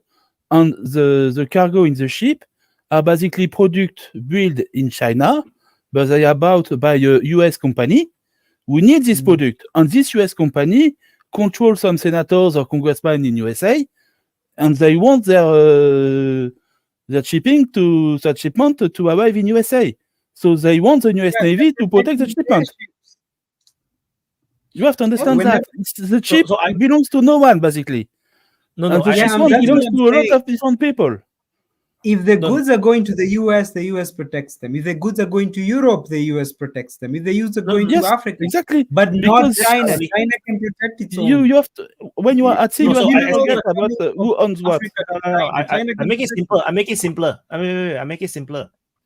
So now, US is the one that is ensuring the safety of the shipping lane. So Daniel said that no, China no need it.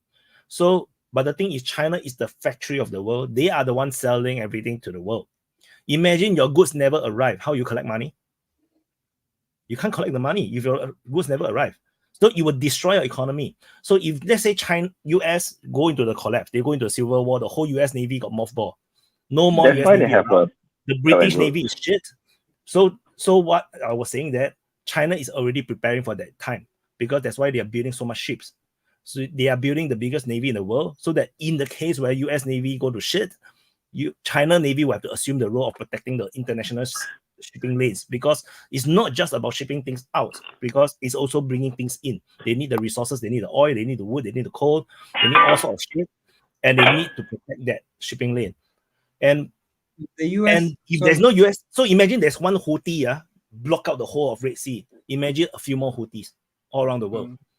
Why are you assuming that then China you're going is to start to see China sending troops overseas to invade other countries? That is what will happen. This is why I say that eventually it will get there if the things continue to go in this kind of direction. It's not that they want to, but they will have no choice. Wyatt, this is what I'm saying. Why are we assuming that China, as it is right now, why are you giving US too much credit as if it's some superpower? the superpowers Because group it of is a areas superpower. that only they can protect things. China can do the same thing. What Wyatt Not today. thinks that the China is old not style is of not China is not empires, how projecting they rise power, up, so it has but the more new coming resources. one might be different from the way it is because they use it as a textbook examples to see how the empires they rise up and how they behave.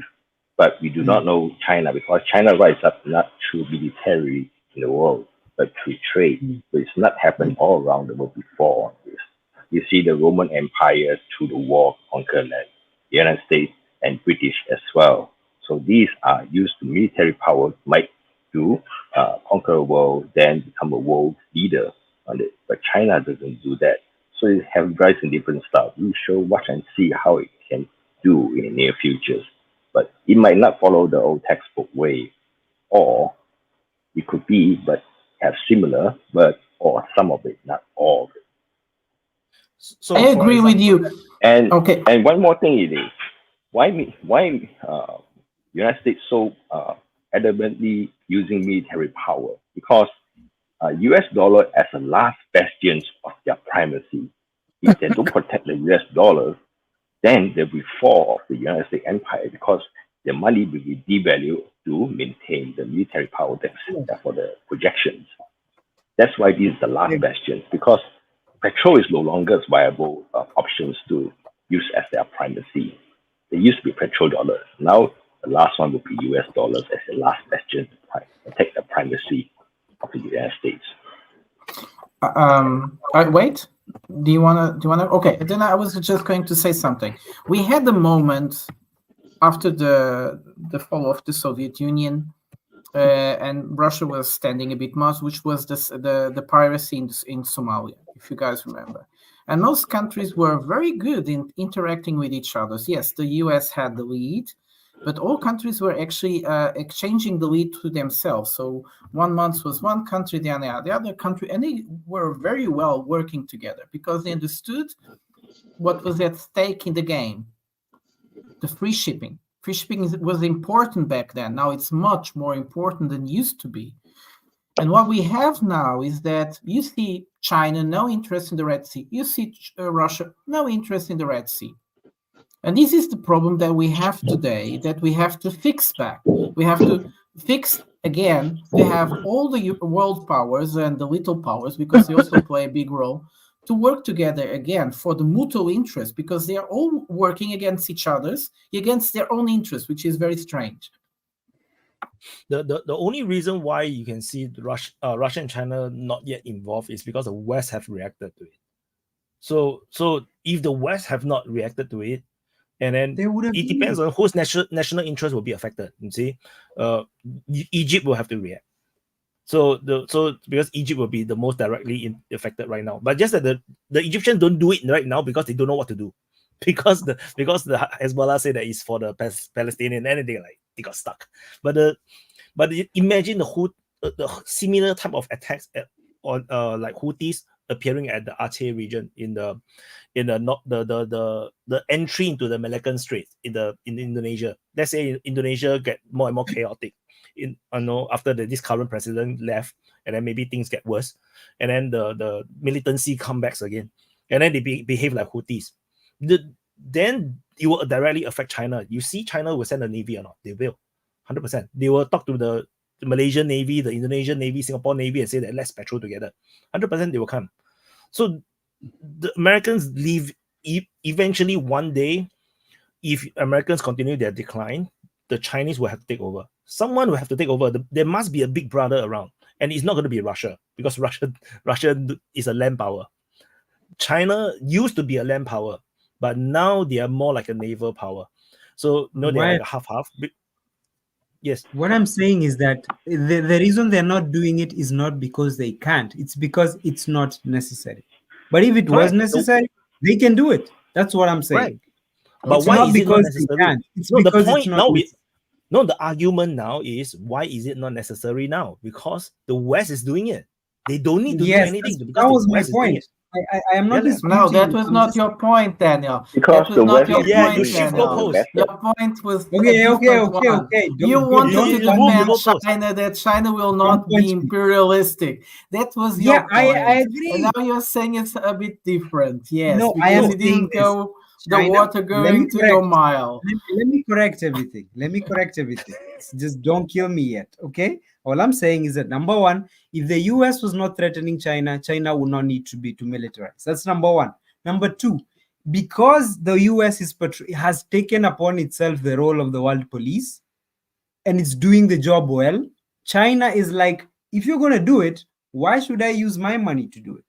But if the US was to remove itself, China would make it possible to do it. But It's the not a same- question. Yes, So I but have to it's expensive. disagree because China have always have a huge military all the while. Yes. And the biggest threat is not the United States. The biggest threat It's is China. Russia. On No, China. it's not just China internally, but let's say externally, their biggest threat is Russia, which is why they have a massive army. They don't have a massive navy in the beginning. They have a massive army because they are fucking afraid of the Soviet Union. Soviet Union was the biggest threat. Now Russia. And Russia, after the Ukraine war, they are now going to go to 1.5 million. So They're going to have more Russia soldiers right than now the is Chinese. not a bigger threat right now. Russia has now- become the Canada of the China. No, so That's Gabriel, populism. That's not what you're populism. Can I say Canada something have real nuclear quick? Can I say something real quick?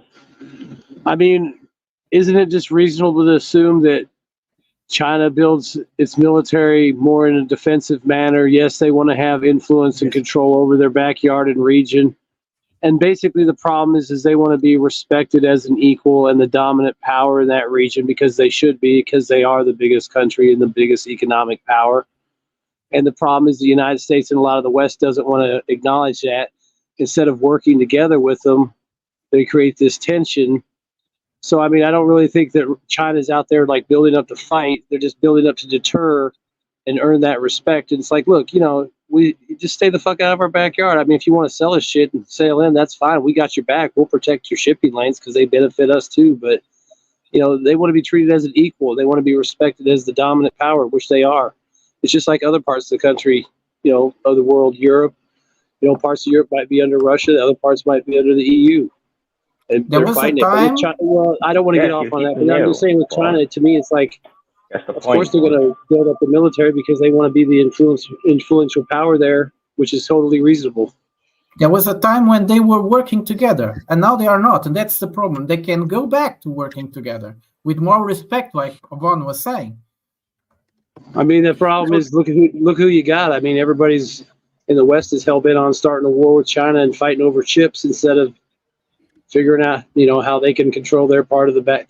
I mean, like you said before, why should China spend its money defending the South China Sea if someone else wants to spend the money? It's like, let them spend the money and control the sea lanes and run it. I mean, yeah, if there's a tat or some kind of tiff, maybe they'll block somebody, but more than likely they're not going to fuck with this commerce because it hurts them too.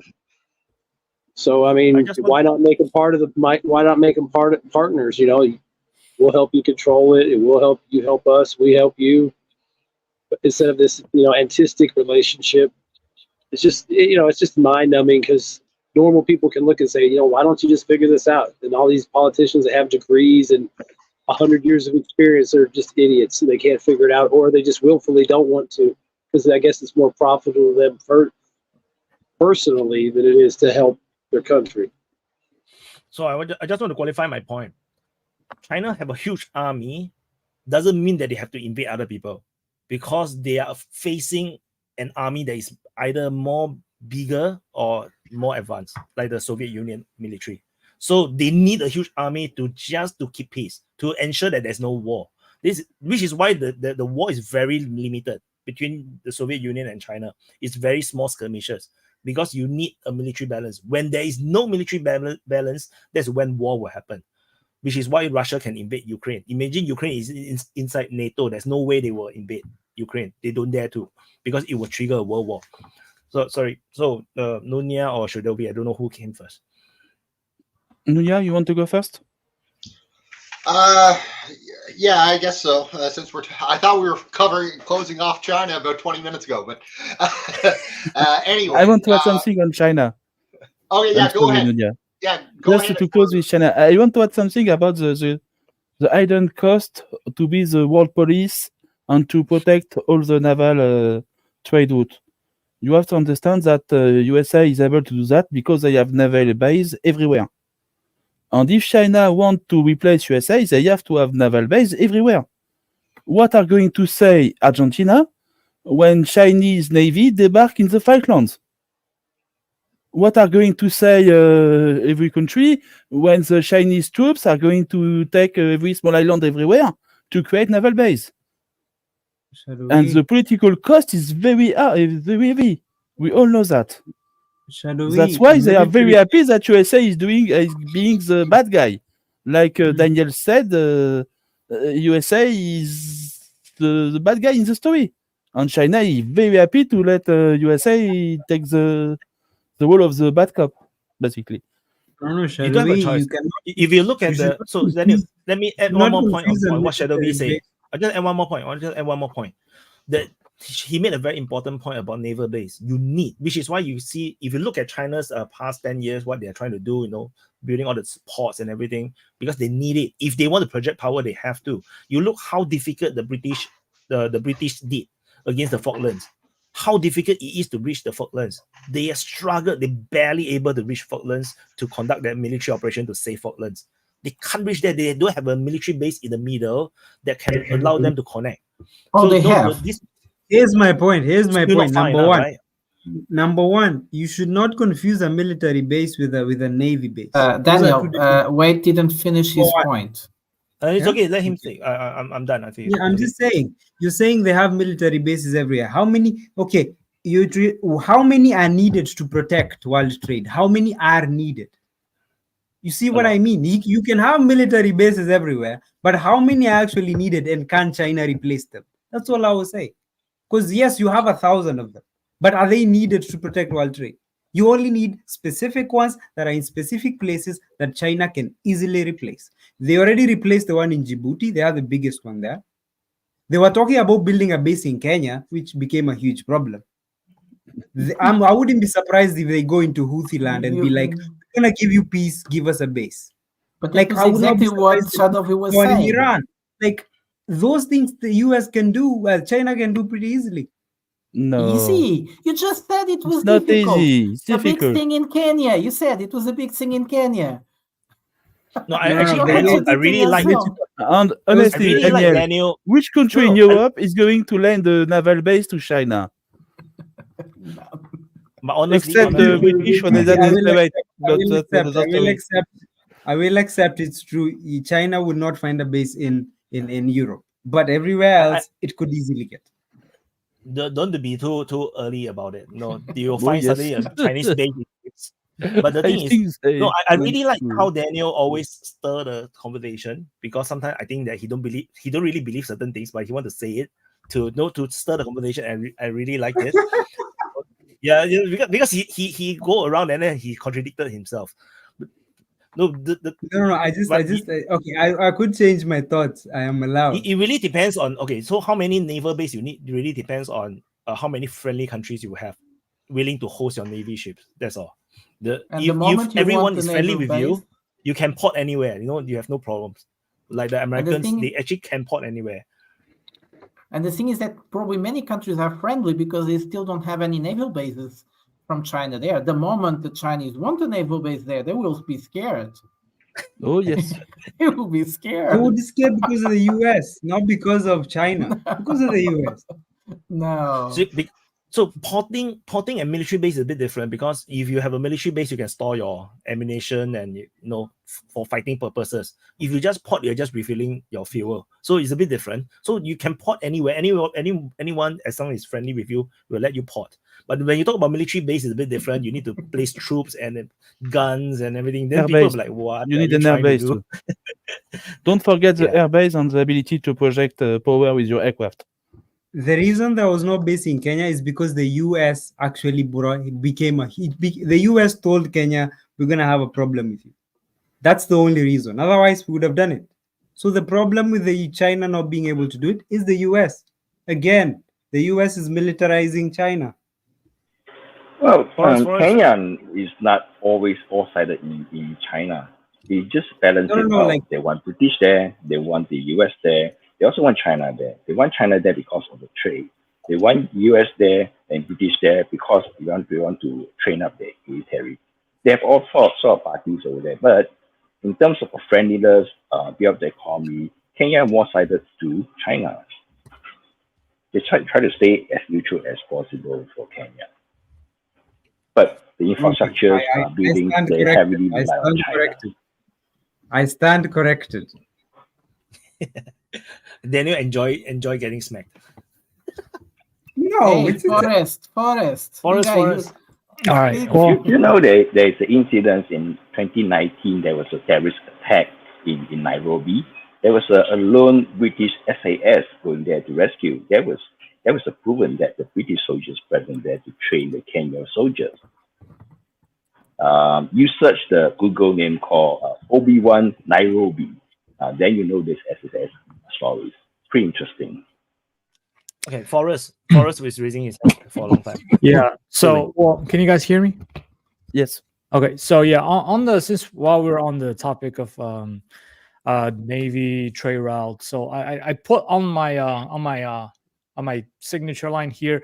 That book really captures of the theory of trade route, Navy, the influence of sea power upon history by Ma Han.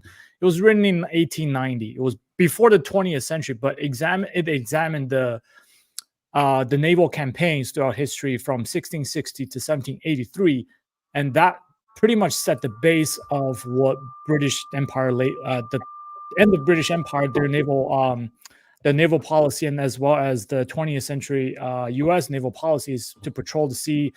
I mean, other people had gone way in depth into it, especially our guy Peter Zion. He really focused on the Navy, the trade. But yeah, that's a really good book if you're interested in reading into that. And especially the don't believe he's assigned too many. What right? However, yeah, I understand. However, but that is a really good book. It's a very in-depth, goes in depth on how Navy trade, the trade routes, and a lot of the U.S. Navy and foreign policies kind of go off of on that theory. And also, why I was mentioning that between China and Soviet Union, at the peak of the Cold War, Soviet Union had always based more divisions on the Chinese front than the Fulda line. They had I forgot the exact number of the divisions, but they based a lot of mechanized divisions along the Chinese border. Their goal was to push through and reach Beijing in a few days because it's all plain out there. And they pointed a lot more nuclear missiles at China than United States and Western Europe. So that's why they were the tension was there all the way until when the Berlin Wall fall, and it wasn't until early 2000s they kind of settled some of the land dispute. But if you look at the map change, a lot of the Soviet Far East used to be part of Qing Dynasty. So yeah, and even the settlement is actually in the favor of Russia. So if I'm not wrong, so even the settlements of the the small islands along the rivers is, I think if I'm not wrong, it's all in the favor of Russia. So you have to understand China was the little brother of Russia. So which is why China have always this innate fear of Russia, and Russia have always this innate unease about China.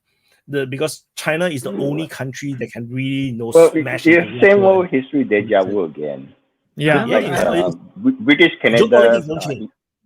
British Canada invaded the United States before the independence.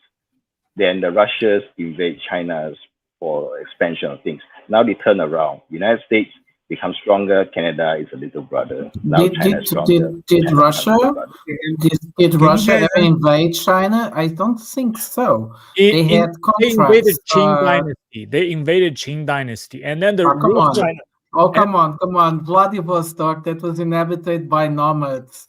Okay, The Chinese didn't have anything there. This and the is like a Russo-Japanese mythos. war, and the Russo-Japanese war was fought on Chinese territory.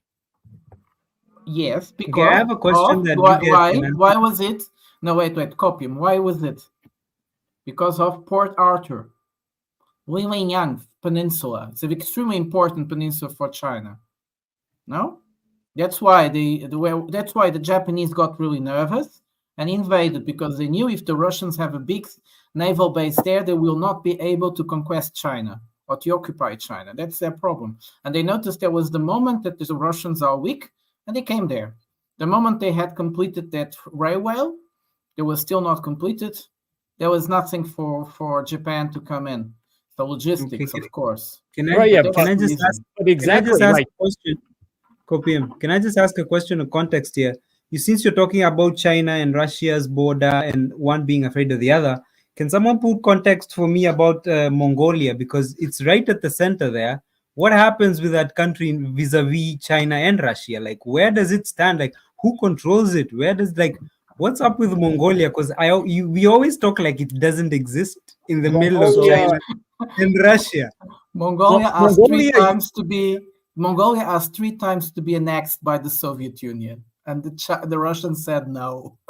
So at the end of World War II, so if you pull up ROC map, Republic of China map, there was no country of Mongolia, right? It was Republic of China. And then, funny you mentioned 9-dash line. 9-dash line. What was before 9-dash line? 11-dash line. Oh, 11. I can't. Yeah, it was 11-dash line. Imagine if you have a map today where the ROC. Well, actually, if you go to Taiwan, the ROC map is still. It's not a chicken. It's like a camel with a hump, right? The hump is Mongolia, and then there's, I guess, testicles that 11-dash line. So Yeah. So yeah. So at the end of World War II, they split Mongolia, and then Mongolia became its independence. And throughout the Cold War, the Soviet Union had way more influence over Mongolia than China. And if you go to Mongolia right now, a lot of people still speak Russian, if I'm not mistaken. Yeah, a lot of people as a second language. As a second language. Yeah, and everything. So in World War II, in World War II, Mongolia basically went into full total war mode to support the Soviet Union. They are so brotherly to the point where they are helping Soviet Union fight a war that is like so far away. So that's why the Soviet Union promised to support and keep Mongolia together. They sent troops in. They fought against the Japanese. So they secured it. But then they're unable to secure the entire of Mongolia, because the inner Mongolia, where it's part of China, is where China is a bit too hard to defend. The Chinese are fighting there. The Soviet Union don't want to get involved. So that was what happened. So the Mongolia we have is a smaller version. There's still an extended version that actually goes into China itself. So that one Soviet Union didn't have influence over. But I also heard that the Chinese influence is getting stronger in Mongolia. Now the young people don't learn Russian; they learn Chinese. So this is actually the changing influence now. They are slowly. I think in another 20 years they're going to switch to pro-China. So in China, along the border of Mongolia, the country, there is a province in China called Inner Mongolia. It's literally written as Inner Mongolia, and because Mongolia, according to the older Chinese generations, they were called Outer Mongolia, as in they're not part of China. So that was referring to the split off of Mongolia to become independence. Yes, Inner Mongolia, if I'm not wrong, is a territory, right, that was commonly conquered by the Chinese dynasties because they need to secure the northern borders. Yeah. But anything in the further up north it's a very thin strip of tundra and desert. It's inhabited by nomad people, and it's technically a self-governance province by the Mongolians. Yeah. Then after that, they have the Gobi Desert. So after the Gobi Desert, that's almost impossible even for modern day to just fight through very difficult. Oh, So which is I was why Funny you asking say that. that. Funny you say that. Soviet Union actually did. So when Soviet Union declared war on Japan, they had like 3-4 prawns. One of the prawns was going through the Gobi Desert and the tundra to go into China through outer Mongolia and inner Mongolia. Yeah, it's very interesting to read into. It's crazy. It like they went like hundreds of miles like in a single day, and then they had like half of their tank. Like in one division, like half of the tanks broke down, but they just kept going. You know, But let's not forget the Mongolians as the people. They have agency, and they did wanted to become independent, and they did fight a lot for it. So it's not something that the Soviet Union created against the interests of China. Yeah, China was in complete disarray, and the Mongolians declared in several parts of it, they declared independence, but without the help of the Soviet Union. And the Chinese promised Mongolians they would give them autonomy, and they did, but the other ones didn't believe it.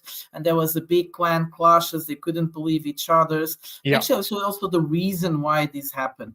The fact that they turned to the Soviet Union is convenience, and also China was very poor, and the Soviet Union offered more opportunities of develop industrialization and so on. If you look at cities near the border to Russia, they are very developed cities. It looks pretty much like a Soviet city, yes, it's true, but they are very with the monuments to the Patriotic War and all these things. But they are very developed cities, and they have been also. Mongolia hasn't been stopped in the past, like some people think. They actually have been modernizing with the help of the Chinese. It is true. Today, the Russians don't have almost no economical influence. They have cultural influence yet, a little one, but China is the big power. I don't think there is in Mongolia. I would say, but I'm not Mongolian. I just met one or two guys from Mongolia, and the thing is that it's not placed between being pro Russia, pro Mongolia, pro China. It doesn't work that way. Yeah, they try to walk a very thin line. Obviously, in the Cold War, they're more pro Soviet Union, but like after it had broken up, they're trying to walk a thin line between Beijing and Moscow. Forrest, let me ask you. So, are they pro-Russian or pro, like right now as we speak? Are they pro? Where would they stand? Are they pro-Russian, pro-China? They just want to develop. They just want to make money. You know, like make money. Something. That line. You know. The West has been courting. The Western countries have been courting Mongolia a lot, but not having much of a success. The Mongolians have been saying, what do you have to offer me? And they are like, we can't offer you anything, because it's the same with Central Asia. The Western countries go there and promise things, but they can't bring it them. They are not there. Who's there? China and Russia, and that's it. And those are the countries that can offer any type of, but they have been courted. Mongolia has been really courted a lot by the Western countries, but with less pressure, fortunately. Yes, ultimately, right? Recently, Sorry, I'll take you back to the conversation. You've answered my question. Mongolia is reviving their old tradition. Sorry, I wanted to ask you. Answer my question now. Let me take you back to Copium was talking about the China, Russia, 13. It's Forest, it's not Copium. I usually put Copium on the bottom, but I want you guys to know that book, so I put the book there. It's Forest Copium. You can go on. You were talking about the China and Russia. I want to add on to whatever was said earlier about all this history. If you look at the history, right, pre-World War II, from World War I to World War II, with fall of the Qing Dynasty, rise of the new China, and then prior to World War II, the politics in Mongolia is very complicated because people forget that there is royalty. The Qing Dynasty, they are a royalty, and then there is still royalties that links back all the way to Genghis Khan. There is a lot of royal family and princes and everything. So all these royalty were trying to raise a country called Mongolia on its own, away from the Qing Dynasty, away from China. So which is why they pursue the support of Soviet Union. Those days are very, very different. It's a totally different world. So that's why Mongolia, ultimately, they will still do whatever they can to stay away from being part of another empire, particularly China, because China is a traditional enemy in a way, and Mongolian people are very proud people. They're super proud. It's just like any ethnic group. and especially given the Mongolians' history, is they are very proud of their heritage. So it is very, even within inner Mongolia, there was some argument about the Chinese government don't want to teach the Mongolian language, and then it creates some fracas. I think it was over. They're still going to continue to teach because Mongolian writing is a bit weird. It's like it goes up down, like I don't know why is that weird, like weeds, like a lot of weeds. Like Chinese is a lot of sticks. Yeah, so even within Inner Mongolia, the Mongol people are still very proud of their tradition. They still want to continue, but of course, over time it's weakening because Chinese is just easier because everybody is speaking Chinese. So yeah, so I just want to add a bit of context about when we look at geopolitics, right? Different era is so different. You cannot imagine how different it is. I read, my head want to explode. I would Don't say go that into North Korea. Wait. Just very controversial. So technically speaking, there are two Chinas. According to one China, Mongolia is still part of China. So this is just to throw it in there.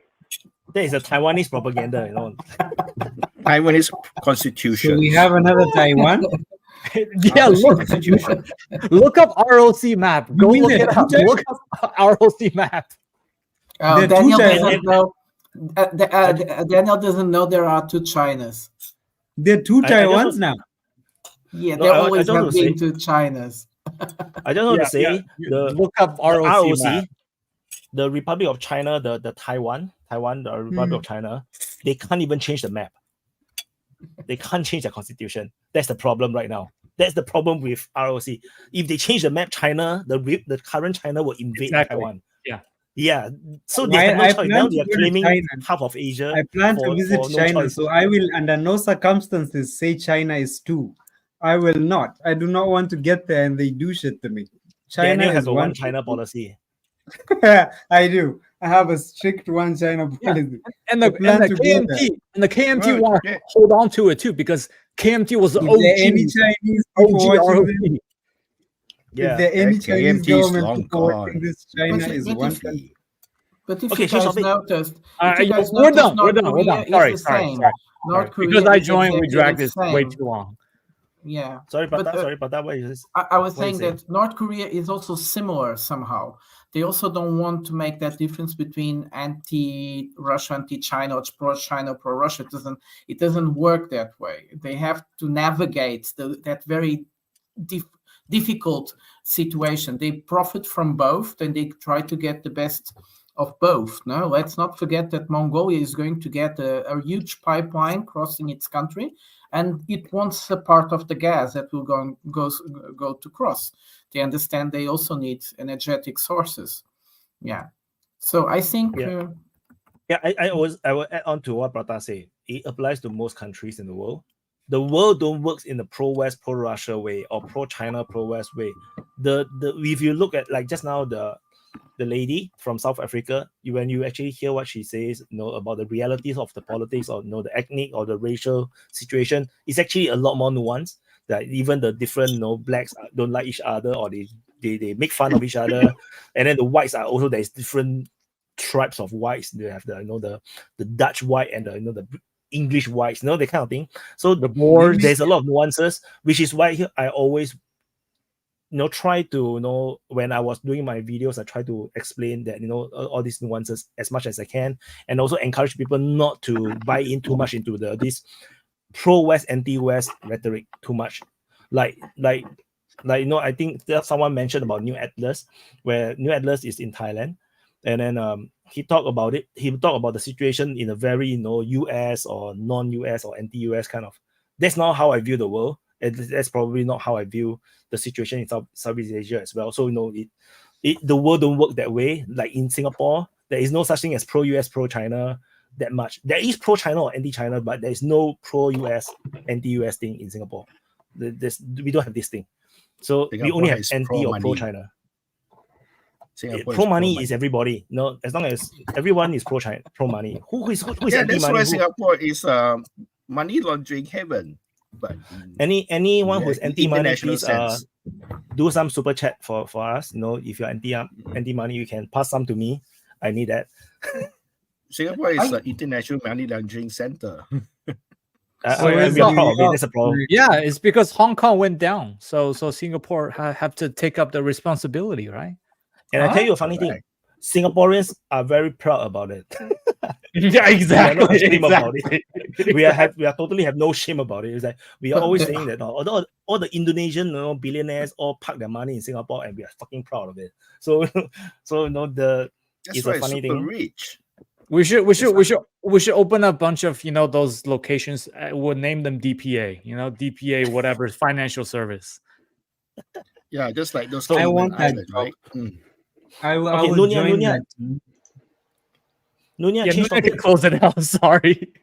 Yeah, Yes, sir. You can finally close on after 1 hour or 2 hours. You asked me to remember what I was going to say an hour ago.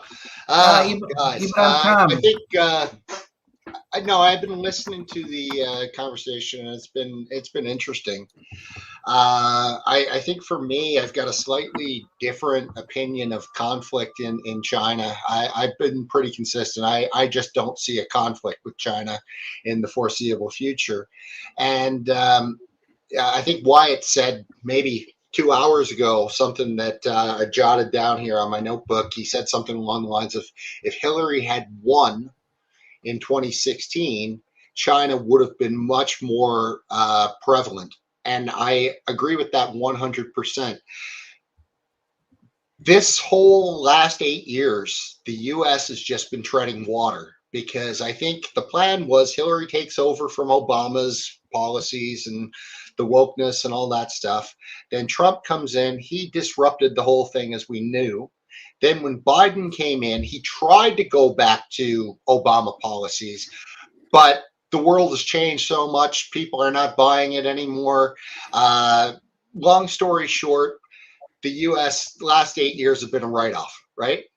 So with that said, and I've spoken about this before, last June, Janet Yellen went to Beijing to effectively beg for money because the Treasury was broke. And they came really close to having $0 in the account. Okay. Very close. And the reason I bring this up is because in this last 8 years, China, like the world has changed. We all know that. And China has their ascendance has been much more rapid because they haven't had this disruptor for the last 8 years trying to hold them down, or they've been doing a poor job of it because they haven't been focused. So basically what I'm saying is I think they've made a deal. And here's my theory. I think Biden and Xi, when they met back in November or October, whatever it was, I think that they came to some sort of agreement. And the reason I say that is you're not seeing the anti-China rhetoric anymore. You're not hearing about it, not nearly as much as even a year ago. And I think that's telling. The other reason I'm going to say is in January, what I noticed was Chinese holdings of U.S. treasuries, it bumped up for the first time in like a year. And that told me something. That said, okay, they've arranged something to start acquiring treasuries again. And I think that the deal was, okay, we recognize you're ascending. We recognize we're declining. How do we manage this? And I'm hoping, this is just me speculating, but I'm hoping that this was the agreement that was reached. So the first piece of evidence was that January bump up. The second piece of evidence, as you guys were all talking, something big has actually happened. The Senate, U.S. Senate, has come out with a new funding package that they just released. And I've been reading it here as you guys were talking. One thing that I noticed, there's money in there for Israel. There's money in there for the border. There's money in there for Ukraine. Not a dime for Taiwan. And that's different. If you remember, the first package had $15 billion for anti-this and that and missiles and God knows whatever else.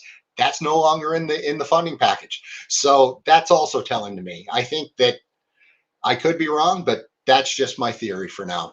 So I'd like to kind of lay, if we can close off the China topic there, and NGS posted a super chat about 2 hours ago at least that I'd like to take a crack at.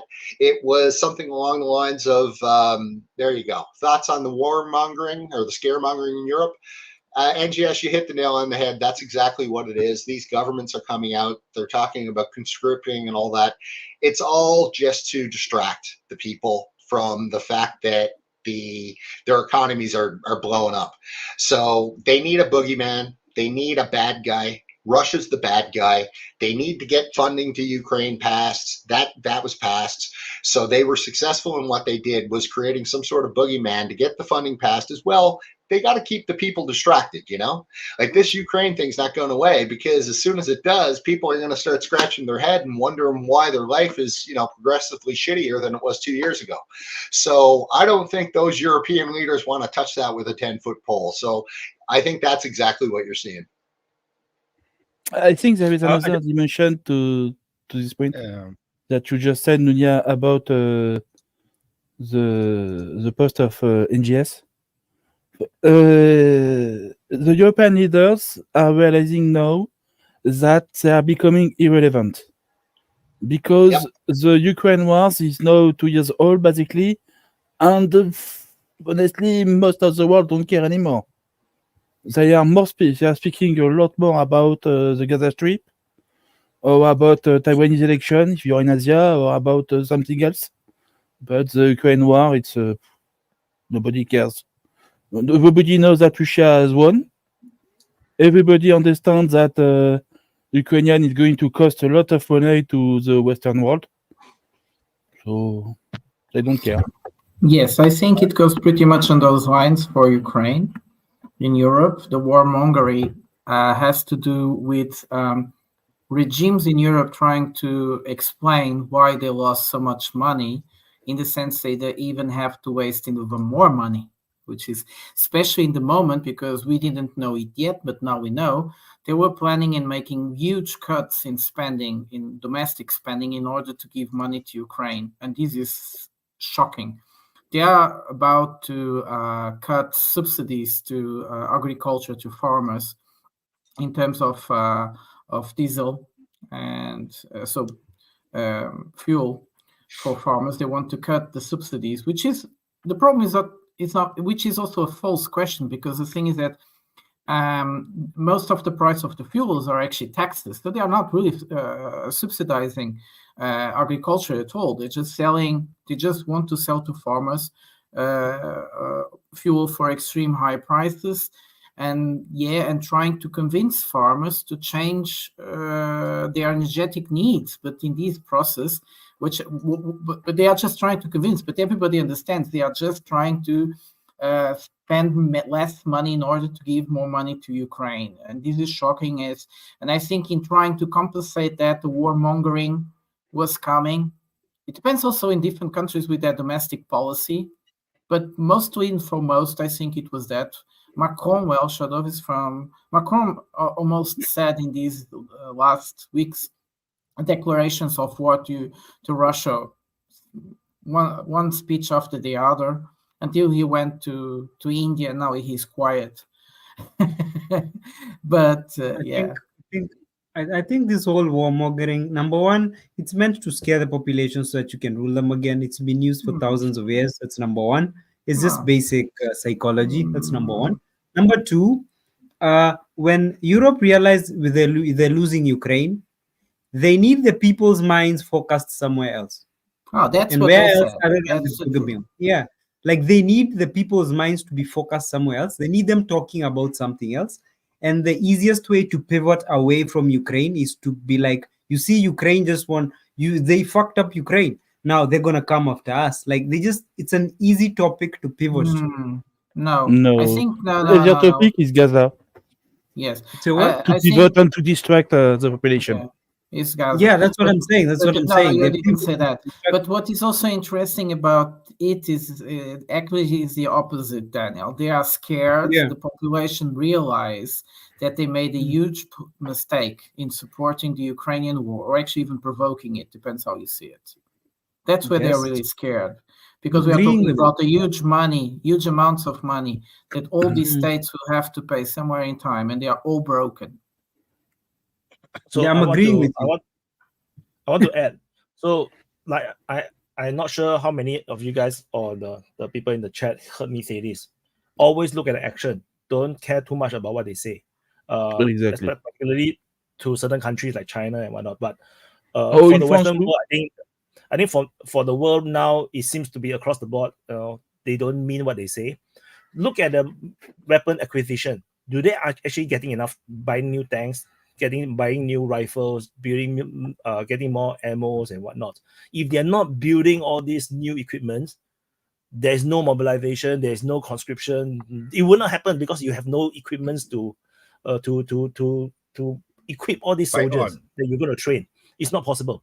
So when you start to see that they increase their military budget to build more rifles, build more, create more military uniforms, that's when you see maybe the conscription is coming, or the some kind of mobilization or some kind of expansion of the military is coming. If they don't have all these things, you can forget about it. Everybody will just go there and wear t-shirt, and Well, I or think just it's even cosplay. worse than that. It's even worse than that. In 2 years of wars, I think the whole world understands that NATO need a lot more of production ability of artillery shell. And honestly, in Europe, absolutely no factory has been built in 2 years to build artillery shell. It's because They nobody wants to spend money for military project. Yeah. So That's all. so like I reported in the headlines, the headlines videos, the EU admitted that they only produced half of what they promised to Ukraine. So even the expansion is very limited. They did not expand as much. Whereas They just add a few production line to the existing factory. That's all. They don't build a new factory somewhere to create a whole new stockpile of artillery shell. Well, the Germans decided to invest 100 billion euros to reform their military. So 2 days ago, the German defense minister was saying we are going to be in a war with Russia for 10 years. And then the second news was they already wasted all the money and they have a problem of 59 billions. Huh? How? Yes. Where did they spend the money? Nobody knows. This is incredible. We have to wait for the next steps for someone to explain what I is exactly happening. know where the money But the were. 100 is gone. Tata, you know what they did? They bought US weapon.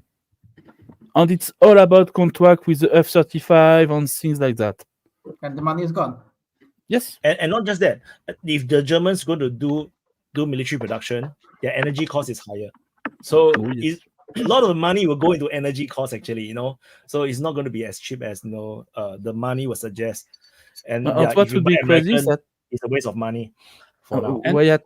if you want to create a new factory to build artillery shell, you need to do it in a country where Russia is still sending gas. So basically, Hungary, Turkey, and it's very funny because you need Russian gas to build artillery shell for NATO. That's crazy. Yeah, and for Germany, I was reading more on the so for Germany, I was reading on their acquisition for small arms, is because especially for their the new HK 417 and then the new rifle, the acquisition and the contract law in Germany is very bureaucratic. If you lose the bid, you can sue. So their law department, their legal department is the most important part of their arms industry. Is oh, you lose the bid, oh well, I'll sue you. I'll just sue the government. I'll sue the other party, and then they'll go back and forth. So that whole rifle deal, it dragged on for 4 or 5 years, and then they were like, okay, yeah, we're gonna pick this weapon system, and then they got sued, so they have to halt and then switch over, and then so it drags on. So I don't know if they need to manufacture 1 million 155 millimeter shells. How many factories, how many manufacturers, what company, the contracts, the money, the contracts, and the law that goes into it, unless they go authoritarian, all right, you're gonna do this, But are they going to do that? Russian way. The Russian way. Yes, they have the minister dedicated to organizing the military production because they don't want any screw up, and they want to be sure that the price are not hiked up by the private owner of the factory. So they make sure that they decide the price, and the guy in the factory has nothing to say. The price is decided by the minister for the military weapon in Russia. Well, it is true. It is first of all, most of that is actually private. It's state owned. So most of them, yes, but there is private company who has their price fixed by the minister. Well, it's because it's a war economy, and they have to, of course, do that. I think there were some scandals on the beginning of the military operation. Yes. there was not enough. What do you call it? Gear. Flag vest. There was not enough gear for protection. Yes, and everything sold out because also all private people were also like very keen on having military gear. Suddenly, it was very popular, and there was none for the soldiers, and they ordered some companies to do it and were charging like 10 times more. And that was a big scandal. But now you see all the Russian soldiers have really nice military gear, and that's how you can discuss. And we know it's not an expensive one. Okay. And if an apparatchik and some kind of oligarch try to profit to earn too much money with this war, I think he's going to have very serious issue with the government. So we have someone new. From Brasileiro, from Brazil, right? Gabriel is from Argentina. He was. I forgot. Sorry. Our resident Jesus. Prata is always looking for Portuguese people everywhere. No, it looks like Gabriel is the very typical Brazilian forename, first name, and Rio. You immediately think about Rio de Janeiro. Well, it's not. Yeah. But he's. I just warning. He's going to have a lot of audio feedback. Gabriel. Milei's. Lots of people. There's a lot against Milei again. Hey, how are you guys? Yeah. Hi. No, I'm not from Brazil. Okay. Gabriel is a very typical name in all Latin, especially Christian countries. Okay. Like the old fashioned. Yeah, you probably. Please turn off your YouTube mic. You have feedback. Do you hear me okay, or is it weird? We can hear ourselves. I have a question for you. You just mute. When are you elected the next president? For me? Yes, for Argentina. Who's going to be your next president? Because the actual president is not so good. Hopefully San Martin will come back from the dead. San Martin. San Martin is like the founding father. Some kind of but yeah, it's complicated because there's no options. Like there's I'm gonna put my headphones to see if it sounds better. Yeah. Because wait, you go to YouTube ad, you mute the YouTube sound there. It will work. Yeah, but are you using a phone or using a laptop? I think it's a phone. A cell phone, yeah. Oh, Wayne. Wayne. But with headphones, it usually works better. Yep. Shit. So I'll mute you first. But damn it, I can't find my headphones. They're gonna mute. How's this? Can you hear that? Yeah, we can hear you. The problem is Gabriel Rio. He has a sound setting, bad sound setting. That's the biggest mic I've ever Oh. seen, Wayne. It's in a very appropriate position and orientation. How's Vaun this? is Can you back. hear me now? Yeah, we can hear you. We can hear you, Wayne. I think Wayne cannot hear us. Can you hear us? Yes, I think he cannot hear us. Yeah, I think he cannot hear us. Hey, is it better now? Yes, it is. Yes. Oh, way better. Way better. Okay, great. Yeah, I think the only hope for Milei is that the catastrophe that he's gonna unleash upon the nation is gonna spur the people of Argentina to like radically change their political system, because, and I think that's probably the hope of, because I have family that voted for him, and I would have never imagined them voting for him. Like people who are like feminists and sort of LGBTQ stuff, and he's like completely opposed. Like his sort of coming into fame was sort of bashing feminists and shit like that, you know. But like everyone voted for him. Like not everyone, but like a lot of people who you would have never expected to vote for him voted for him. But and so I was remember me. He doesn't have the majority at the parliament, so he's not able to create new laws. Oh, they no bad.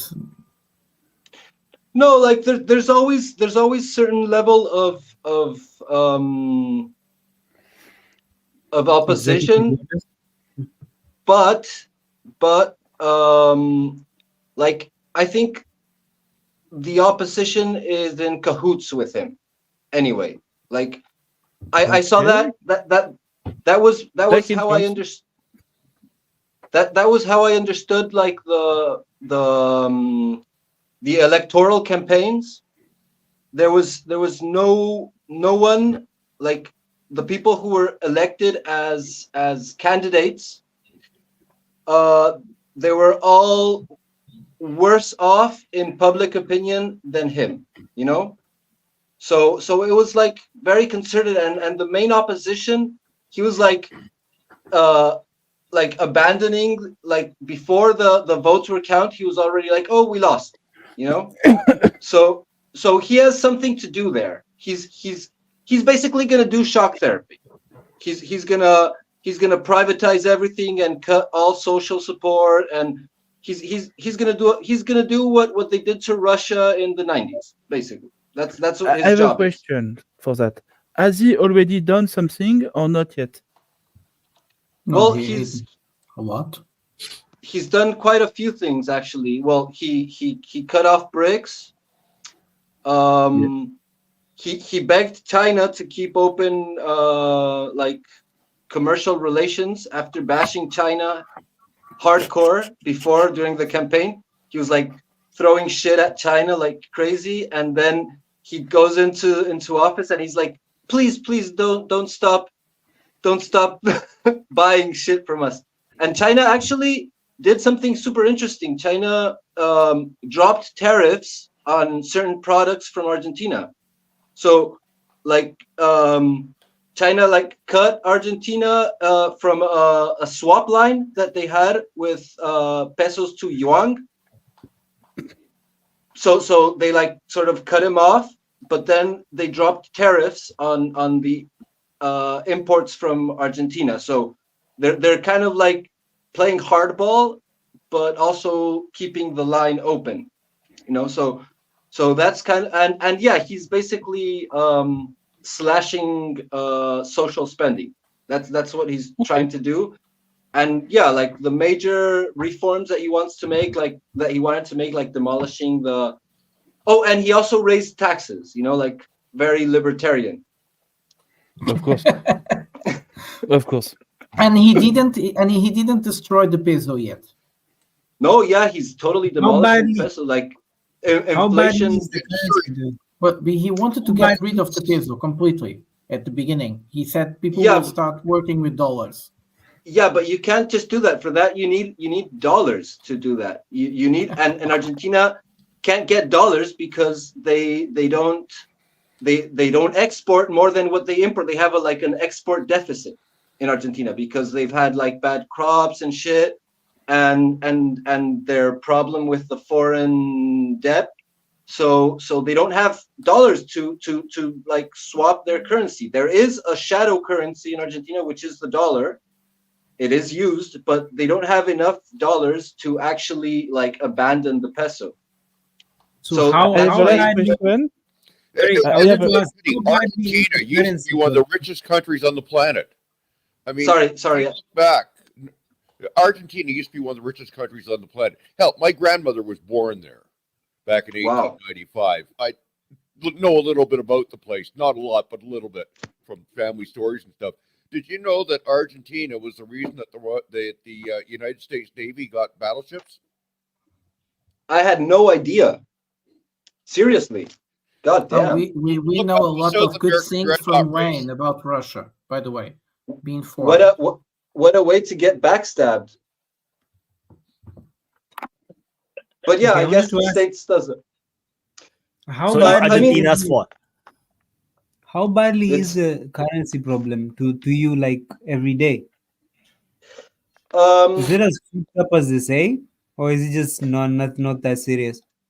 Look, it's a problem with like when it comes to renting properties and to purchase like assets. That's a problem because the peso is like in free fall. So all the main transactions are done in dollars. So yeah, like there's a double currency situation going on right now, similar to Venezuela, actually. So it's like runaway inflation, like Venezuela. Yeah. It's actually we actually surpassed Venezuela in the inflation. No, it's catastrophic, but still, even and this is like probably going to end soon. But even though the currency has been in free fall, and you know, like you don't know what your wage is going to actually be able to purchase by the end of the month. Like the standard of living hasn't fallen so dramatically yet, and that's what Milei is going to do right now, because he's going to like raise taxes and slash social spending and slash jobs, because he sort of has to do that if he wants to control inflation. Like you need to cut people's purchasing power, and so it's going to be sort of necessary. But the plan, I like his proposal is a complete destruction of national like economical standing. He's gonna privatize and sell the country, basically. But how is runaway inflation going to solve inflation? You destroy the purchasing power, the ability for you to spend money, and in that sense, you don't import so many stuff because you're buying less. Yeah, exactly. And people doesn't have money to buy stuff, and so prices can't go up because no one's buying shit. You know, basically, that's like the plan. So it's pretty fucked up. And at some point, I think at some point there is nothing new on it. There is just old economics, nothing new. There is nothing formidable about Milei. He's just using old techniques, but like you said, like they did it in Eastern Europe and in Russia in the 90s. It's shocked. But the bravery is commendable. It's the bravery that is commendable. It's like who dare to make this kind of decision in today's world? This is barbaric as fuck. Like, well, you make I suspect if we, you know, this will probably come out years from now, but I'd like to know how this Milei character kind of popped up out of nowhere and who supported him, who pulled the strings in the background, because this guy, it's all too convenient for me. You got Argentina, who's about to join BRICS, let's face it, all they had to do was default, and their debt would have been gone. And now you got some wacko with a chainsaw coming in saying, no, instead of just defaulting and then going off and being supported by BRICS, which makes total logical sense, I'm going to take a hatchet to the entire place. I'm going to privatize anything that's not nailed down. And I'm just going to make the entire country enslaved even more. I don't get it. I just don't get it. If this guy Milei lives, I'd be shocked. You mean And Nanya, don't forget they had already defaulted before, so there was nothing. They didn't. No, they didn't. No, before they, in the no, they years didn't. before. We had this conversation before. No, they didn't. There's a difference between declaring bankruptcy and defaulting. Okay, okay, they have never defaulted. Defaulting says the debt in the we owe you, 90s? we're right. No, they didn't. They declared bankruptcy. They didn't default. Oh, Yeah, okay, it's different. It's different to default to the bondholders. And what Argentina did basically was said to the IMF, "We're not going to pay you back and on time." They postponed the. Yeah, that's what Kirchner did. That's not default though. That's not default, right? Yeah. Default is what Iceland did. Default is like, hey, yeah, that debt. We're not gonna. Sorry, but we're not going to pay you back, and that's what Argentina needs to do. And for the life of me, I just never understood it. But I mean, I'm sorry, Gabriel, man. I hope you make it through. I really do. This Milei guy, I think he's going to cause a lot of trouble for that country.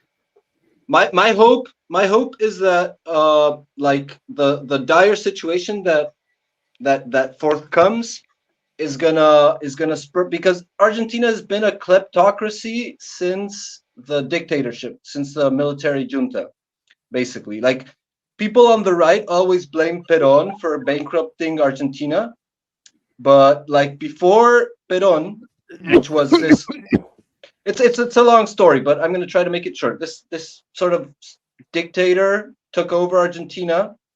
He was elected, but he also did a coup, and then he was elected again. Complicated story, but he had this sort of nationalistic, like a national socialist, non-racist policy. Really weird. He refuged Nazis and all this shit, but he industrialized Argentina. So Argentina was really rich before him, but there was this huge social divide. There was like a income disparity that was through the roof. Like, people in Argentina were illiterate, they lived in misery, and there was huge oligarchs. And this guy, he created a huge middle class by industrializing the country and making a massive structure of social support. And so Argentina was very prosperous during his time, and he was very loved, and that's why, like, still these corrupt governments up to this day call themselves Peronistas. But so, like, the right accuses Perón of having ruined Argentina because he made all this social spending. But he industrialized Argentina, which is good for any economy. And the problem is that after his government, he was overthrown by a coup, and a military junta came in, which was a kleptocracy, like, outright. And these guys declared war on England and this whole shit.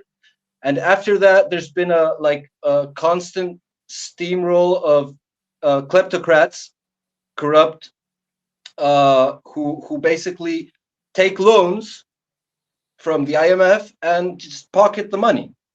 And that's been like mining the Argentine, and meanwhile selling off and like demolishing the infrastructure, abandoning the infrastructure, and selling off the industry and the natural resources. Gabriel, and that's been sorry.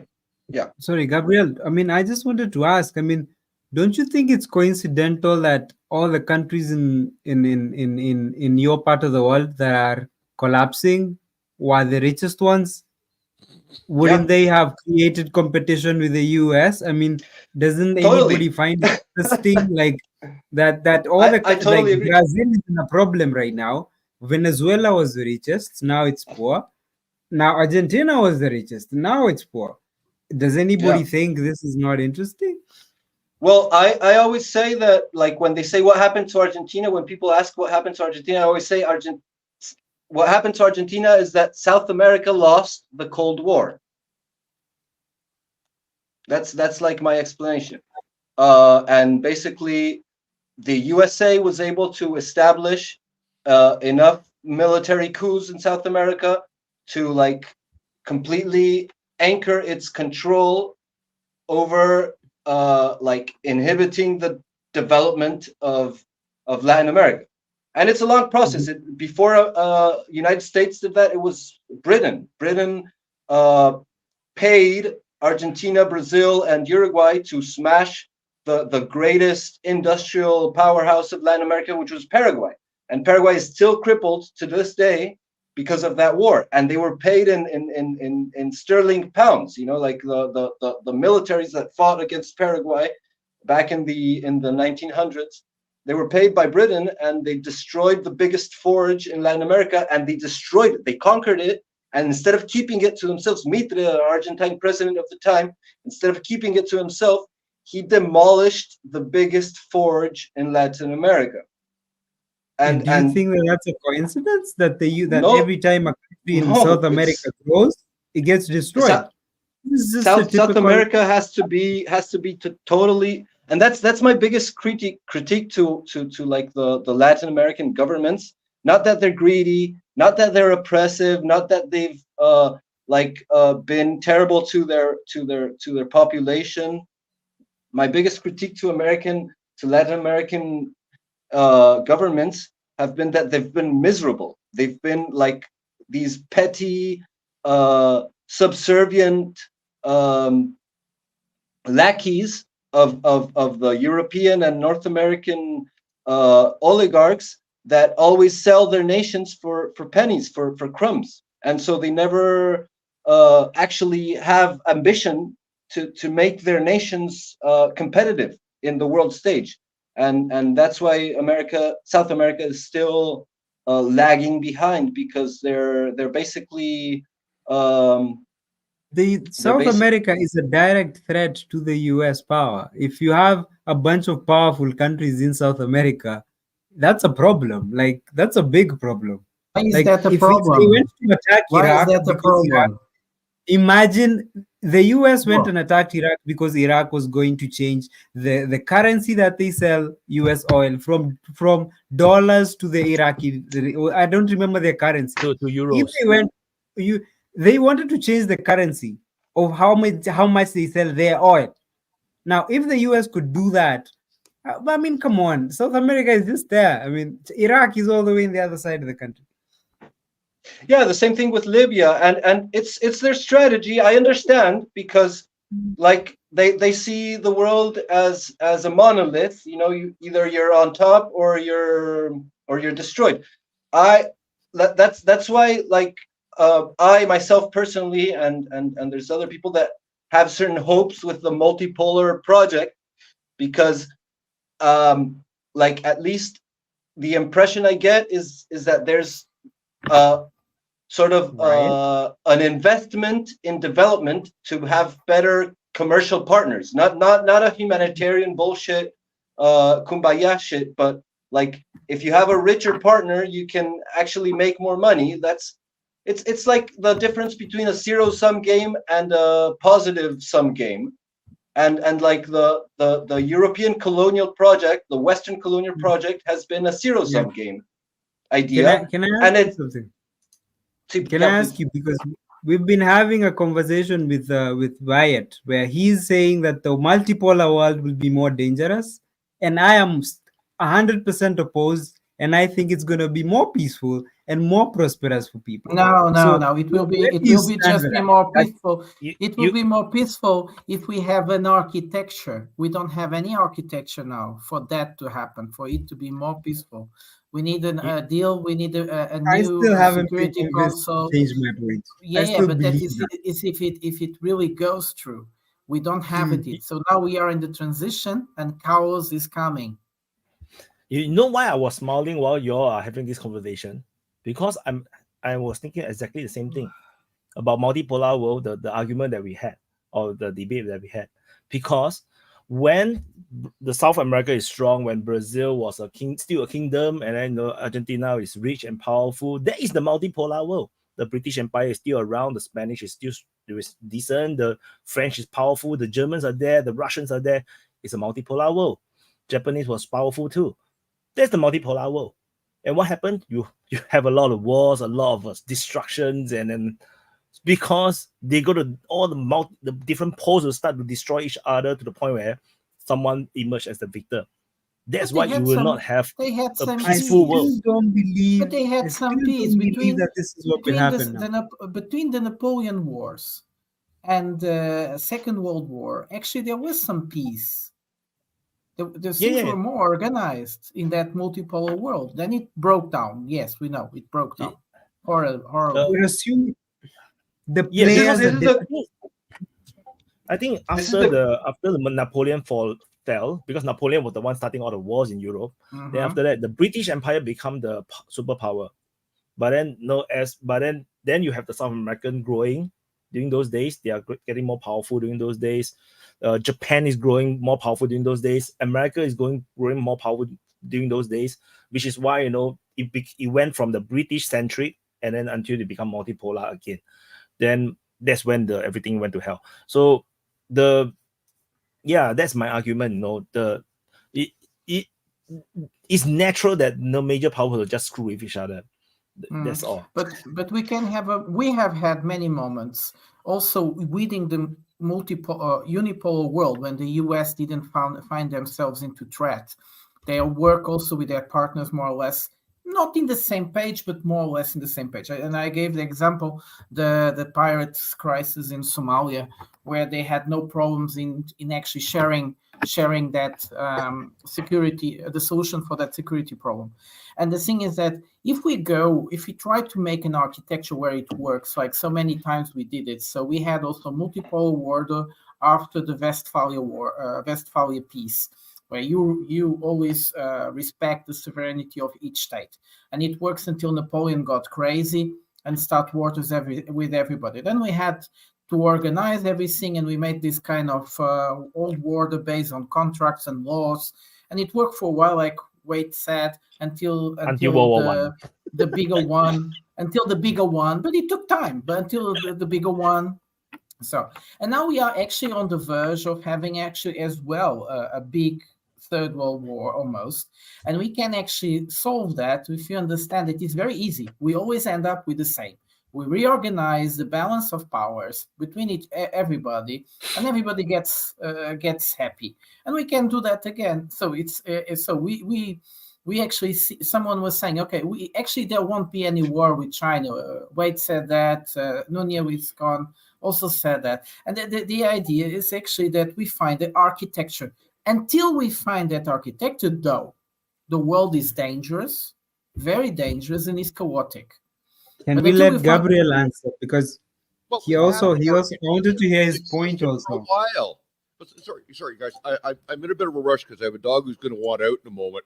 He was over here bothering me. Look, we already have the answer. It's well known within the sociological community that the only way to make a modern society operate or function properly, when I say function properly, to allow for society to allow for the interests of everybody in that society to be taken into account and to be balanced against each other is a concept called postmodernism.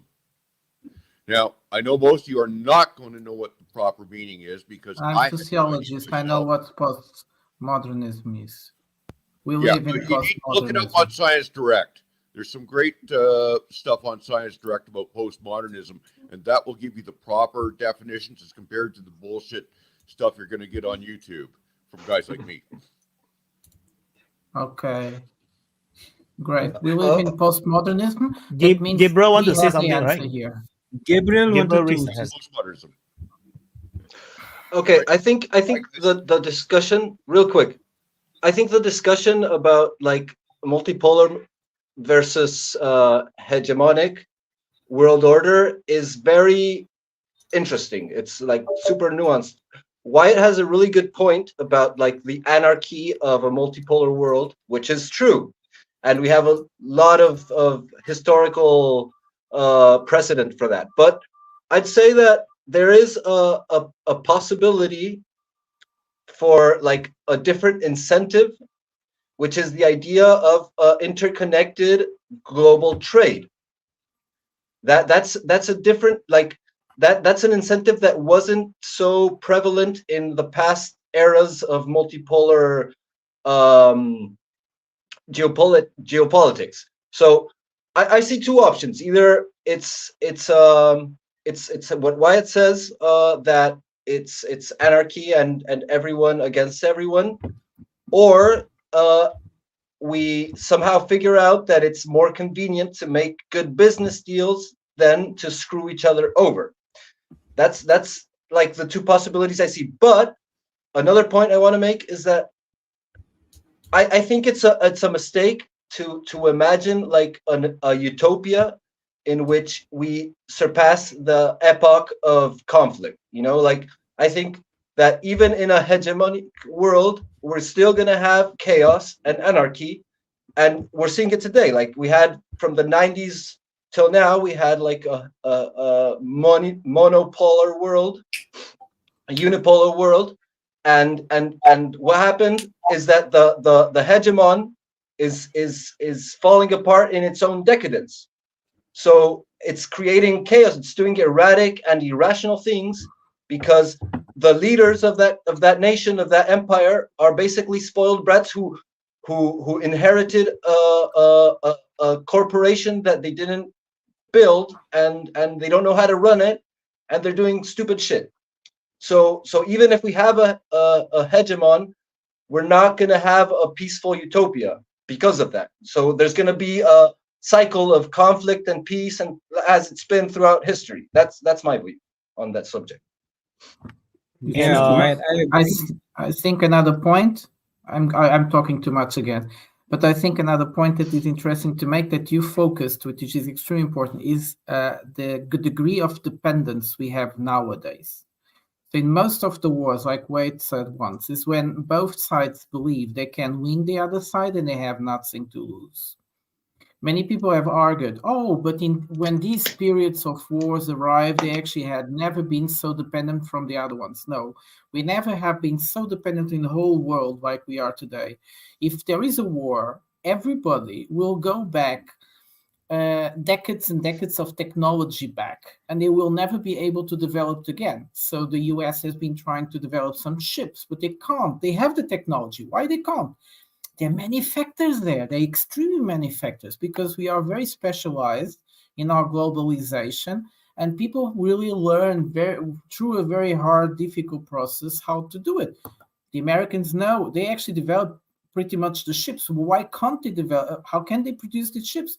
There's a lot of factors, and they won't be able to copy, and they have everything written, but they can't copy it.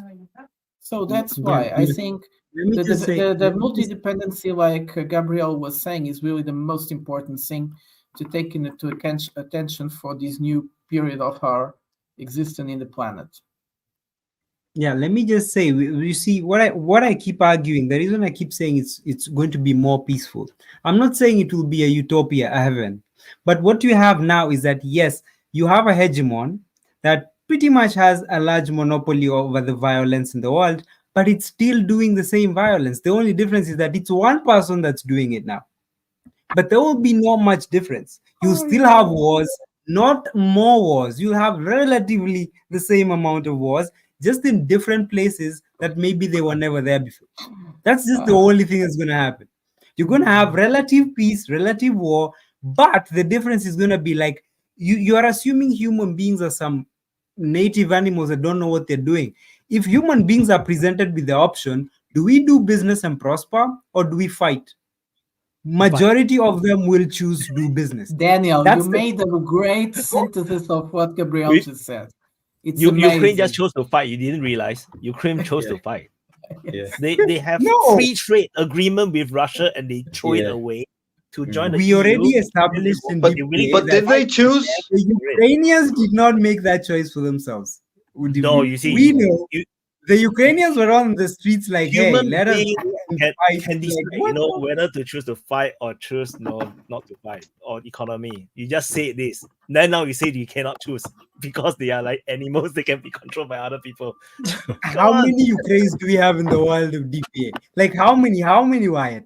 Do you really think that a majority of human beings will not go towards peace if given the option? Do you in the think the old majority of the Ukrainians will not go towards peace? No, you're using an exception to need the rule. Wait, the exception, that is the vast reality. majority of human These beings- Ukrainians is controlled by ideological, not a vast jobs. majority of human beings don't want war. A vast majority want no, success. Daniel. That Yes. would be very rational thinking, and that's also Gabriel told you, and also we can understand that this would be a good thing to actually argue against the chaos that we are having it. I think Gabriel synthesized it very well. Why we are at the moment in a very dangerous moment, and why this if we keep living with the actor that it still wants to play the hegemon, how dangerous that hegemon really is for many factors. We really definitely have to change. The world wants to change. We see many countries asking for change, and this probably never happened before in such a degree. So the hegemon will have to understand, readapt, regroup. That would be the most intelligent thing, because we need America, we need Europe, these amazing places with a lot of development, with a lot of promise, and actually their way of life is a very correct one. The difference, though, is that they have to have a different way, how the narrative they have. How do they sell it to the other ones? They can't go and say, you have to be like us, or they can go, look, this worked for us, it took us a while, but this is why these respect people, respect gay people, that makes sense. Perhaps that would be good for you. Let's try it. That's not what they do, but that this could be nice. Let's exchange things in this connection. So this would be great, but it's not what we are having. So that's a problem. Okay, that's so why I we want have to do Ukraine. closing. Yes, let's do closing. So We have so we are 5 hours 40 minutes already. So let's do Again. closing. Prata, you want to continue? Yeah, okay. So we have had today two really big things. One is Ecuador decided to sell some Russian equipment to the US, so they will give it to Ukraine. And the Russians were really mad and said, well, you need an allowance. This is not according to the contracts. You can't do that. And the new president, the boy, a 35 years old boy that spent most of his life in the US studying, he said, no, this is just Russian scrap. This is a sovereign decision. What he forgot to say, though, is that Russia is the biggest consumer of bananas in the world. Is their biggest buyer of bananas. And Russia just decided to impose sanctions on their bananas. They are going to have a problem. At least with the bananas not ripening too much. So Okay, from Africa. Yes. So the other thing that I find it amazing today as well is that Senegal, the president of Senegal, decided to cancel the new elections, presidential elections. This is just that they should be on the 25th of February, the elections, and the guy shouldn't be on power after the 2nd of April. So, and he just canceled the election. He didn't mark a new date. No, he just canceled the election. The whole Senegal is in street riots at the moment. It's really crazy what's happening there. The most incredible stuff. And last but not least, sounds like the US Senate just is going to approve, or already decided the text to approve, where they give $60 billion to the Ukrainian war. So we are going to see a fourth round of Ukrainian war. Yes.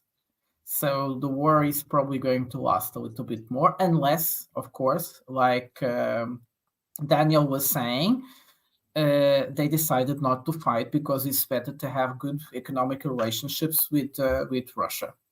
They sometimes are nice. They sell their gas cheaper. So amazing. Like I said, it's the last open mic. It's an amazing world we live in. Things keep changing at extremely fast pace. Yes, we probably will have green skin by the end of the year. Thank you, Prata.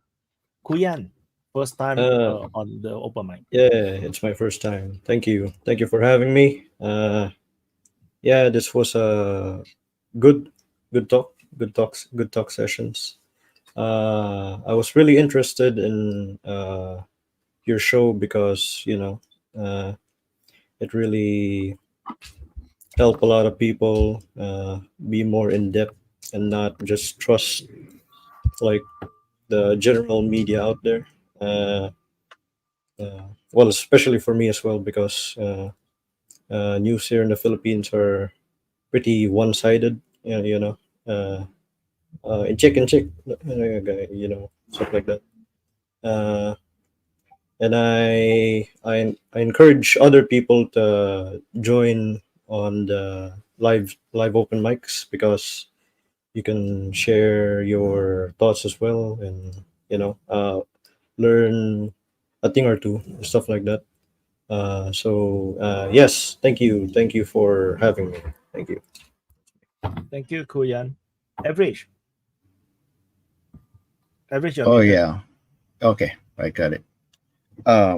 This past week, there's lots of incidents happening.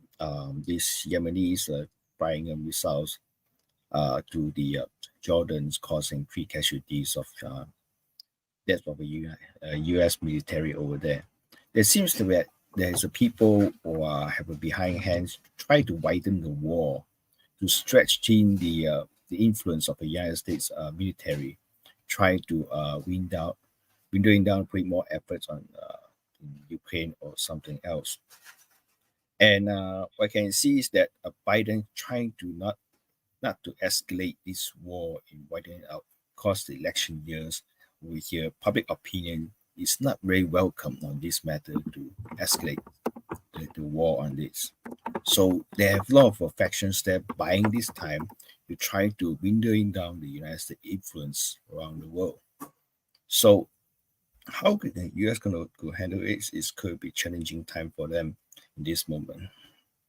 Also says that is our superstitious or something that according to Chinese astrology says that this year's it could be a ninth cycle, the number 9 cycle of the luck of the world. It means that the entire world is that the law of chaos and fluctuations of recognizing the power and influence around the world, and could be a turning point for good for others and turning bad for others as well. So it's hard to tell right now. It's on the transitions right now.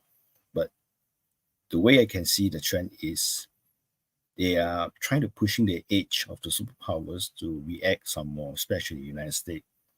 You can see it from the trend of the Yemenis over there. So it's an ongoing developments of the Yemen incidents and Red Seas over there. See, would it be a trigger point as a early phase of World War III? Could be tuned down by other countries trying to cooling down the period. We shall see on that. That's all I want to say. So pay attention on Red Sea and Yemen. Thank you, Average. Vaun. Vaun came on to close. Yeah, I just wanted to say, it was another good open mic, and I was glad to see some new people and some old faces that ain't been around. My biggest thing is, just you got the M1 sighting supposedly in the Adifka area. I would just keep watching that area. Maybe northwest, there's a village there or settlement that starts with an O. I'll post it in the DPA main chat, so it's a map of where the M1s might be hanging out. Because they got to be close, but they can't be too close, because then they run the risk of getting targeted by all the drones and the FPVs and the helicopters. And then obviously Kupiansk is interesting, and then around Seversk. So I'll just keep an eye on those things. As always, I enjoy the open mic. Everyone needs to like, subscribe, and share. Put a like on this one. Go back and watch the other ones. If you haven't been on the open mic before, come on. Especially if you're into these regions that are hot or have something going on, and you live there, somebody lives there and you have information, come on and share it. We love to get information from regular people on the ground. That's one thing I think we really try to bring to the table, big picture, but from a regular guy's point of view. So as always, I enjoy it. Y'all take it easy. Have a good week. Thank you, Vaun. Gabriel, are you still around? He froze. Oh, yeah. Okay, Gabriel, your turn. Closing, you're muted. Here I am. Sorry. Yeah, it's very interesting. Last open mic, I watched it, but I didn't participate because it was super full, but it was really interesting. And this discussion, I came in kind of late, but it's been a pleasure. And yeah, I think this discussion of multipolar versus unipolar is very necessary and interesting. And there's very great points to make about that. To like close that subject on my part, I mean to open it, for the next round, next time. I think like more than a unipolar, and this is my perspective on politics in general, more than like one doctrine better than the other, it's how it's applied, right? And right now we have a hegemon, we have a monopolar world that's crumbling, and it's turning like senile and schizophrenic. So it's probably more dangerous than the anarchy of a multipolar world in this context, because maybe it's a cycle of life of empires that they just go morally bankrupt with their power and wealth, or maybe it's just this situation, but it's becoming like so schizophrenic, like all these moves of like diplomacy, but then escalation, and then diplomacy, and then like I've seen a trend in US foreign policy lately, like the last 30 years maybe, that is basically we give you our hand and then we stab a knife in your back. So that with China, with Russia, with Middle East, they won't tolerate rivalry, competition, and they want to be supreme. And evolution can't tolerate supremacy, evolution consists on confrontation. That's what spurs development. So really interesting what's going on. I see that at least in the multipolar world, there's interesting objectives coming up, like this idea of civilization as a plural thing, not as a monolith versus barbarism, but the idea of that like every culture is or has its civilizational axis, like gravity center, and so that there's a multiplicity of civilizations and that they should learn to coexist. That's a new idea. It's sort of popped up in Putin and somewhat Xi Jinping and Iran, and they're like promoting this idea, and that's interesting. That might make a different path for like the usual anarchy that's been multipolar world, and the hegemony is falling apart. So I hope the transition is as peaceful as possible. I mean, I like war as much as the next guy. It's a horrible thing, but like there's an instinct in us that sort of yearns for the extreme. But I know the danger and the damage that it causes, and so I really hope that things can be resolved in the most peaceful possible way.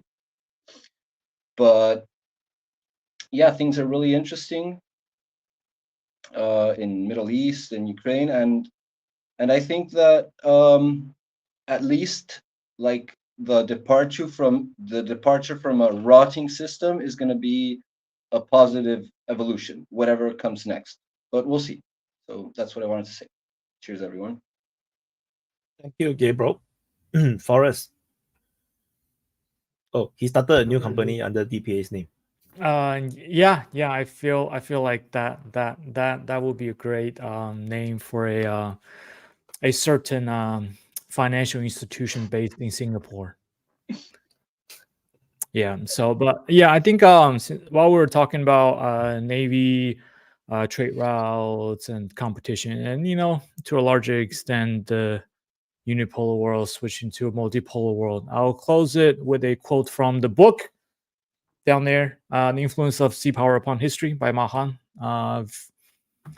The history of sea power is largely, though by no means solely, a narrative of contest between nations or mutual rivalries, or of violence frequently culminating in war. The profound influence of sea commerce upon the wealth, strength of countries was clearly seen long before the true principles which govern its growth and prosperity were detected. To secure to one's own people's disproportionate share of such benefit, every effort was made to exclude others, either by peaceful legislative methods of monopoly or prohibitory regulations, or when these failed, by direct violence. The clash of interests, the angry feelings aroused by conflicting attempts thus to appropriate the larger share, if not the whole, of the advantages of commerce and of distinct unsettled commercial regions led to wars.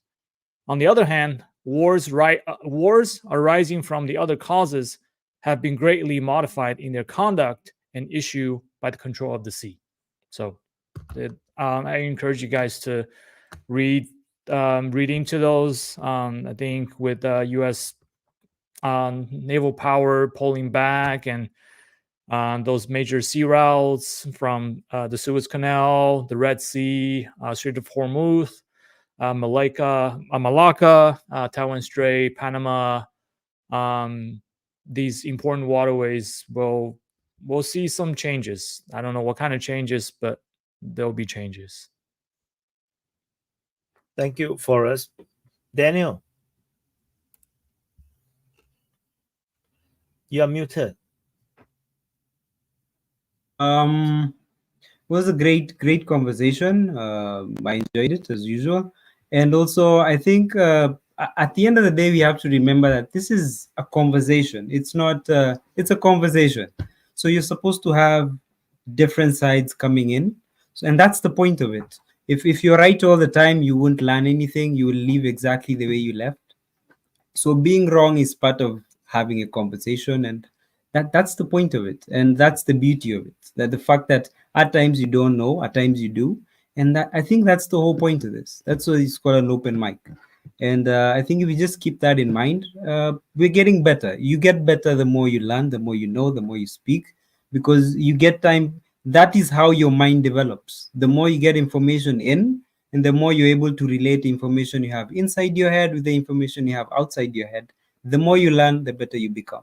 As long as we keep that in mind, you get better by the day. And so you guys should like and subscribe. And I enjoyed it. I don't have much to say. And Archimedes. Yo, closing. I just came in at jumped the on. last minute. I was doing something, but I had to come on because I want to respond to something and just make a closing. And I'm sorry to just fucking jump in like, a wrestler at the last minute. But look, Royal Rumble. When people talk about trade, okay, international trade, as though trade is beneficial to both sides. Okay, it is, right? If I'm a businessman and you're in America and you're a businessman in China and we make a trade deal, it's beneficial to both of us because we can leverage each other's comparative advantages. That's great. But in doing so, you are screwing out the person within your own country whose job has now been replaced by a Chinese person, or the consumer in China who has now been replaced by an American consumer, or replace American China and consumer and job with whatever attributes this trade deal has. You see what I'm saying? Okay, fine. As the businessman making the trade deal happen, both of us look at America and China and we see, okay, we can go ahead and make, America will build this and China will build this, and China's better at building this, America's better at building that, and we'll trade. It's going to be great. But the people that were building the thing in America previously that then gets moved to China, or the people that were building it in China previously that then gets moved to America, they have now been screwed. So then you need some kind of effort of government or otherwise you need some kind of change in that society in order to take care of the people who have lost that job, right? And that's very difficult. It's not easy. It's not easy to do that because in America you have, like, just to simplify it more, in America you have coal miners, right, who have now lost their job because you can import coal from somewhere else, for example. And now these coal miners have to find other jobs. And that takes some effort. You have to re-educate them. You have to train them somehow. You have to take away their societies that they built on mining coal, right? And this works for any industry that you talk about. So yes, there is an overall advantage, but it's not evenly distributed amongst the society. And the upshot of that is that global trade has a lot of losers, and these losers are really mad about it, and they have political power, and they are going to shut down global trade. And it's not going to exist the way that it does now, because these people that are the losers of global trade are voting for people like Trump, right? And they're going to want autarky in their countries, and so global trade is going to break down. So I think, that's just going to happen. Like, that's nothing we can say or talk about is going to change that. Just like multipolarity in terms of the balance of power, it's just going to happen that the different countries around the world are going to level out in power, and the countries around the world are going to turn away from global trade. So that's how I see the future of the multipolar world looking. Autarkic countries, more autarkic than they are now, that are at a more level playing field than they are now. I think it's a recipe for violence. So that's the point I wanted to make. I literally have to run to get onto this. Thank you, Archimedes. Thank you, everyone, for participating. Thank you so much. Bye, guys. Bye-bye. So, bye. So I'm going to remove you guys. So, thank you, everyone, for watching and participating in the conversation discussion on DPA Open Mic 64, the episode 64, in the live chat or on screen, and of course responding to the speakers responding to you guys. It's fantastic. We will continue to have this conversation. Sorry for the timing. No choice. Family have to come first this time round. Yeah, so there's a lot of good discussions, and but I mean, not giving a heads up about the timing of the open mic screw up their plans. They have this this evil plan to take over the open mic and follow certain topics, certain sequence, and they unfortunately, for me, I personally prefer free flowing conversations, and we do have some of it today. We talk about South Africa, which I learned a lot, and then we talk about Argentina. We talk a lot about China and Mongolia. So these are things I like, because if you talk about current affairs alone, it's always going to be the same few topics. So, but anyway, I'm not going to interfere. They're going to do whatever they want. I'm just going to keep quiet and let everything just organically organize itself.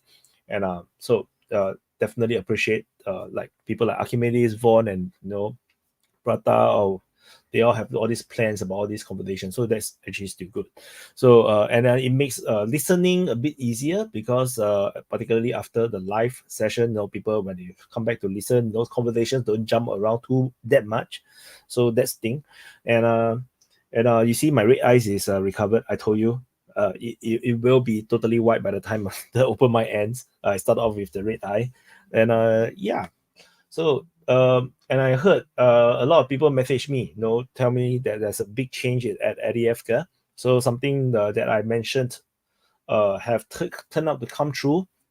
So I will have to do the mapping later after this, and I see how this goes. And thank you for watching. Do press the like button. Subscribe if you are new to this channel or you have not subscribed yet. Subscribe, because to grow the channel, it's going to be very slow and difficult. This is going to be a very long and hard path to grow DPA Open Mic. I will try to see what I can, given my limited resources and time. But we shall see how this progress. And I'm going to drop in the outro, and I'll see you guys in the next update.